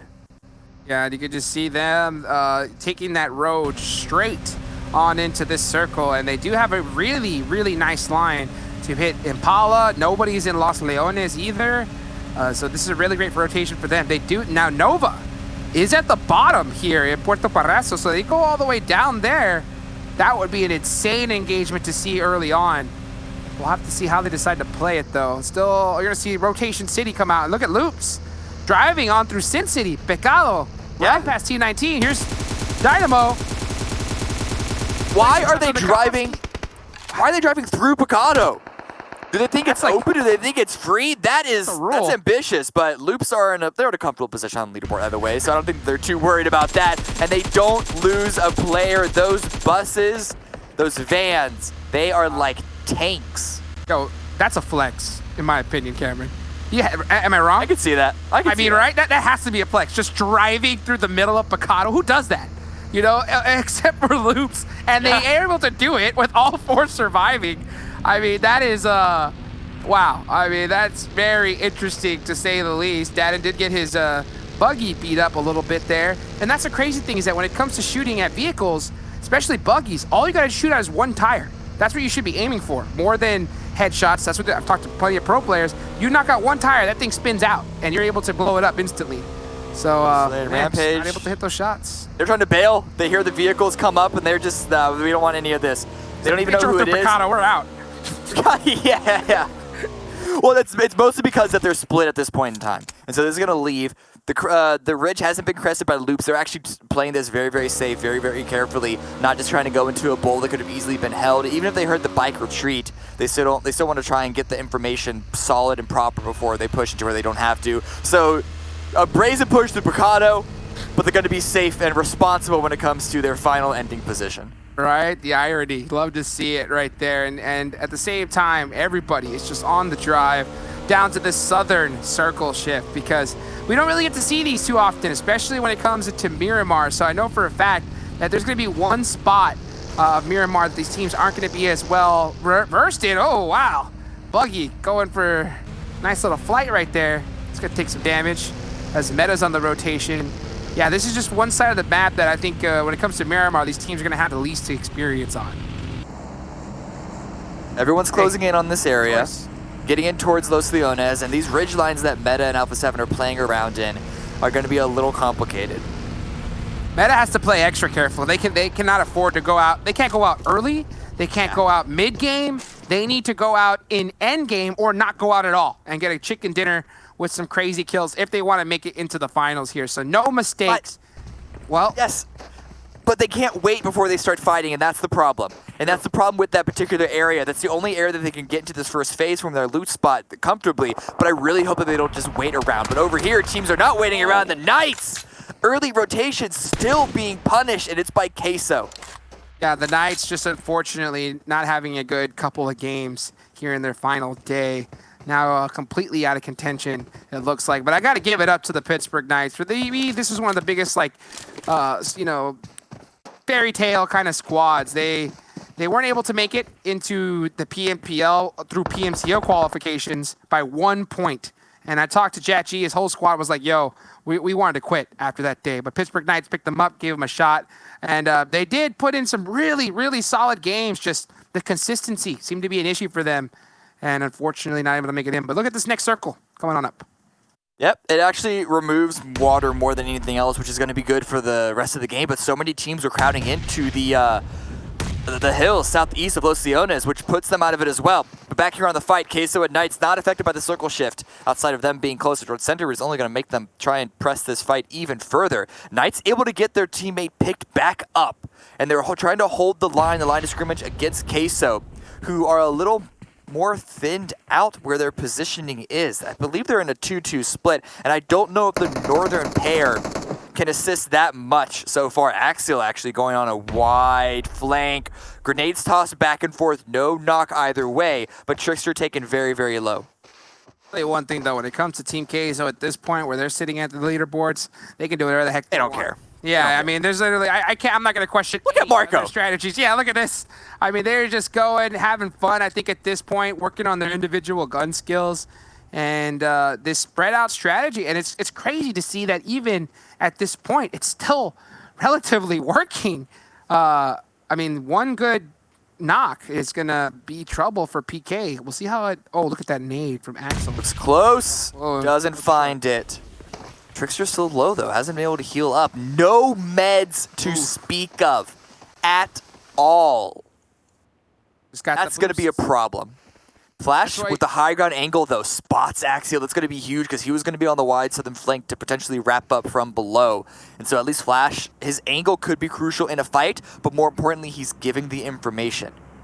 And yeah, Trickster being out of heals right now is just so devastating. And Flash, in that 5-stack, I think at the bottom is one of those Mountain Dew game fuel vending machines. And there in Miramar, you're able to go ahead and get a bunch of energy drinks from those if you click on it, up to 8 at one time. So that will be huge. I wonder if he's going to go to utilize that here.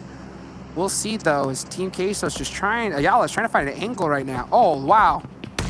5-stack nade, just a little bit off the mark from Axel.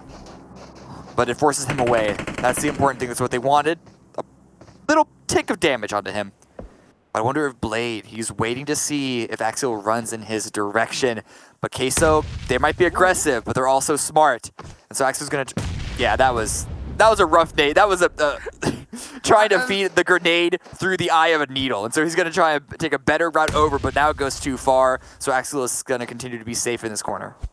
Yeah, and I think that's just like, hey, not really understanding the angles here of this particular it's hard building. Yeah, and especially, I mean, Miramar is such a large map, and to really remember this one spot it's really tough.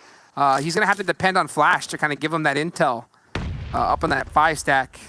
Yeah, just still not able to get that first knock. And it's just two members of Team Queso, but with their positioning, it's just forcing Pittsburgh Knights to just not want to make moves. And I'm surprised, to be honest. If I'm Pittsburgh Knights at this point, I would just be fragging out. I would just be full sending everybody, you know, just for the heck of it. But at the same time, you never know what a team's thinking, especially here at the end game. And you got to give it up for them guys, for sure. Look at this next circle, though. Ooh. It's going to center out among all these squads.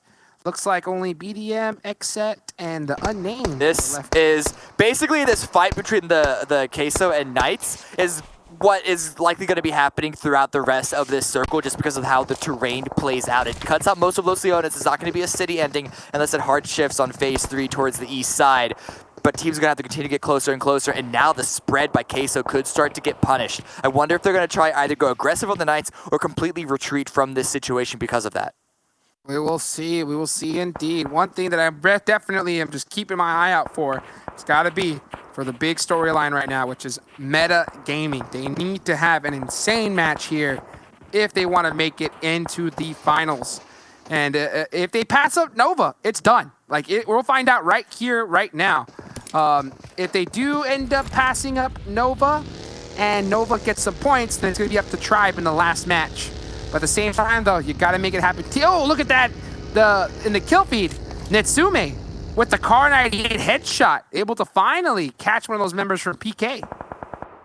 It's a good start. They're probably going to go aggressive onto that, but over here we're looking at Meta and Wildcard. Meta need to start going big, and this area just to the west side of Los Leones, high ground over a lot of positions, is a good position to start that game plan off. Rolex, sitting on the car himself, going to try and see if he can't grab a couple of early kills to begin things off. Let me ask you this. If you're Meta right now, because it's 16 points to be able to make it into the finals, at least minimum. If you're Meta, with that knowledge and knowing, of course, Chicken Dinner's 15, what would you decide? Would you say, hey, let's just try to get first place in the Chicken Dinner, or do we just try to go kill heavy and the chicken as well? What do you think you would do in this situation? I like what they're doing because they're not going aggressive. They're not just pushing willy-nilly, but they are spreading out and putting themselves in position to potentially take over the game in a big way. But they're not throwing themselves at the Wolves immediately in order to do so. This 2-2 split that they're employing is not being punished so far. And the wide lines of sight in this part of the map, if they land their shots, and we've seen Rolex especially do a lot of work for his team, if he pops off, then I think this could be a really solid game for them. They haven't had a lot of pressure on them. They've been able to slowly move out, figure out what they can take, what they can't. And now Alpha 7, in response, how are they moving around? The thing is that they don't need just a solid game. They need an insane one. They need an insane one to really shut the door on these squads. And I think that's the most difficult thing right here. And like you mentioned, I do like their position as well. They're going to have to make it work. Yeah. Not a lot of squads nearby them. It looks like Wildcard, they're starting to creep up here on this Pittsburgh Knights and Team Queso fight. This is going to be a crucial next circle, though. Where will it go? Oh, Meta gets blessed, baby! So huge! What a zone shift. This is good, though, but unfortunately, they're not in the angle to really gatekeep most teams out, and the biggest fights are going to be there on the northwest side. They are going to be able to fight Alpha 7, Nova, and Defeaters, as well as potentially the Unnamed on the south side, and that is good in a way because it means that they're not overcome with too many teams pushing in, too much chaos. It should be just about enough to pick up points reliably, hopefully without losing any players, and then they can clean up the rest of the end game if they want to make that win, which is, I think, what they're going to be going for right now. But over here on the west side, XSET coming in late, Loops coming in late. The these teams really need to push over this open ground to make it into the next circle, and Loops might not be aware, they should be, but they might not be aware of XSET behind them. And so on their rotation, XSET could be shooting them in the back. Only possible right now. I did see in the kill feed one of the members from Meta getting knocked. He is revived though. And I think it's time for them to just, hey, group up and start shooting everything that moves right now. You can't get anybody, allow them to get too close. Don't want to get into an early engagement and get third party, especially with all these squads surrounding you right now. This is getting intense, ladies and gentlemen. You can see B4. Oh, nade in hand. Does get knocked from Q, but the great return knock from Pedro. Oh, look at that off angle, though, from Brazilian Rampage. How open this area is. Man, everyone is punishing everyone else. Grenades coming back and forth. That one rolls just a bit too far from Pedro for the Unnamed to finish things off. See how they play it right here. Some nades bouncing into those divots, into those bowls, but Pedro is just full laydown mode, trying to survive here at the south side of the circle. Here comes the wild card. Taking on Pittsburgh Knights. Flash is on the run. Has to turn, yeah, but just taken out right there from Leon, the last member for Wildcard. There goes Pittsburgh Knights out in 15th. Big plays for them. And you can see the Unnamed spreading out. Oh, he does connect that great nade onto Pedro. Oh, and the finish! Wow. The Unnamed taking out B4 in style there. Yeah, really good fight for them. And you saw them using the area to their advantage, making sure that they weren't third party by Loops all the way on the north side, but making sure that B4 couldn't get their feet under them. And now Execute fighting up against another squad pushing in. 19 gets the knock. Fate trying to trade back, and they do get the wipe. Should be able to pick up their teammates. But XSET are going to be pushing in off of this. Angry is bleeding out on their end. Joey prepping the grenades, and the smoke's coming out to allow for this push. But as I mentioned, there's a bunch of teams that are all coming in from this angle. Execute should be ready for it. Zute picked up, means that they're going to be able to hold it down as 4. Hopefully he can get the first aid off kit in time. The laydown was so clutch, allowed him to get a little bit extra time to be able to get his teammate to assist him. Really well played there. Oh, kill switch, and it's Fate getting some big knocks onto 2 members from XSET. And It's Fate is one of my favorite players to watch when it comes to grenades. He always has them on point. The IGL for Execute, and here they come, trying to take out XSET. Nico, though, holding the line through the smoke, getting some great shots, doing a ton of work. Can he get the last one, a kill switch? Oh my goodness, it's Nico getting the 3-piece, baby. And that's Execute eliminated. Wow, what a play. Coming huge, but because of the blue, does not have an opportunity to pick up Angry and Joey. And Loops hurt that fight. They want to execute off it. They want to punish it. Taking full advantage of the situation. The circle shifts towards the west, but Nico, I don't think is going to even be able to spot where that line is drawn because the Dean's prepping another grenade. They know where he is. It doesn't reach, but the full flood of Loops members is rushing over. And Nico's just doing it all he can to survive, but yeah, just the flood from Loops, just a little too much, taking out XSET. Now here comes the big fight. Oh my goodness, it's Meta and Nova going at it, the 2 teams. Meta has to take them out right now. Does get one of them. So clutch, just their first kill right there. And it looks like there's going to be 1 remaining member from Nova hiding in the field, trying to get some extra points, and it's going to be Cat, the last one. How many lives does he have left? None! It's done! And that's them out in 10th place! 1 point! That's 1 kill. 1 kill for Meta, because it was Alpha 7 that did most of the damage to Nova in that engagement, in that fight. And so yes, Nova are out, but Meta have not started their run for that victory yet. They need to go big off this position, but Defeaters, next one's up to bat. It's another one, another point right there. If they do get the thirst on the fishy, great start. They need to be able to hold this down though right now. Another great nade from Meta. They are doing their all. They're playing this the best they possibly can. They want to make it into the finals. Can they do it though? Bishop with the great nade on the Gasmi. Doesn't catch Escanor. Very big break. But here they come to try and get the finish. Rolex through the smoke. Can he catch Bishop? Can't do it. Trying to run back in. Able to make it just in time. Richie gets knocked from the third party. It's just Bishop left.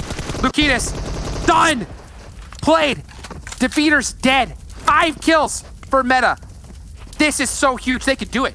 They could do it, Cameron. They can't. The problem is, it started a little bit too late, and I don't mean in terms Alpha of the 7? points, but in terms of the fact that the blue is already pushing in, and they have not been given any opportunity to start to figure out how they can enter this next zone. Alpha 7 is in their way, Queso is in their way, Brazilian Rampage is in their way, and they have no time to really get the lay of the land. They just gotta send it. Gasmi is in his own vehicle, sending it in, is able to find a crate, but Alpha 7 send up here with the line. The smoke is blocking his point of view. Wow. Look at these plays. I mean, the teamwork these guys are just doing, they're so desperate to try and make it into the finals. They know. They took out Nova themselves. They know that they're done and out. The door is open. It's time for them to finish it and finish strong. Tons of nades coming out. Oh, just being berated here as Escanor tries to get this first aid. Alpha 7 just trying to take them out as well. And Meta, just full smokes, just trying to survive at this point. Ooh. All four are standing, and that is a huge pickup. But Gasmi does get dropped by Ayala from the north side. The angle is way too rough down these stretches of containers. A second down for Meta. The pitch is so strong. Now Team Queso finally looks up at Alpha 7. That's going to give a little bit of breathing room, especially with that knock onto Ayala, from Ayala onto Law. And all these nades from Alpha 7 could be so devastating. Will they connect? Little short. Gonna buy a little bit more time for Meta. They are beat up right now, but they did get the zone shift. I believe they are in this next circle, but they gotta take on Alpha 7 right now. They gotta start getting the kills. That's the biggest thing. They still only have those 5. Alpha 7 is a good pickup for them, but the grenades is way too strong. It's these tiny little choke points make it easy for Alpha 7 to land, you have to imagine. Luquitas is just up against the corner with the fire, looking at his feet. Grenades bouncing back and forth from both sides, but it's a knock on to Gasmi for a second time. Yeah, Swagman able to get the huge nade here. Luquitas and Rolex have to hold these crates, and here comes Alpha 7. You cannot get the first nade off.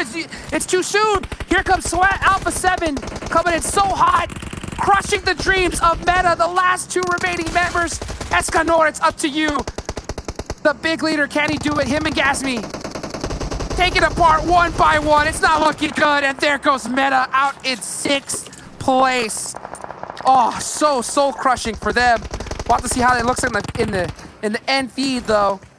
And Brazilian Rampage taking out the Unnamed. Only 4 teams remaining. Wow, Cameron. Yeah, while that fight was happening, Meta unfortunately unable to win any of their fights. Wildcard take out the entirety of Queso, and Brazilian Rampage take out the Unnamed. And Loops, of course, have just been hanging out on the north side, slowly pushing in, slowly sneaking up on this warehouse that Wildcard now have control of. Neither of these teams is in the circle because they're going to have to cross the road. And the bleeding Alpha 7, the slightly wounded Brazilian Rampages could easily stop them from going any further. Absolutely. I'll tell you one thing. This Loop squad today, they have just been popping off, playing these games perfectly. I haven't looked at the leaderboards, but I can only imagine what they're going to look like after today's games. I mean, where has this Loop squad been? And right now, with their position, they're just big chilling. They're doing this is their game right here. Well, unless the circle shifts off them, we'll see though. They're likely going to have to make their way across unless it shifts up towards the north. And smokes are already deployed by both teams on the northern side, Wildcard and Loops, to be safe for now and wait for that next shift. Because going now, going later is not going to make too much of a difference. They're all just crossing their fingers and hoping it comes in their direction. But the spray coming out from Alpha 7, trying to keep Wildcard pinned down, lands a couple of bullets, but no real knock. But look at the circle shift towards Brazilian Rampage. The pre-fire is just so strong from Alpha 7, just applying the pressure. And yeah, Brazilian Rampage looking up to the sky and saying thank you after that circle shift, because they did not want to run out into the open. But that is going to be the job of the rest of these squads here. Alpha 7, they have that beautiful hill, but you got so many teams like Wildcard and Loops looking right in your direction. It's not going to be easy to move. Grenades coming out, smoke tunnel coming out from Loops. This could be huge to break their way. If they can get to those containers in front of Brazilian Rampage's warehouse, they have an opportunity. They're going to make the send through. Wildcard currently distracted by Alpha 7. They can't really put what few resources they have left towards this direction to try and punish the Loops push. No one's shooting at them so far. They're able to make their way across. Beautiful smoke wall right there from Loops. Just classic execution. And they are using this time to be able to press harder. Alpha 7 is going to start putting the pressure from the other side as well. Wildcard, yeah, they're just stuck right there. As Carrillo's throwing out some nades. Great knock from Law through the smoke onto Leon right there. And I think Loops are going to hold this out. Good trade from Spring. How long can he last, though? Yeah, that's going to be it for Wildcard.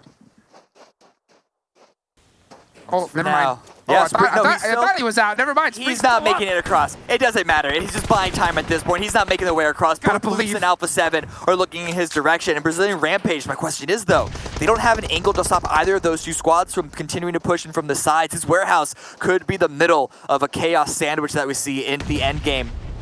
We'll see right now. I'll tell you one thing, though. They're all really focused on these players. They're not looking at Spring, and Spring almost hit a...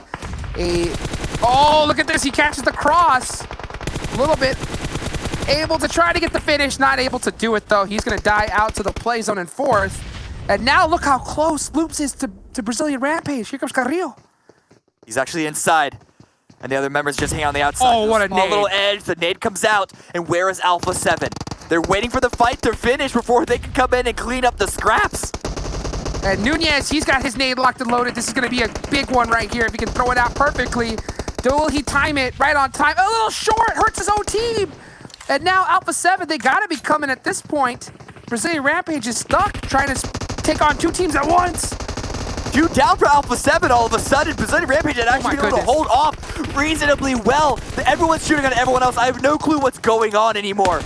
Oh, they won Federal with the N249, able to take out Brazilian Rampage. And now you got Alpha 7, Vituke, able to get a crate right here at the end. Talk about fortunate, but Federal's already got one. He's got the ghillie suit, and not to mention the squad wiper, the N249, using that 3-peak. Will Swagwin get the prediction nade, though? He sees an angle. Oh, he's got to be really careful right now. I don't know if he realizes that Swagwin's at that box. Very risky peek right there from Federal. Ooh, V2 made it way to the rock, wants to go and revive Senna, but I think at this point he is dead and gone. Federal backing up to loot some of these boxes a little bit. He needs every single piece of utility, but because of that, my goodness, the push to Senna is successful. V2 is able to get the revive, but Swagwin is dropped as a trade, as a sacrifice. And Federal, does he know that V2 is able to make his way to that truck? He's going to finish that kill, get 1 more point, up to 10 right now, left in a 1 versus 2. Beautiful confirm, and that laydown was straight disgusting from Federal to be able to get that knock. Can he get the 2-piece, though? This is Loops. I mean, the amount of points they've gotten already. Oh, Molotov, he's going to feel that one. Good Molly and the push to follow it up. Push. 2v, oh, wow, well played there. Perfectly executed from Alpha 7 to be able to secure the chicken dinner from Loops right there. Well played. Great push. They might be tied in points overall when you're looking at the final kills, but either way, Alpha 7 were able to make that work for themselves. That entire ending engagement was incredibly chaotic in that warehouse. It's exactly what we expected. All things considered, Brazilian Rampage held out reasonably well. But unfortunately, because they're the ones in the middle, they survived the least long, not the longest. And it is going to be that engagement at the end between Loops and Alpha 7. My head's just all over the place right now. I mean, from that last engagement that was just freaking insane to meta gaming. Oh, I don't know what the overall is going to look like. But, I mean, Jason, come on, dude. I mean, could you ask for a more close finish? Oh, I just wish they were able to beat Alpha 7 there, because they would have been even closer to making that like a potential gap between them and other teams in top 16. So close coming in for them. But also, Loops. They're showing up pretty big here today. Again, another big game for them. They've shown up definitely in the last week. That gives me a lot of respect and a lot of anticipation going into our finals as well, because they're obviously a team that's clearly through. I mean, this is a team that we've talked about multiple times, and early on, people were like, yo, hey, why you guys keep talking about Loops? They're currently in 15th place, blah, blah, blah. Well, guess what? I mean, after these games, I mean, who knows where they're going to end up? They're just popping off as the Loops we've been waiting for. Sky's the limit is what I'll say for them. But you know what, guys? We still have 1 match left to come today. So you two need to get ready, get prepared, get a drink of water, get a Mountain Dew. And we'll see you guys soon as we bring in our experts with 7 and Glitter to start talking about that last match and obviously start to look at the map rankings to see if Meta could potentially have overtaken Tribe in 16th place. Why are you guys looking so sad? 7, you're looking really sad, man. What's wrong? What do you mean? Are you sad because League plays almost done? I'm hyped. Yeah, dude, listen, I am so happy that Loops Esports is playing like this. This is not only with the way Team Queso was just dominating. I thought we were just gonna be talking about Team Queso for the longest time, but Loops Esports is giving it something else to talk about, and now it becomes the thing of Brazil versus Argentina. Which out of those two teams is gonna be able to perform the best in finals? And I cannot wait to see what's gonna happen in there. Alpha 7 Esports though, 23 points. They had an amazing match. They did end up killing the team we were all kind of hoping would clutch up that last one, Meta Gaming. To be fair though, Meta Gaming was able to hold themselves up pretty good there with five kills to themselves, considering a lot of teams were rushing them there, Glitter. It's surprising. They were surrounded by everyone, and they did a really good job of holding everybody off, even while people were trying to third-party them. They had shots coming in from Queso at one point while they were also trying to deal with Alpha 7, and they did what they could. It was a rough situation. Alpha 7 got the better of them in the long run, but they still were able to pull down a decent amount of points. I don't think it was enough, but we'll find out, see how those overall rankings shake out at the end of the day. Moving down the list, at least Wildcard had a much better game this time around with 14 points overall. And then here onto the second page. What? I think you know what I'm talking about. Look at 16 right there. Memories? Are we getting flashbacks right now? I mean, with the zeros? That combined with the fact that Nova, one of the teams that we've been watching, also only pulled down 1 point. Well, you know what? 7, are you a fan of Alpha 7? Yes. Glitter, are you a fan of Alpha 7? Mm-hmm. Well, I bet you right now, Tribe is probably the biggest fan of Alpha 7, because with Alpha 7 taking down Meta, there's no way now for Meta to surpass Tribe, and that means Tribe is safe into top 16. Obviously, their placing will be determined into their final match, but that means we have our top 16 teams. We'll take a look at it in a little bit of time so you guys can see it, but let's take a look at our Mountain Dew game field moments before then, just to give you guys a little bit more anticipation, anxiety when we move into it. But that obviously does mean that Tribe has to be so happy and has to take so much pressure off their shoulders. But to be fair to Tribe, I think they definitely have played so much better this week, and have definitely played like one of the teams, I'd say even maybe Cloud9, who have played with a set focus in mind of like how they need to play to accomplish a top 16 finish. Think so? Yeah, I would agree. Man, I just want to see more out of Tribe. They have just so much potential, and we see like greatness out of them in not just this PMPL, but also in like previous stuff. I don't know what's missing on that team. But I just haven't really seen like the improvement, and they have so much potential. Like that's one thing with that team, they have so much potential, but I just haven't been able to see those flashes. Now, one thing that we can kind of move on from here is like who's gonna be fighting for the top 3 spots here on League Play, because remember, these teams are still fighting for some money. I don't remember right at the top of my head how much money they're actually fighting for in regards to League Play, but first place, second place, third place, fourth place, all of that. I mean, we saw some movement there at the beginning of the day when we showed the overall leaderboard. Now that we kind of stop worrying about metagaming, there is some of those teams that are currently in second place, third place, like Alpha 7.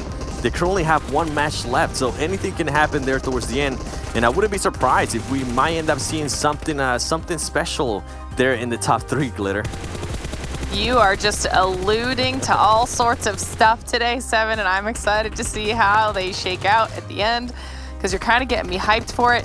This is actually the fight right here that we're seeing where Alpha 7 did finally make that last push up onto Meta. They were able to kind of take a hold of the crates. And in the end, that ended up being the position that, was the strongest one based off of the way everything kind of played out for them there at the end. So if they didn't take that off of Meta, then, I mean, literally the entire game could have turned around. For all we know, if Meta held those crates, they might have gotten the win, and it could have completely shaken up the standings there. But Brazilian Rampage, we were talking about this while we were watching 7, they've been doing so well for themselves this week.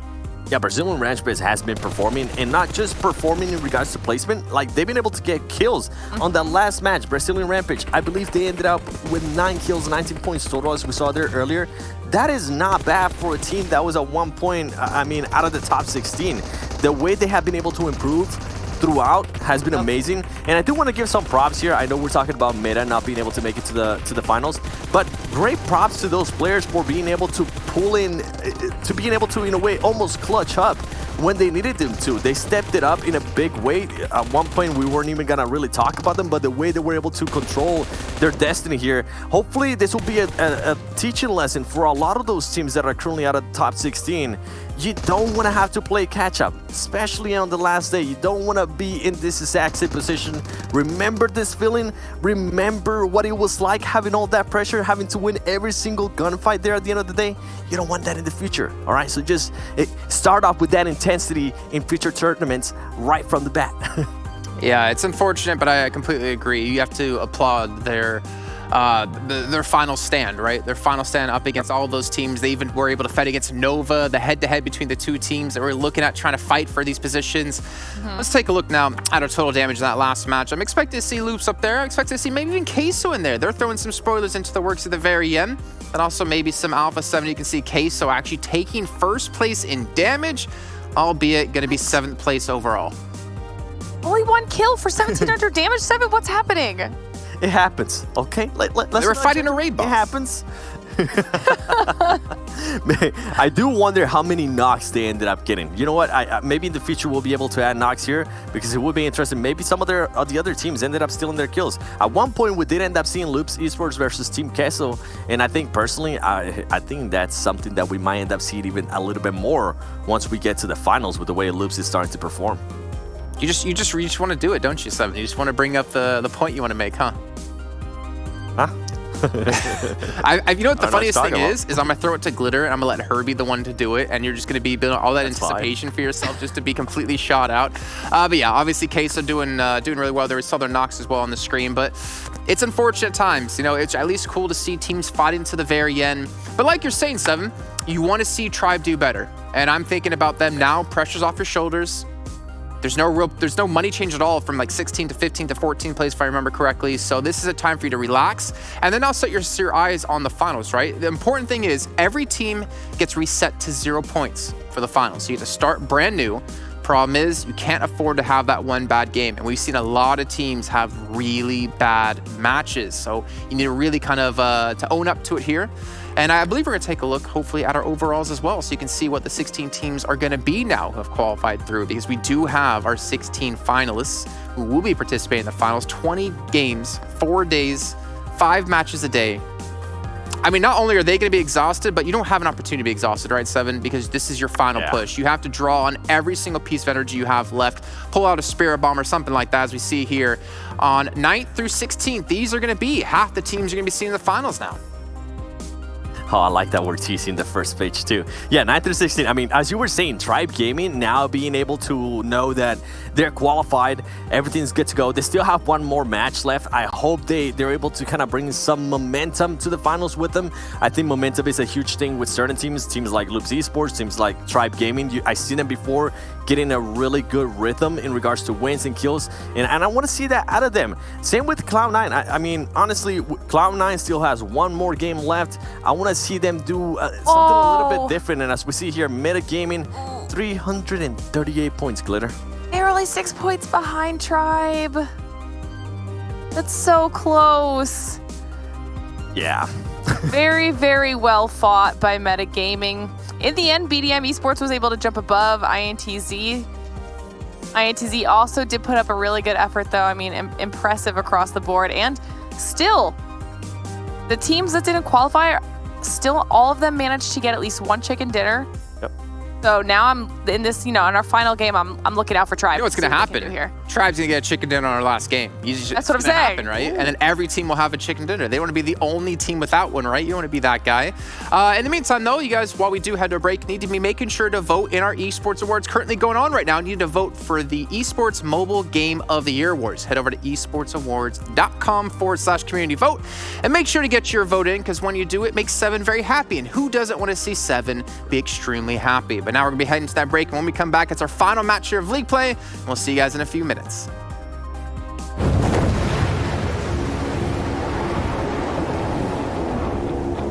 Mountain Dew? Squads, there's loot on the horizon for however you find victory. For the combat chauffeurs, for those who strike from above or from below, for the experts in pan-to-pan combat. Whether you're taking a leap of faith or just aren't afraid of a close call. Fuel your path to Winner Winner Chicken Dinner with ice-cold Mountain Dew. And with exclusive loot from Mountain Dew fuel stations. Spawning on a map near you.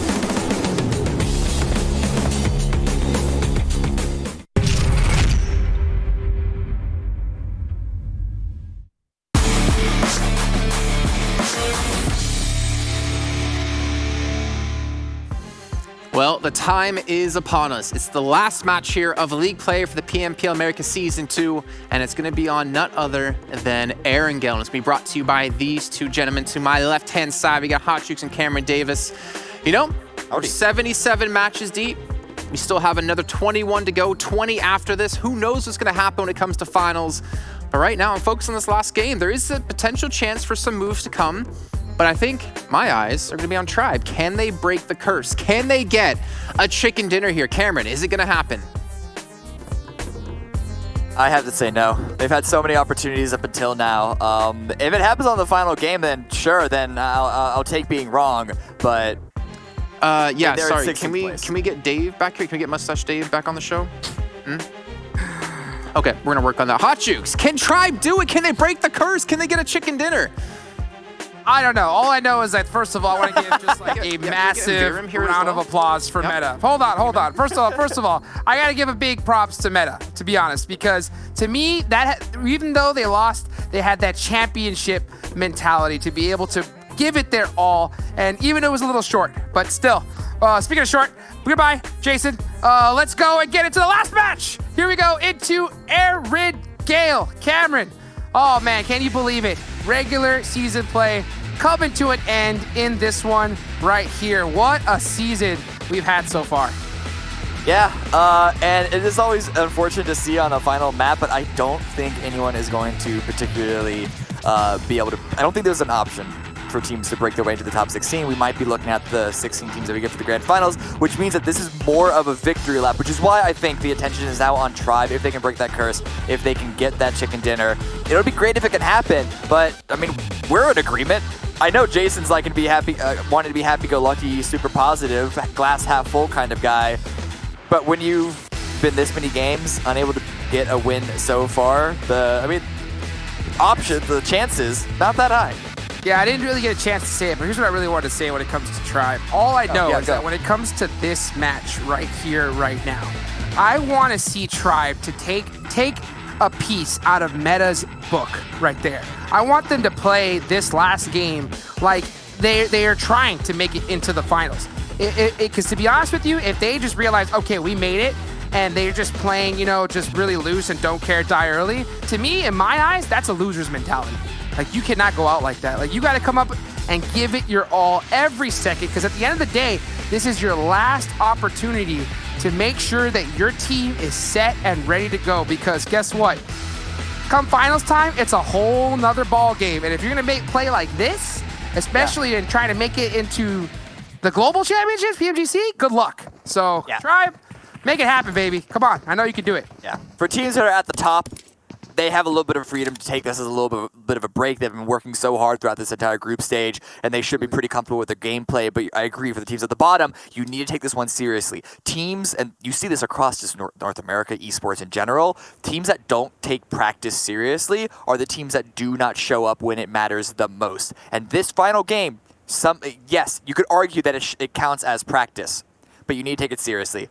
The Knights right now face off against Loops, though. A little bit of damage back and forth, mostly onto Loop's side. But the Knights are now playing it very, very slow. This is a whole cluster of teams that are all landing on Georgia Bowl. There are 2 down here in containers, 1 in South, 1 in North as well. Always a party at Crates, and you can see Pittsburgh Knights opting to challenge Loops. And I wonder if this is PK coming here to say, hey, you know what? We're going to do it. We're going to go ahead and put in some work right now on one of the #1 teams. And you can see right now, look at this, HQA and Influence. Jump shot, HQA with the beginning. I mean, can they, at some point, they had to have given it up. So will they be able to win an early engagement here? It's not looking so good so far. They're down 2 members. Here comes Skies, though, trying to make a play. Yeah, you got to go for the plays. This has been their play style the entire time, and so why back off now? Just have fun with it. really assert your claim as one of the most unique teams that we've had in the PMPL. Blowing it down, Skies. Actually, I think he's being very active, very loud to try and bait a push into Landland, who's holding the stairs, but they know that they're there.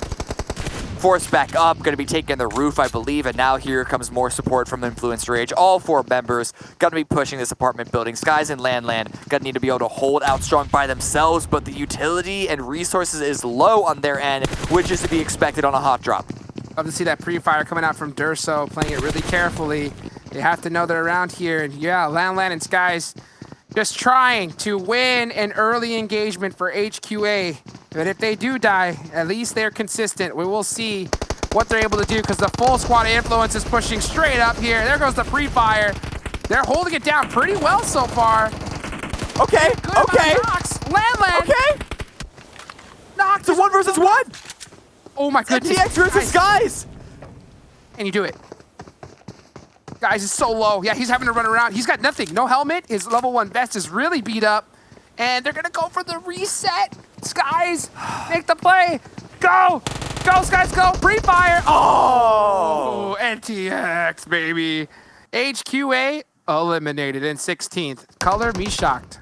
I mean, that's the way they got to take that engagement. Skies knocked 3 of them by himself, but the health and the need to reload forced him to jump off, and then at that point the only play is for the push through the smoke. If he had more health, there could have been something there, but over here in the fight between Loops and PK, Federal gets a knock, Federal gets a kill. 3 kills for them so far, and that is going to be it for the Knights. They don't even get a single point in this game. Once again, 2 teams out in the first 5 minutes. Look at the BM at this point. Federal just shooting the boxes right there, and that's crazy to see a member of Loops take that sky top over there, because that's so risky. If you get knocked up there on that scaffolding, you're dead instantly.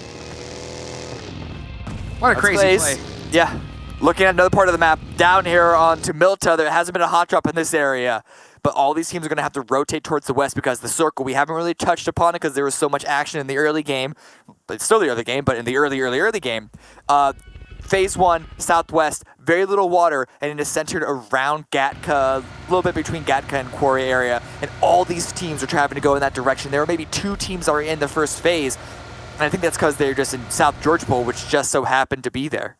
Yeah, we look at this replay right here between HQA and Influence, and they did a great job holding it for quite a while, but then just that knock right there on Landland from NTX was so clutch, and Skies was already so low, he had to jump out. Almost died to fall damage. Actually, watching that, I wonder if Skies intended to fall or not. Might have tried to jump on top of that beam and then climb onto the roof to overlook NTX. It's a possibility. Either way, it was a chaotic situation, and HQA did a lot more work than I think anyone would have expected them to. Having the smoke, forcing them to come out through into a crossfire is how you set that up, but they still were able to land all the shots in the very beginning. It was just the man advantage that sent it back into Influence's Rage's favor. Oh, true. I mean, hey, they did pretty well, especially for that duo against the squad. At the same time, though, I mean, to see them go out into an early engagement, it's like them going out in a blaze of glory for HQA. Yeah, so at the end of the day, ladies and gentlemen, I know that sometimes we can joke around. At the same time, you know, all these squads work so hard to be able to get here. You got to give them mad props to be able to put your name out on the line and compete at this level. It's number one, a privilege to be able to do so evenly, but man, to do it, it takes a lot of guts and something that only very few people ever get the chance to do. So mad respect to everybody that's playing here in the PMPL. Rotations into phase 1. Everyone is vying for these hills just south of Gatka. It's the best places to play in the early game, I think, in this area, which is why, of course, I mean, everyone else is going for it, so I must be right with that statement, I assume. True story. I mean, this is a really unique spot here, especially considering right south of Chopsticks. You can definitely see why so many teams are starting to favor this area. I mean, the zone predicting inside of Erangel is always at all-time high. Look at Italos here. On top of the hill, being really sneaky, trying to catch Seagut slacking on top of that roof. He's got the spot, but does Seagut have any clue that they're on top of the hill? I don't think so. I don't think so. Looking towards the field, trying to find a rogue player rotating around as well as trying to find that information. We'll see. This is a game to see if Tribe can get the win, but Klaze now arriving behind Alpha 7. They actually were following them this entire time. I don't know if this was done as a specific aggressive attack, but they're at least capitalizing on it. A lot of damage, but no knock just yet either way. Klaze trying to fan out and find some crossfires, but that does get punished. Great shots right there. Definitely love to see those lay down DP iron sights. Be able to put those down range. Always fun. And you can see Klaze. They're focused on, they're so split between so many different squads right now. Not to mention they're split in general, 2-2. We'll see how they try to play it off. Alpha 7's just trying to find a reposition. Looks like Senab's trying to get an off angle here. We'll try to leave, actually, because G25 are pushing in from the west side. A lot of damage, but luckily, oh no, Law does finally get knocked. He must have hit that rock, and now V2 does as well. And he's in trouble, and you can just see him with he having to put on his dancing shoes, because that dossier is about to get blown up. And V2K is putting that return fire, DP iron, but just gets caught from Pepito. Great shots from him. They have the sights, that's for sure. Alpha 7 in a lot of trouble right now. Good on G25. We saw them staring at Tribe, but once this fight broke out, they heard where the shots are coming from, and they turned on a dime and tried to take advantage of it. Picked up a couple of points for themselves. Not a lot of pressure has been put back onto them. Just a little bit of damage. Should be able to heal that up quite easily. And now they're going to continue to move out because the circle has pulled down towards the southeast. They want to give a little bit of room to teams from the north side. Take that hill to the east of Quarry. We'll see how it all plays out. I did see the kill feed pop off. And it looks like Tribe was able to catch one of the members from Loops, Federal, got to the knock and finish. Execute seems to be rotating onto them as well. That's going to be interesting to see. But right now we're looking at Bits from INTZ. Pulling out the nade. Oh, INTZ's got some great angles on influence right here. And they get the finish though. Mitz is really pushed up from the rest of his squad. Gonna have to hold the line right now as he waits for backup. Oh, but yeah, here comes Influence. They're starting to set the trap up themselves. And here comes that 2v1. NTX, pre-fire, great knock. Getting this around. And Influence Rage continuing to put on the pressure. He's playing S3 right now. But they're just getting into fight after fight after fight. But Darius with the double spray down. A return grenade is going to knock Vega. And now Murlovsk trying to face down Darius in this 1 versus 1 to finish this fight out. And the blue coming in, puts a little bit of pressure on it. But Murlovsk has the angle, and with the blue dealing as little damage as it does right now, should easily be able to get the revives off. Yep, he's going to get those both that reset off really quickly here. Still only circle number 2. And I guess this is what we see in the final game. Just all these teams are just trying to, frag out of their minds right now. Love to be able to see this kind of loose play style. I mean, this, like we talked about, it's the victory lap for a lot of these squads here. At the same time, though, they want to, put on a show for everybody that's watching, all their fans out there. Really interesting to see, though, who's going to take this one home. Looking at G25 right now. And Klaze just trading some shots back and forth. Ooh. Try to take out the tire and just constant pressure. But, ooh, the turnaround. Interlocks gets on the roof and immediately drops. What a great shot right there. Now, it looks like G25, they're in the buggy. No back tire, but they're pushing this. They're coming. They're saying, Klaze, we got that first knock. Here we come. Unico's coming slowly. But Pepito trying to get that off angle. You can see the smokes coming out trying to help. But Ambota's got the nade locked and loaded. Oh, this could be huge. Will it land between them? A little too far. Tags Pepito just a little bit. The damage, but it keeps them from pushing up, and that's the important part, at least for now.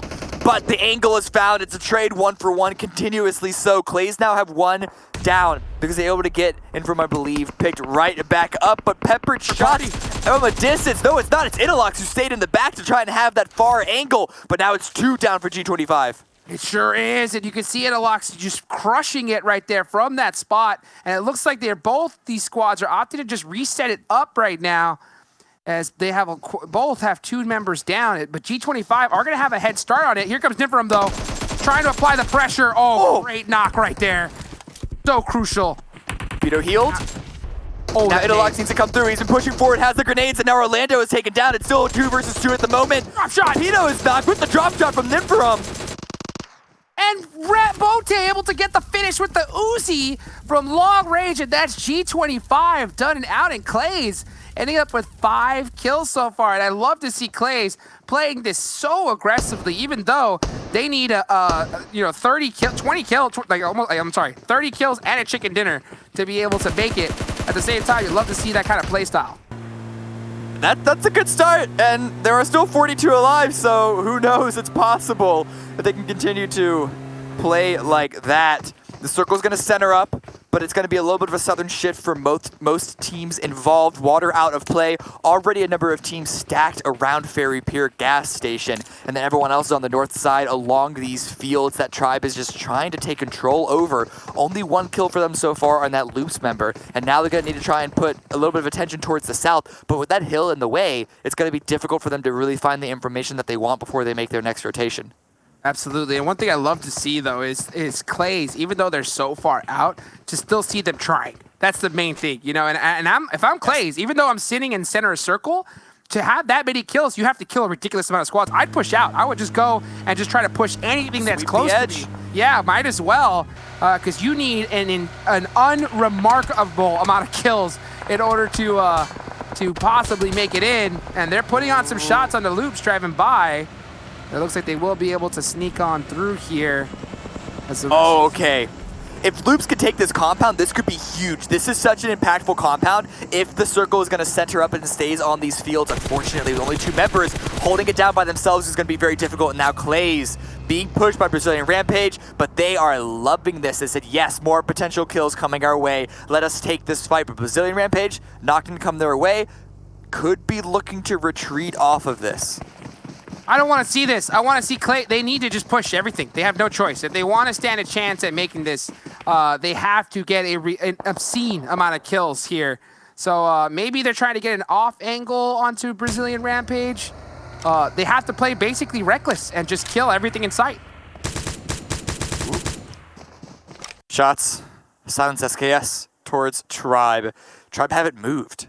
I think the survivors of influence are starting to push that compound, but the game has slowed down for now. Teams rotating in. We've lost 4 teams so far, which means that teams aren't going to have to fight as readily because there's, of course, more area to go around for whoever remains. But is this going to be a field ending? It's not. It's going to be a hill ending. This hill has we've seen some of the most impactful, most chaotic, most dominant victories from this very hill. And if Ace can take and maintain control of it from the east, or perhaps execute or C9 from the west, though either of those teams could go huge right now. But we're looking at Tribe and we're looking at Klaze for the 2 teams that we really want to see go big, and that's another kill for Tribe. And there they are. Oh, great spray downs, great tracking, trying to get the last one of Merle, and they do. Got him. Great play right there from Tribe. That's going to be 4 points onto their leaderboards. They're saying, hey, Klaze, I know you're trying, but good luck with that. Great takedown. They're going to have to go ahead and do some more work. And like you mentioned, I love this hill, especially with the new Erangel update. Beautiful spots and locations. The Alpha 7 stuck on his own right there at that shack. A lot of pressure being pinched by 2 teams right now. Before they can just chill out here for now. At some point, they're likely going to have to push up, which is going to be bad for them. Ace are ready for it, but now Klaze, they're pushing in and taking the fight to Loops in the middle of a field, but they know they need to take this engagement back into the vehicle. Rainbow is hoping that the 3 on the south side can continue to keep the pressure and allow him a rotational path through. I'm just so pumped up about this. Go, Klaze, go. Make it happen. Dude, make the dream. Keep it alive. You know, do whatever you can. Try pulling up onto Loops, onto their shack, and Loops is in big trouble. The pre-fire from Dadden, able to get the knock with the grenade. Just too strong right there. That's going to shut down. Oh, that was Loop's own grenade. Oh, goodness gracious. Loop saying, we're not going out like that. Wow, what a play from Loops. Beautiful. Here on the west, Brazilian Rampage, they didn't go south like Klaze did. They swooped all the way over towards the west side, and they ran directly into Execute. A lot of damage onto them. 2 remaining up, I believe, but that's a nade. Bounces too far, gives Lil Boar a little bit more of an opportunity, but Flame Boys going for a second try. That was so close. I mean, he's hurt right now. One more. Will this be the one? 3rd time's a charm? A little too far. He moved in front of the vehicle to dodge it. Beautiful play right there. That little adjustment was just enough for him to get some breathing room. And now they're on the gatekeep. Well, actually, Little Boy's being gate kept so hard right now from Execute. Has to make a crazy play to try to get into this circle. Ooh. Execute have been down to 2, and while they're facing off against Brazilian Rampage, Cloud9 just continue to put different angles onto them. And so it doesn't matter who wins between those two squads. Cloud9 are going to have control of the west side, but Ace, control of center, not just keeping B4 and Alpha 7 pinned down onto the south. They are keeping Klaze and Tribe pinned down onto the north side, spreading out, taking control of their areas. If there's ever a push from either east or west, it could be problematic for them, but as long as there are this many teams still left in the game, Cloud9 and the defeaters on the east side won't necessarily have the opportunity to push Ace that freely, so they can just chill out for now. Yeah, we see right now just Kill Switch putting the pressure onto Brazilian Rampage getting just stalked out from both Execute and Cloud9. Yeah. Nothing they could do right there. Little Boy's going to go out, so that's going to be the end of their regular season. They can go ahead and start doing the homework, getting ready for the finals coming up here. Next zone does go on up. Shifts onto that beautiful area, the new Erangel update spot. That's going to be this is going to be a great ending, that's for sure. Klaze, if they want to make it, they have to kill everybody in the lobby. They need to push Ace, and they need to gatekeep everyone else from Ace's current position right now. That's what everyone's going to be funneling in onto that single area. B4 don't have to move. They can just take pot shots at anyone and everyone from their compound, but everyone else is going to be fighting for those hills. We might see 1 or 2 teams try and loop up from the south and take B4's compound, but that's a very risky push. Yeah, Klaze, I mean, I know you're trying to go for the chicken dinner, but you just don't need that. You need to kill everybody, literally every single player to stand a chance. And the longer you wait, the more teams are going to start taking those kills away from you. And you can just see Cloud9 getting gate kept really hard from Ace. They have to hit the deck right now. Oh, great shot right there on the Cardarzen from Spec. Tempo, they're still in the game. Say, hey, here I am ready to go. But this is going to be a difficult rotation for them. It is. You can see them trying to open up a couple of areas of attack with those shots, but no knock just yet. Gonna make it harder, and now defeaters, they heard those shots. They're trying to pin them in onto this hillside. No kills for defeaters or Tempo Storm, and so it's been a pretty quiet game so far for the East. Right now, they're all these squads are just trying to push in, but full send right there from Tribe. The whole squad in one dossier is smoking on fire. And the long rotation around, how much longer are they going to risk this, though? At some point, they're going to have to do the jump out. Oh, but C9 doing it at the same time. Telly falling to fall damage. What is going on right now? Crazy battle between these 3 teams. Ace takes out Cloud9. And it looks like Tribe had to stop because of how many members got knocked from jumping out too early. Cloud9 tried to send it in onto Ace's position, who are currently in a 2-2 split. And the duo from Ace are able to hold that entire Cloud9 push out. But the other duo is facing off against Klaze on the north side, and defeaters pushing in onto Tempo from the east, spraying down onto Ace, as well as Tribe across the way, because they, I guess, have way too many bullets. They want to get rid of a lot of them, but the push is coming through, and Tempo trying to hold the line. Dulo pushing forward, but he's got to get dropped. 2v1 just too strong right there. HH24 holding it down, trying to get that first aid off. Now Tribe's being gate camped by Ace, but Seagut's got something to say, able to hit a good shot. Tries to go for the second. Mavios is 1 HP, and there's King A able to clean it up. You know, they're going to go for those point securement right there. And now they're in this next circle, so they're going to be able to get this res off and be able to put it to work. And they get the zone hard shifts to them. Huge. This could be the game. This could be it. That Ace split gets punished. Myth and Cardozen aren't able to assist the team on the west side, so even though they held out against Cloud9, the push from Tribe was a lot more methodical, a lot less chaotic. And the man advantage, well, Tribe worked it very, very well. And as you mentioned, the shift onto them, they can hang out and wait for everyone else to deal with each other first. B4 in the building. South of B4 is Execute, who did make that rotation that I said a team might want to make through Ferry Pier.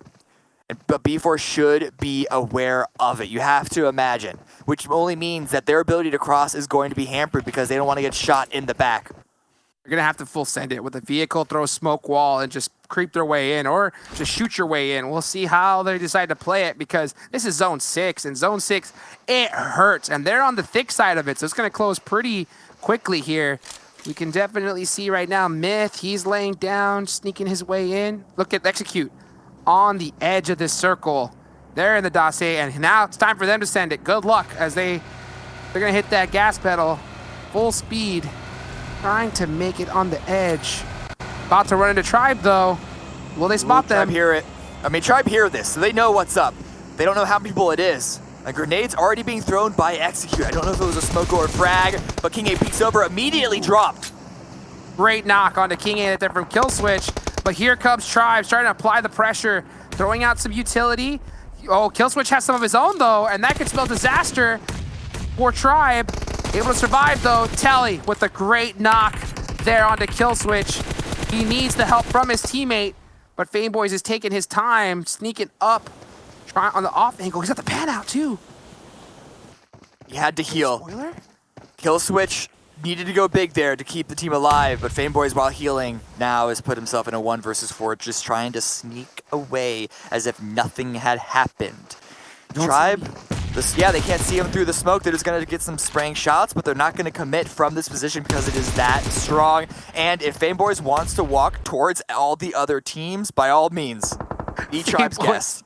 Fameboy's literally saying, you didn't see anything, and just crawling his way away from that fight. Don't want nothing to do with it, and he was able to sneak away perfectly. And not to mention, he's sitting dead center of this next circle. So, so far, so good.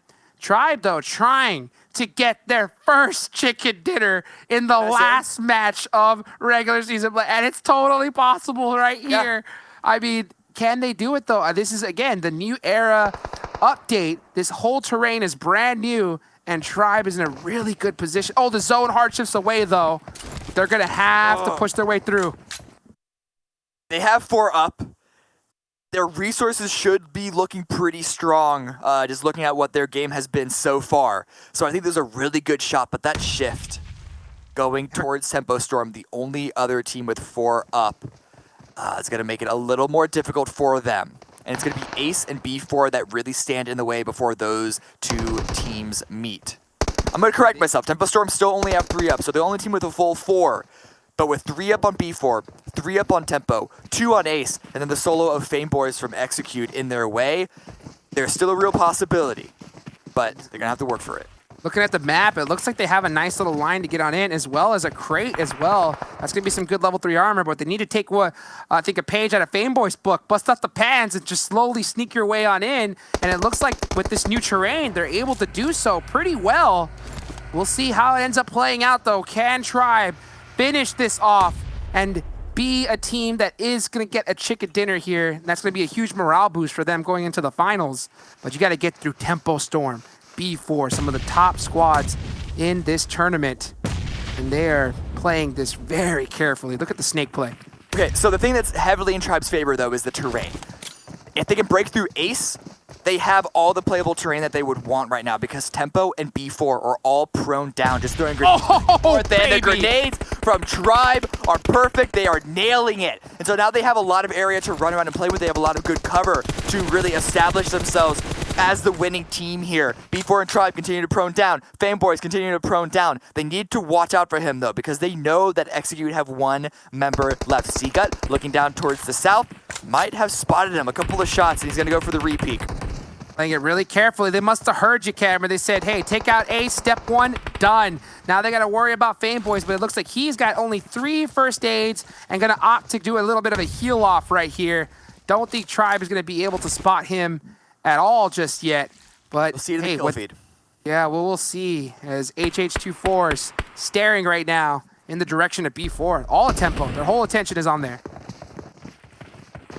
There it is. They see that in the kill feed. They should know that all their attention needs to be applied towards the east.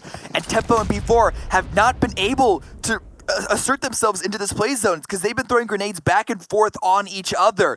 You can see Tempo trying to crawl forward. If they can reach that sandbags wall that Spec is at, if the rest of the team can follow up, then maybe that could be the sort of starting board for them to jump off from onto Tribe. Let me see in the chat, guys. Fear the Tribe right now. Can this squad do it? You know they want it so bad. They do not want to be the only team to not get a chicken dinner here in regular season play. And to be able to do it in the last match would be so clutch. Still, though, 2 squads. And they're really split up right now. King A trying to get that intel, trying to get those spots. All that information is so crucial. Look at that nade from Gabby, G3. The two-piece, baby. Only Pedro up left. He's got one of his own, though. Trying to get the return. Taps up King A pretty good. But, man, that was a clutch grenade right there from G3. Ooh, he wants a three-piece. We all know that the two-piece isn't quite as satisfying as a three-piece on the menu is. But where is that last B4 player, and what is Tempo doing at the same time? The blue is pushing in. Spec, are they going to heal strat over? I think he just dropped something. And while that's happening, B4 able to go and get the revive. Did G3 spot that? Do Tribe push on this? This is it for Tribe. Pushing in. Pedro with the quick peeks, but they're able to take out B4, and that's it, baby! Tribe Gaming, Fear the Tribe, getting their only chicken dinner in all of the regular season gameplay. It has been done, Cameron. Let's go. 14 kills for them at the end. I didn't believe. You didn't really believe. I know you're going to pretend that you did, but you didn't either. But they are going to do it in the end. Every single team in the grand finals is going to be going there with the win under their belt. You know what? Here's the thing, though. I did believe. You know why? Because every single time we have ever doubted or talked bad about a team, they always pop off afterwards. It's basically a meme at this point. I mean, No. Don't get yourself out of this one. Jason, tell him how wrong of an argument that is. Goodness. It's true. Facts. Numbers don't lie. Look at the replays, baby. You know, now Tribe. Oh, bye. 14 kills. What? Let's go. How dare you two ever even hint at the fact I knew they could win? I handed you Tribe. Can they break the curse? Can they pull off their only chicken dinner? And I heard Cameron, no. I heard Hot Jukes, no. Get out of here. I don't want to talk to you. I can't even look at them anymore. Can we get them out of here? Can we bring our experts back in? Because I can at least look at them. That just breaks my heart. Hot Jukes, Cameron Davis, bye. Get out of here. You are not coming back for the finals. 7, Glitter, help me out, please. Hey, what did we say? What did we say? This team has so much potential, and they showed it perfectly on the last match. I'd said, hey, I want to see something different out of them. 14 kills, definitely something different out of them. I don't think they've been able to put on those kind of points. And then look at the healing too. Look at the damage done. Yeah. Whew. Let's go, baby. I feel good about this, honestly. Hell yeah. That's what I'm talking about. What's up? What's up, Jason? I don't know what to say anymore, you know? I try to give them an out. I try to give them, hey guys, can Tribe do it? Can they break the curse? And I get told no. I get told no. The desk Tribe had done. Faith, Jason. Hey, don't worry. And we can all see said that we're gonna win. At least I got a desk who in a has good my way. back. At least I got 7 and Glitter here. There you go. Tribe, 29 points, a chicken dinner. Tempo Storm, second place with 15. Ace 1 showing some consistency today, getting themselves 14 points. B4, 0 points, no more as they get themselves 12 here. And of course, Execute, Influence Rage, Klaze, and Loops. Maybe Loops not having as good of a game as they had earlier today, but then again, they've had some pretty damn good games all week, Glitter. Yeah, honestly, I mean, you were killing that, Jason. Good job on that nice little recap there. I'm proud of you.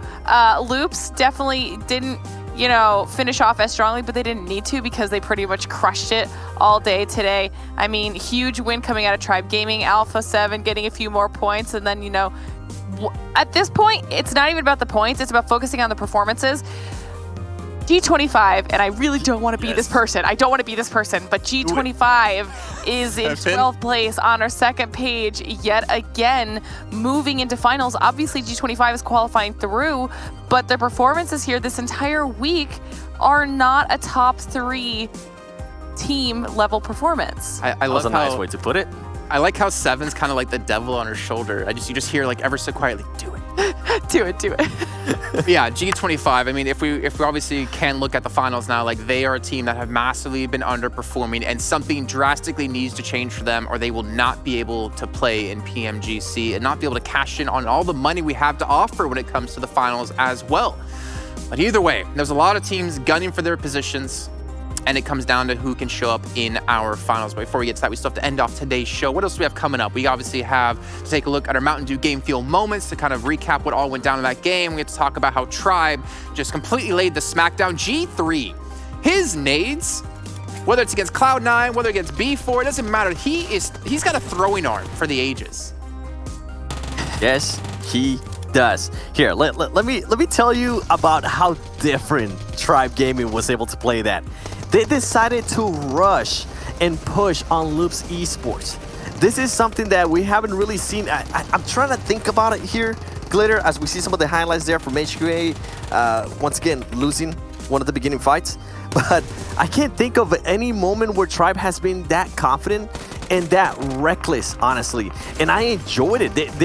Maybe this is something that they were going for. Maybe after having that pressure of just finally knowing, hey, we qualified, we don't have to worry about meta, we don't have to just play for surviving anymore. Maybe they just finally went for it. Yeah, I feel like they showed small glimpses of this being a possibility as far as their gameplay goes when we were watching them be aggressive in the first week with their 4-man pushes, and we've talked about how they changed their playstyle since then. But I feel like that was kind of like a teaser of what they were capable of, and then today, like you said, once they realized that they were solidified in that top 16 position, this could have been a test to see, if they could pull off that level of aggression, if it was something that they would feel comfortable doing. Or it could have been kind of like a heads up to all of the teams being like, listen, we know we've been quiet this week and we just trying to be going for those placement points, but this is what we're capable of. And they finished out the entire league play portion of this season with a bang. Yeah, that is honestly, for a team that has 0 chicken dinners after 52 matches, that is maybe the best way to end it into going to the finals. And you know what? I'm going to quote right now because King A just sent me a message. He said, finally. And then after that, he said, once we realized we made it, we just played reckless and ended up winning. So I ended up replying, you know what? Maybe you need to start playing more recklessly because that was beautiful. That shows confidence. And if they start winning more engagements like that, I always talk about it. That is a huge confidence booster for a team. If you end up winning more engagements against Loops Esports in the future, you're not going to be thinking about it twice. You're going to be like, oh, hey, we beat them before. We can take on this fight. Let's go do it. So, yeah, keep on playing reckless. You said reckless. Yeah. And if you watch them at the end, they worked as a unit. They were finding angles. They were using utility. There was no recklessness in that final zone. It was smart gameplay. I mean, maybe rushing Loops at the beginning of the game is considered a little there you go. But I'm just saying, generally, it still looked like good gameplay. Yeah. I can't imagine how good they must feel as well. I mean, I think when I interviewed King earlier on in the week, we kind of heard from him some frustrations. I mean, I obviously he's a very happy-go-lucky guy, but I think they definitely weren't pleased with how things have been turning out. And to finally end things off, not only knowing you're qualifying in the last match, but then to win the chicken dinner, that has to feel so good. And that also has to really put their next 2 days on a high note, right? Because now they have the 2 days to prepare, coming into the finals, rework some things. Maybe they realize the recklessness does work.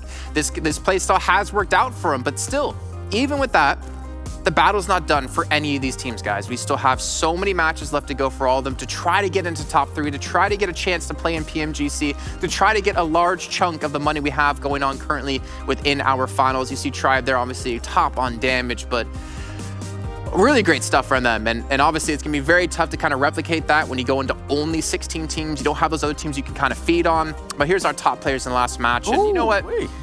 Wow. You gotta give it to. Let's just put Telly up there. Let's just give it to Tribe. Let's just give them all 4 players. Mafioso, I'm sorry, you played great, but let's just give Telly a spot too. I wish we could do that. Adrian, switch out Mafioso for Telly for me. But G3, honestly, G3 has been performing really well. Being involved in 9 out of his 14 team kills, that's impressive for a player right there. We see Siga, we know he can be one of the best fraggers out there too, being involved in 8 out of those kills. And then you see King A with that finally message, being involved on 4 out of their 14 kills. This is great to see out of this team. And in regards to recklessly, listen, it worked that time. But as Glitter was mentioning, at the end of the match, there was nothing reckless about it. They played that so well. And they were all, and something that I love that you said, Glitter, they were all working together. And this is something I always push with this team. When this team works together, the potential is just insane for me.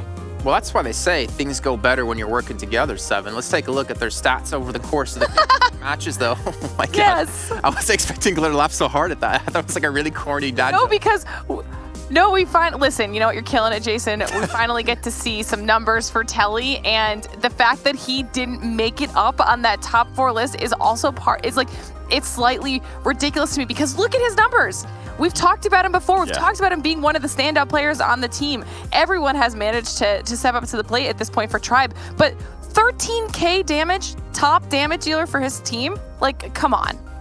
With Sigurd, he has 50 kills, and then Telly had 59 knocks with a lot less kills. So it goes to show how much of an insane help that is for a team. And considering he is now the IGL, he has been the IGL for that team, I hope they can carry this momentum that they just got here on this last match. And something you guys have been mentioning is on the finals, everything is going to start off at 0 points. So guess what? The pressure that they were feeling earlier whenever between them and Meta was so close, you're not going to have that anymore. It's a clean slate. Go in there with just wanting to put on the best performance out there, because you want to be in those top 3 teams. It doesn't matter if you're in the top 5, you want to be in the top 3 teams.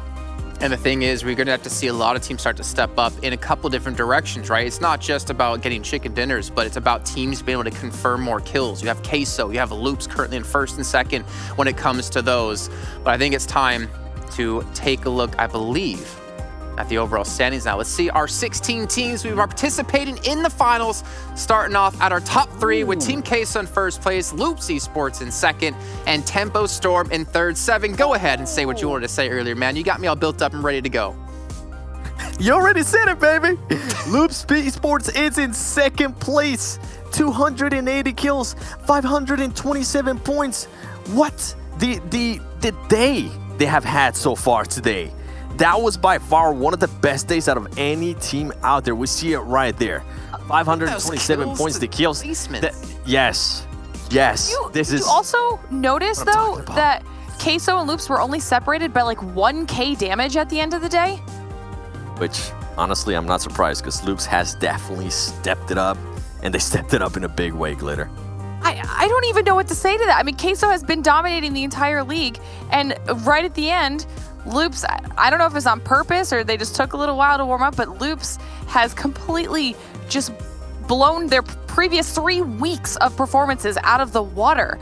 And they have started to show us why we were talking about them so much coming into the season. I mean, rounding out the top 3, obviously Tempo Storm, phenomenal performances coming in from them. Alpha 7 pulling down 4th place. B4 not too far behind them in the overall points there at the end of the day in 5th place. G25 ending up in 6th after continuing to fall off throughout the rest of the weeks. A7 holding on to 7th place, and Execute finishing off in 8th place after we watched them struggle a little bit early on in the league. That's a stellar top 8, 7. It is, and something as we go here towards the 2nd pitch and we see the full top 16, with Loops Esports, with the performance they had today, 68 points total. That is the 2nd best performance that we have seen so far in this tournament. And the first one is going to be when G25 ended up winning pretty much every single match they played. So it goes to show what an amazing day Loops Esports had. We see Brazilian Rampage. Honestly, this is one team I'm definitely going to be looking at going into the finals. They have performed well. They keep on improving. With XSET, I feel like the momentum they had from previous days is kind of slowed down a little bit more. I'm not sure if they're maybe just testing out stuff or maybe just enjoying the fun that knowing that they make it to the finals. We see the Unnamed, Wildcard Gaming, Cloud9, Tribe Gaming, Influence Rage, and Nova Esports there to top up the top 16. And I hope Influence Rage can get down those placement points, because they can definitely have a lot of potential in regards to fragging, Glitter. Yeah, they have a ton of firing power on that team, so if they can just manage to be more consistent and consistently in a top, 6 position, they could definitely end up spoiling a lot of the teams that we might have originally guessed to do well. But then, as we see our 17th through 24th place teams here, Meta Gaming and BDM Esports at 17th and 18th. Meta had such a close performance there at the end. They almost pulled off the top 16 position, but didn't quite make it. INTZ in 19th, Klaze Esports in 20th, also being very strong today right here on the final day. PK in 21st, HQA 19 Esports, and Defeaters rounding out the rest. This is for that 3rd page. Great try. A golf clap? Yes. You know, I'm also looking at, again, I talked before about how teams need to work on certain things. And on the second page, you did see, I think, like 2 or 3 teams only that have more kills when it came to placement points. Influence Rage was one of them. The other ones I can't really remember off the top of my head. I think Wildcard actually was one of them. I think they had like 200 kills and like 180 placement points. I think that's going to be a major factor because we are seeing in the top 2, Queso and Loops have way more kills than placement points, around 30-point difference, right? And I'm wondering if that's kind of a good sign for Influence Rage and Wildcarders. They can sort out their placements. We know Wildcard will be coming into the finals with their full set of roster. No one's going to be missing any of the days. They're not going to be playing with 3 players and crossbows. None of that's going to be, maybe crossbows. I don't want to, end that one too soon. But there's that chance for a lot of teams to step up. Again, as you mentioned before, Sediments, we've been saying all day, that point reset is so big for all these teams. It gives you that fresh start. But speaking before the fresh start, you got to end the things off by taking a look at what we finished off today with here in our report. And you're going to see the most damage done. Team Queso, most kills. Team Queso, most healing. Execute at 29,000. That's insane. Not surprised, though. Not surprised considering the hole that team had to dig themselves out of. Keep in mind, at one point, I think they were really close to being in last place. They were 20. And slowly but surely, they started improving. Yeah, they started improving their gameplay. They started getting into more fights. They started getting more comfortable as well at the end of matches. So not surprised that to see them there with the most healing. We see most knockouts as well with Team Queso, 298. And this goes to show how much of the awareness that Team Queso had there. They ended up with more kills than their actual knockouts, meaning that they were stealing people's kills, and that's great to see. And then Cloud9, the lobby punching bag with like the 48,000 damage received, the most out of any other team out there. But hey, to be fair, Cloud9 have looked good today. Glitter, we're about to end off the show here. I'm going to give you a chance to say a couple words before we do end things off and then look forward to our finals. Ooh, first of all, thank you to all the teams for making this season wildly entertaining, because I think it ended up being completely different than what any of us had predicted. And moving into the finals, I'm hoping that they can kind of just keep those vibes going, because I'm ready for an insane finals. Seven, what about you? I'm vibing as well, man. I cannot wait. I want to see teams just pop off. I want to see that close range that we saw throughout the top 16 as well when it came down to the last weekend. That's what I want to see coming down to the last game. Who's going to be the top 3 teams that are going to be going to PMGC? Oh, all right. Well, you two, chicken skin. Hold the goosebumps until the finals. We'll see you guys in 2 days. Enjoy your time off and get ready for what's going to be coming up in a few days' time. You guys at home need to get ready as well, as in 2 days' time on Wednesday at 1 a.m. CEST and 4 p.m. over in the U.S. on Pacific time. We'll be kicking off our finals. It's going to be crazy. You're not going to want to miss it, and we'll see you then.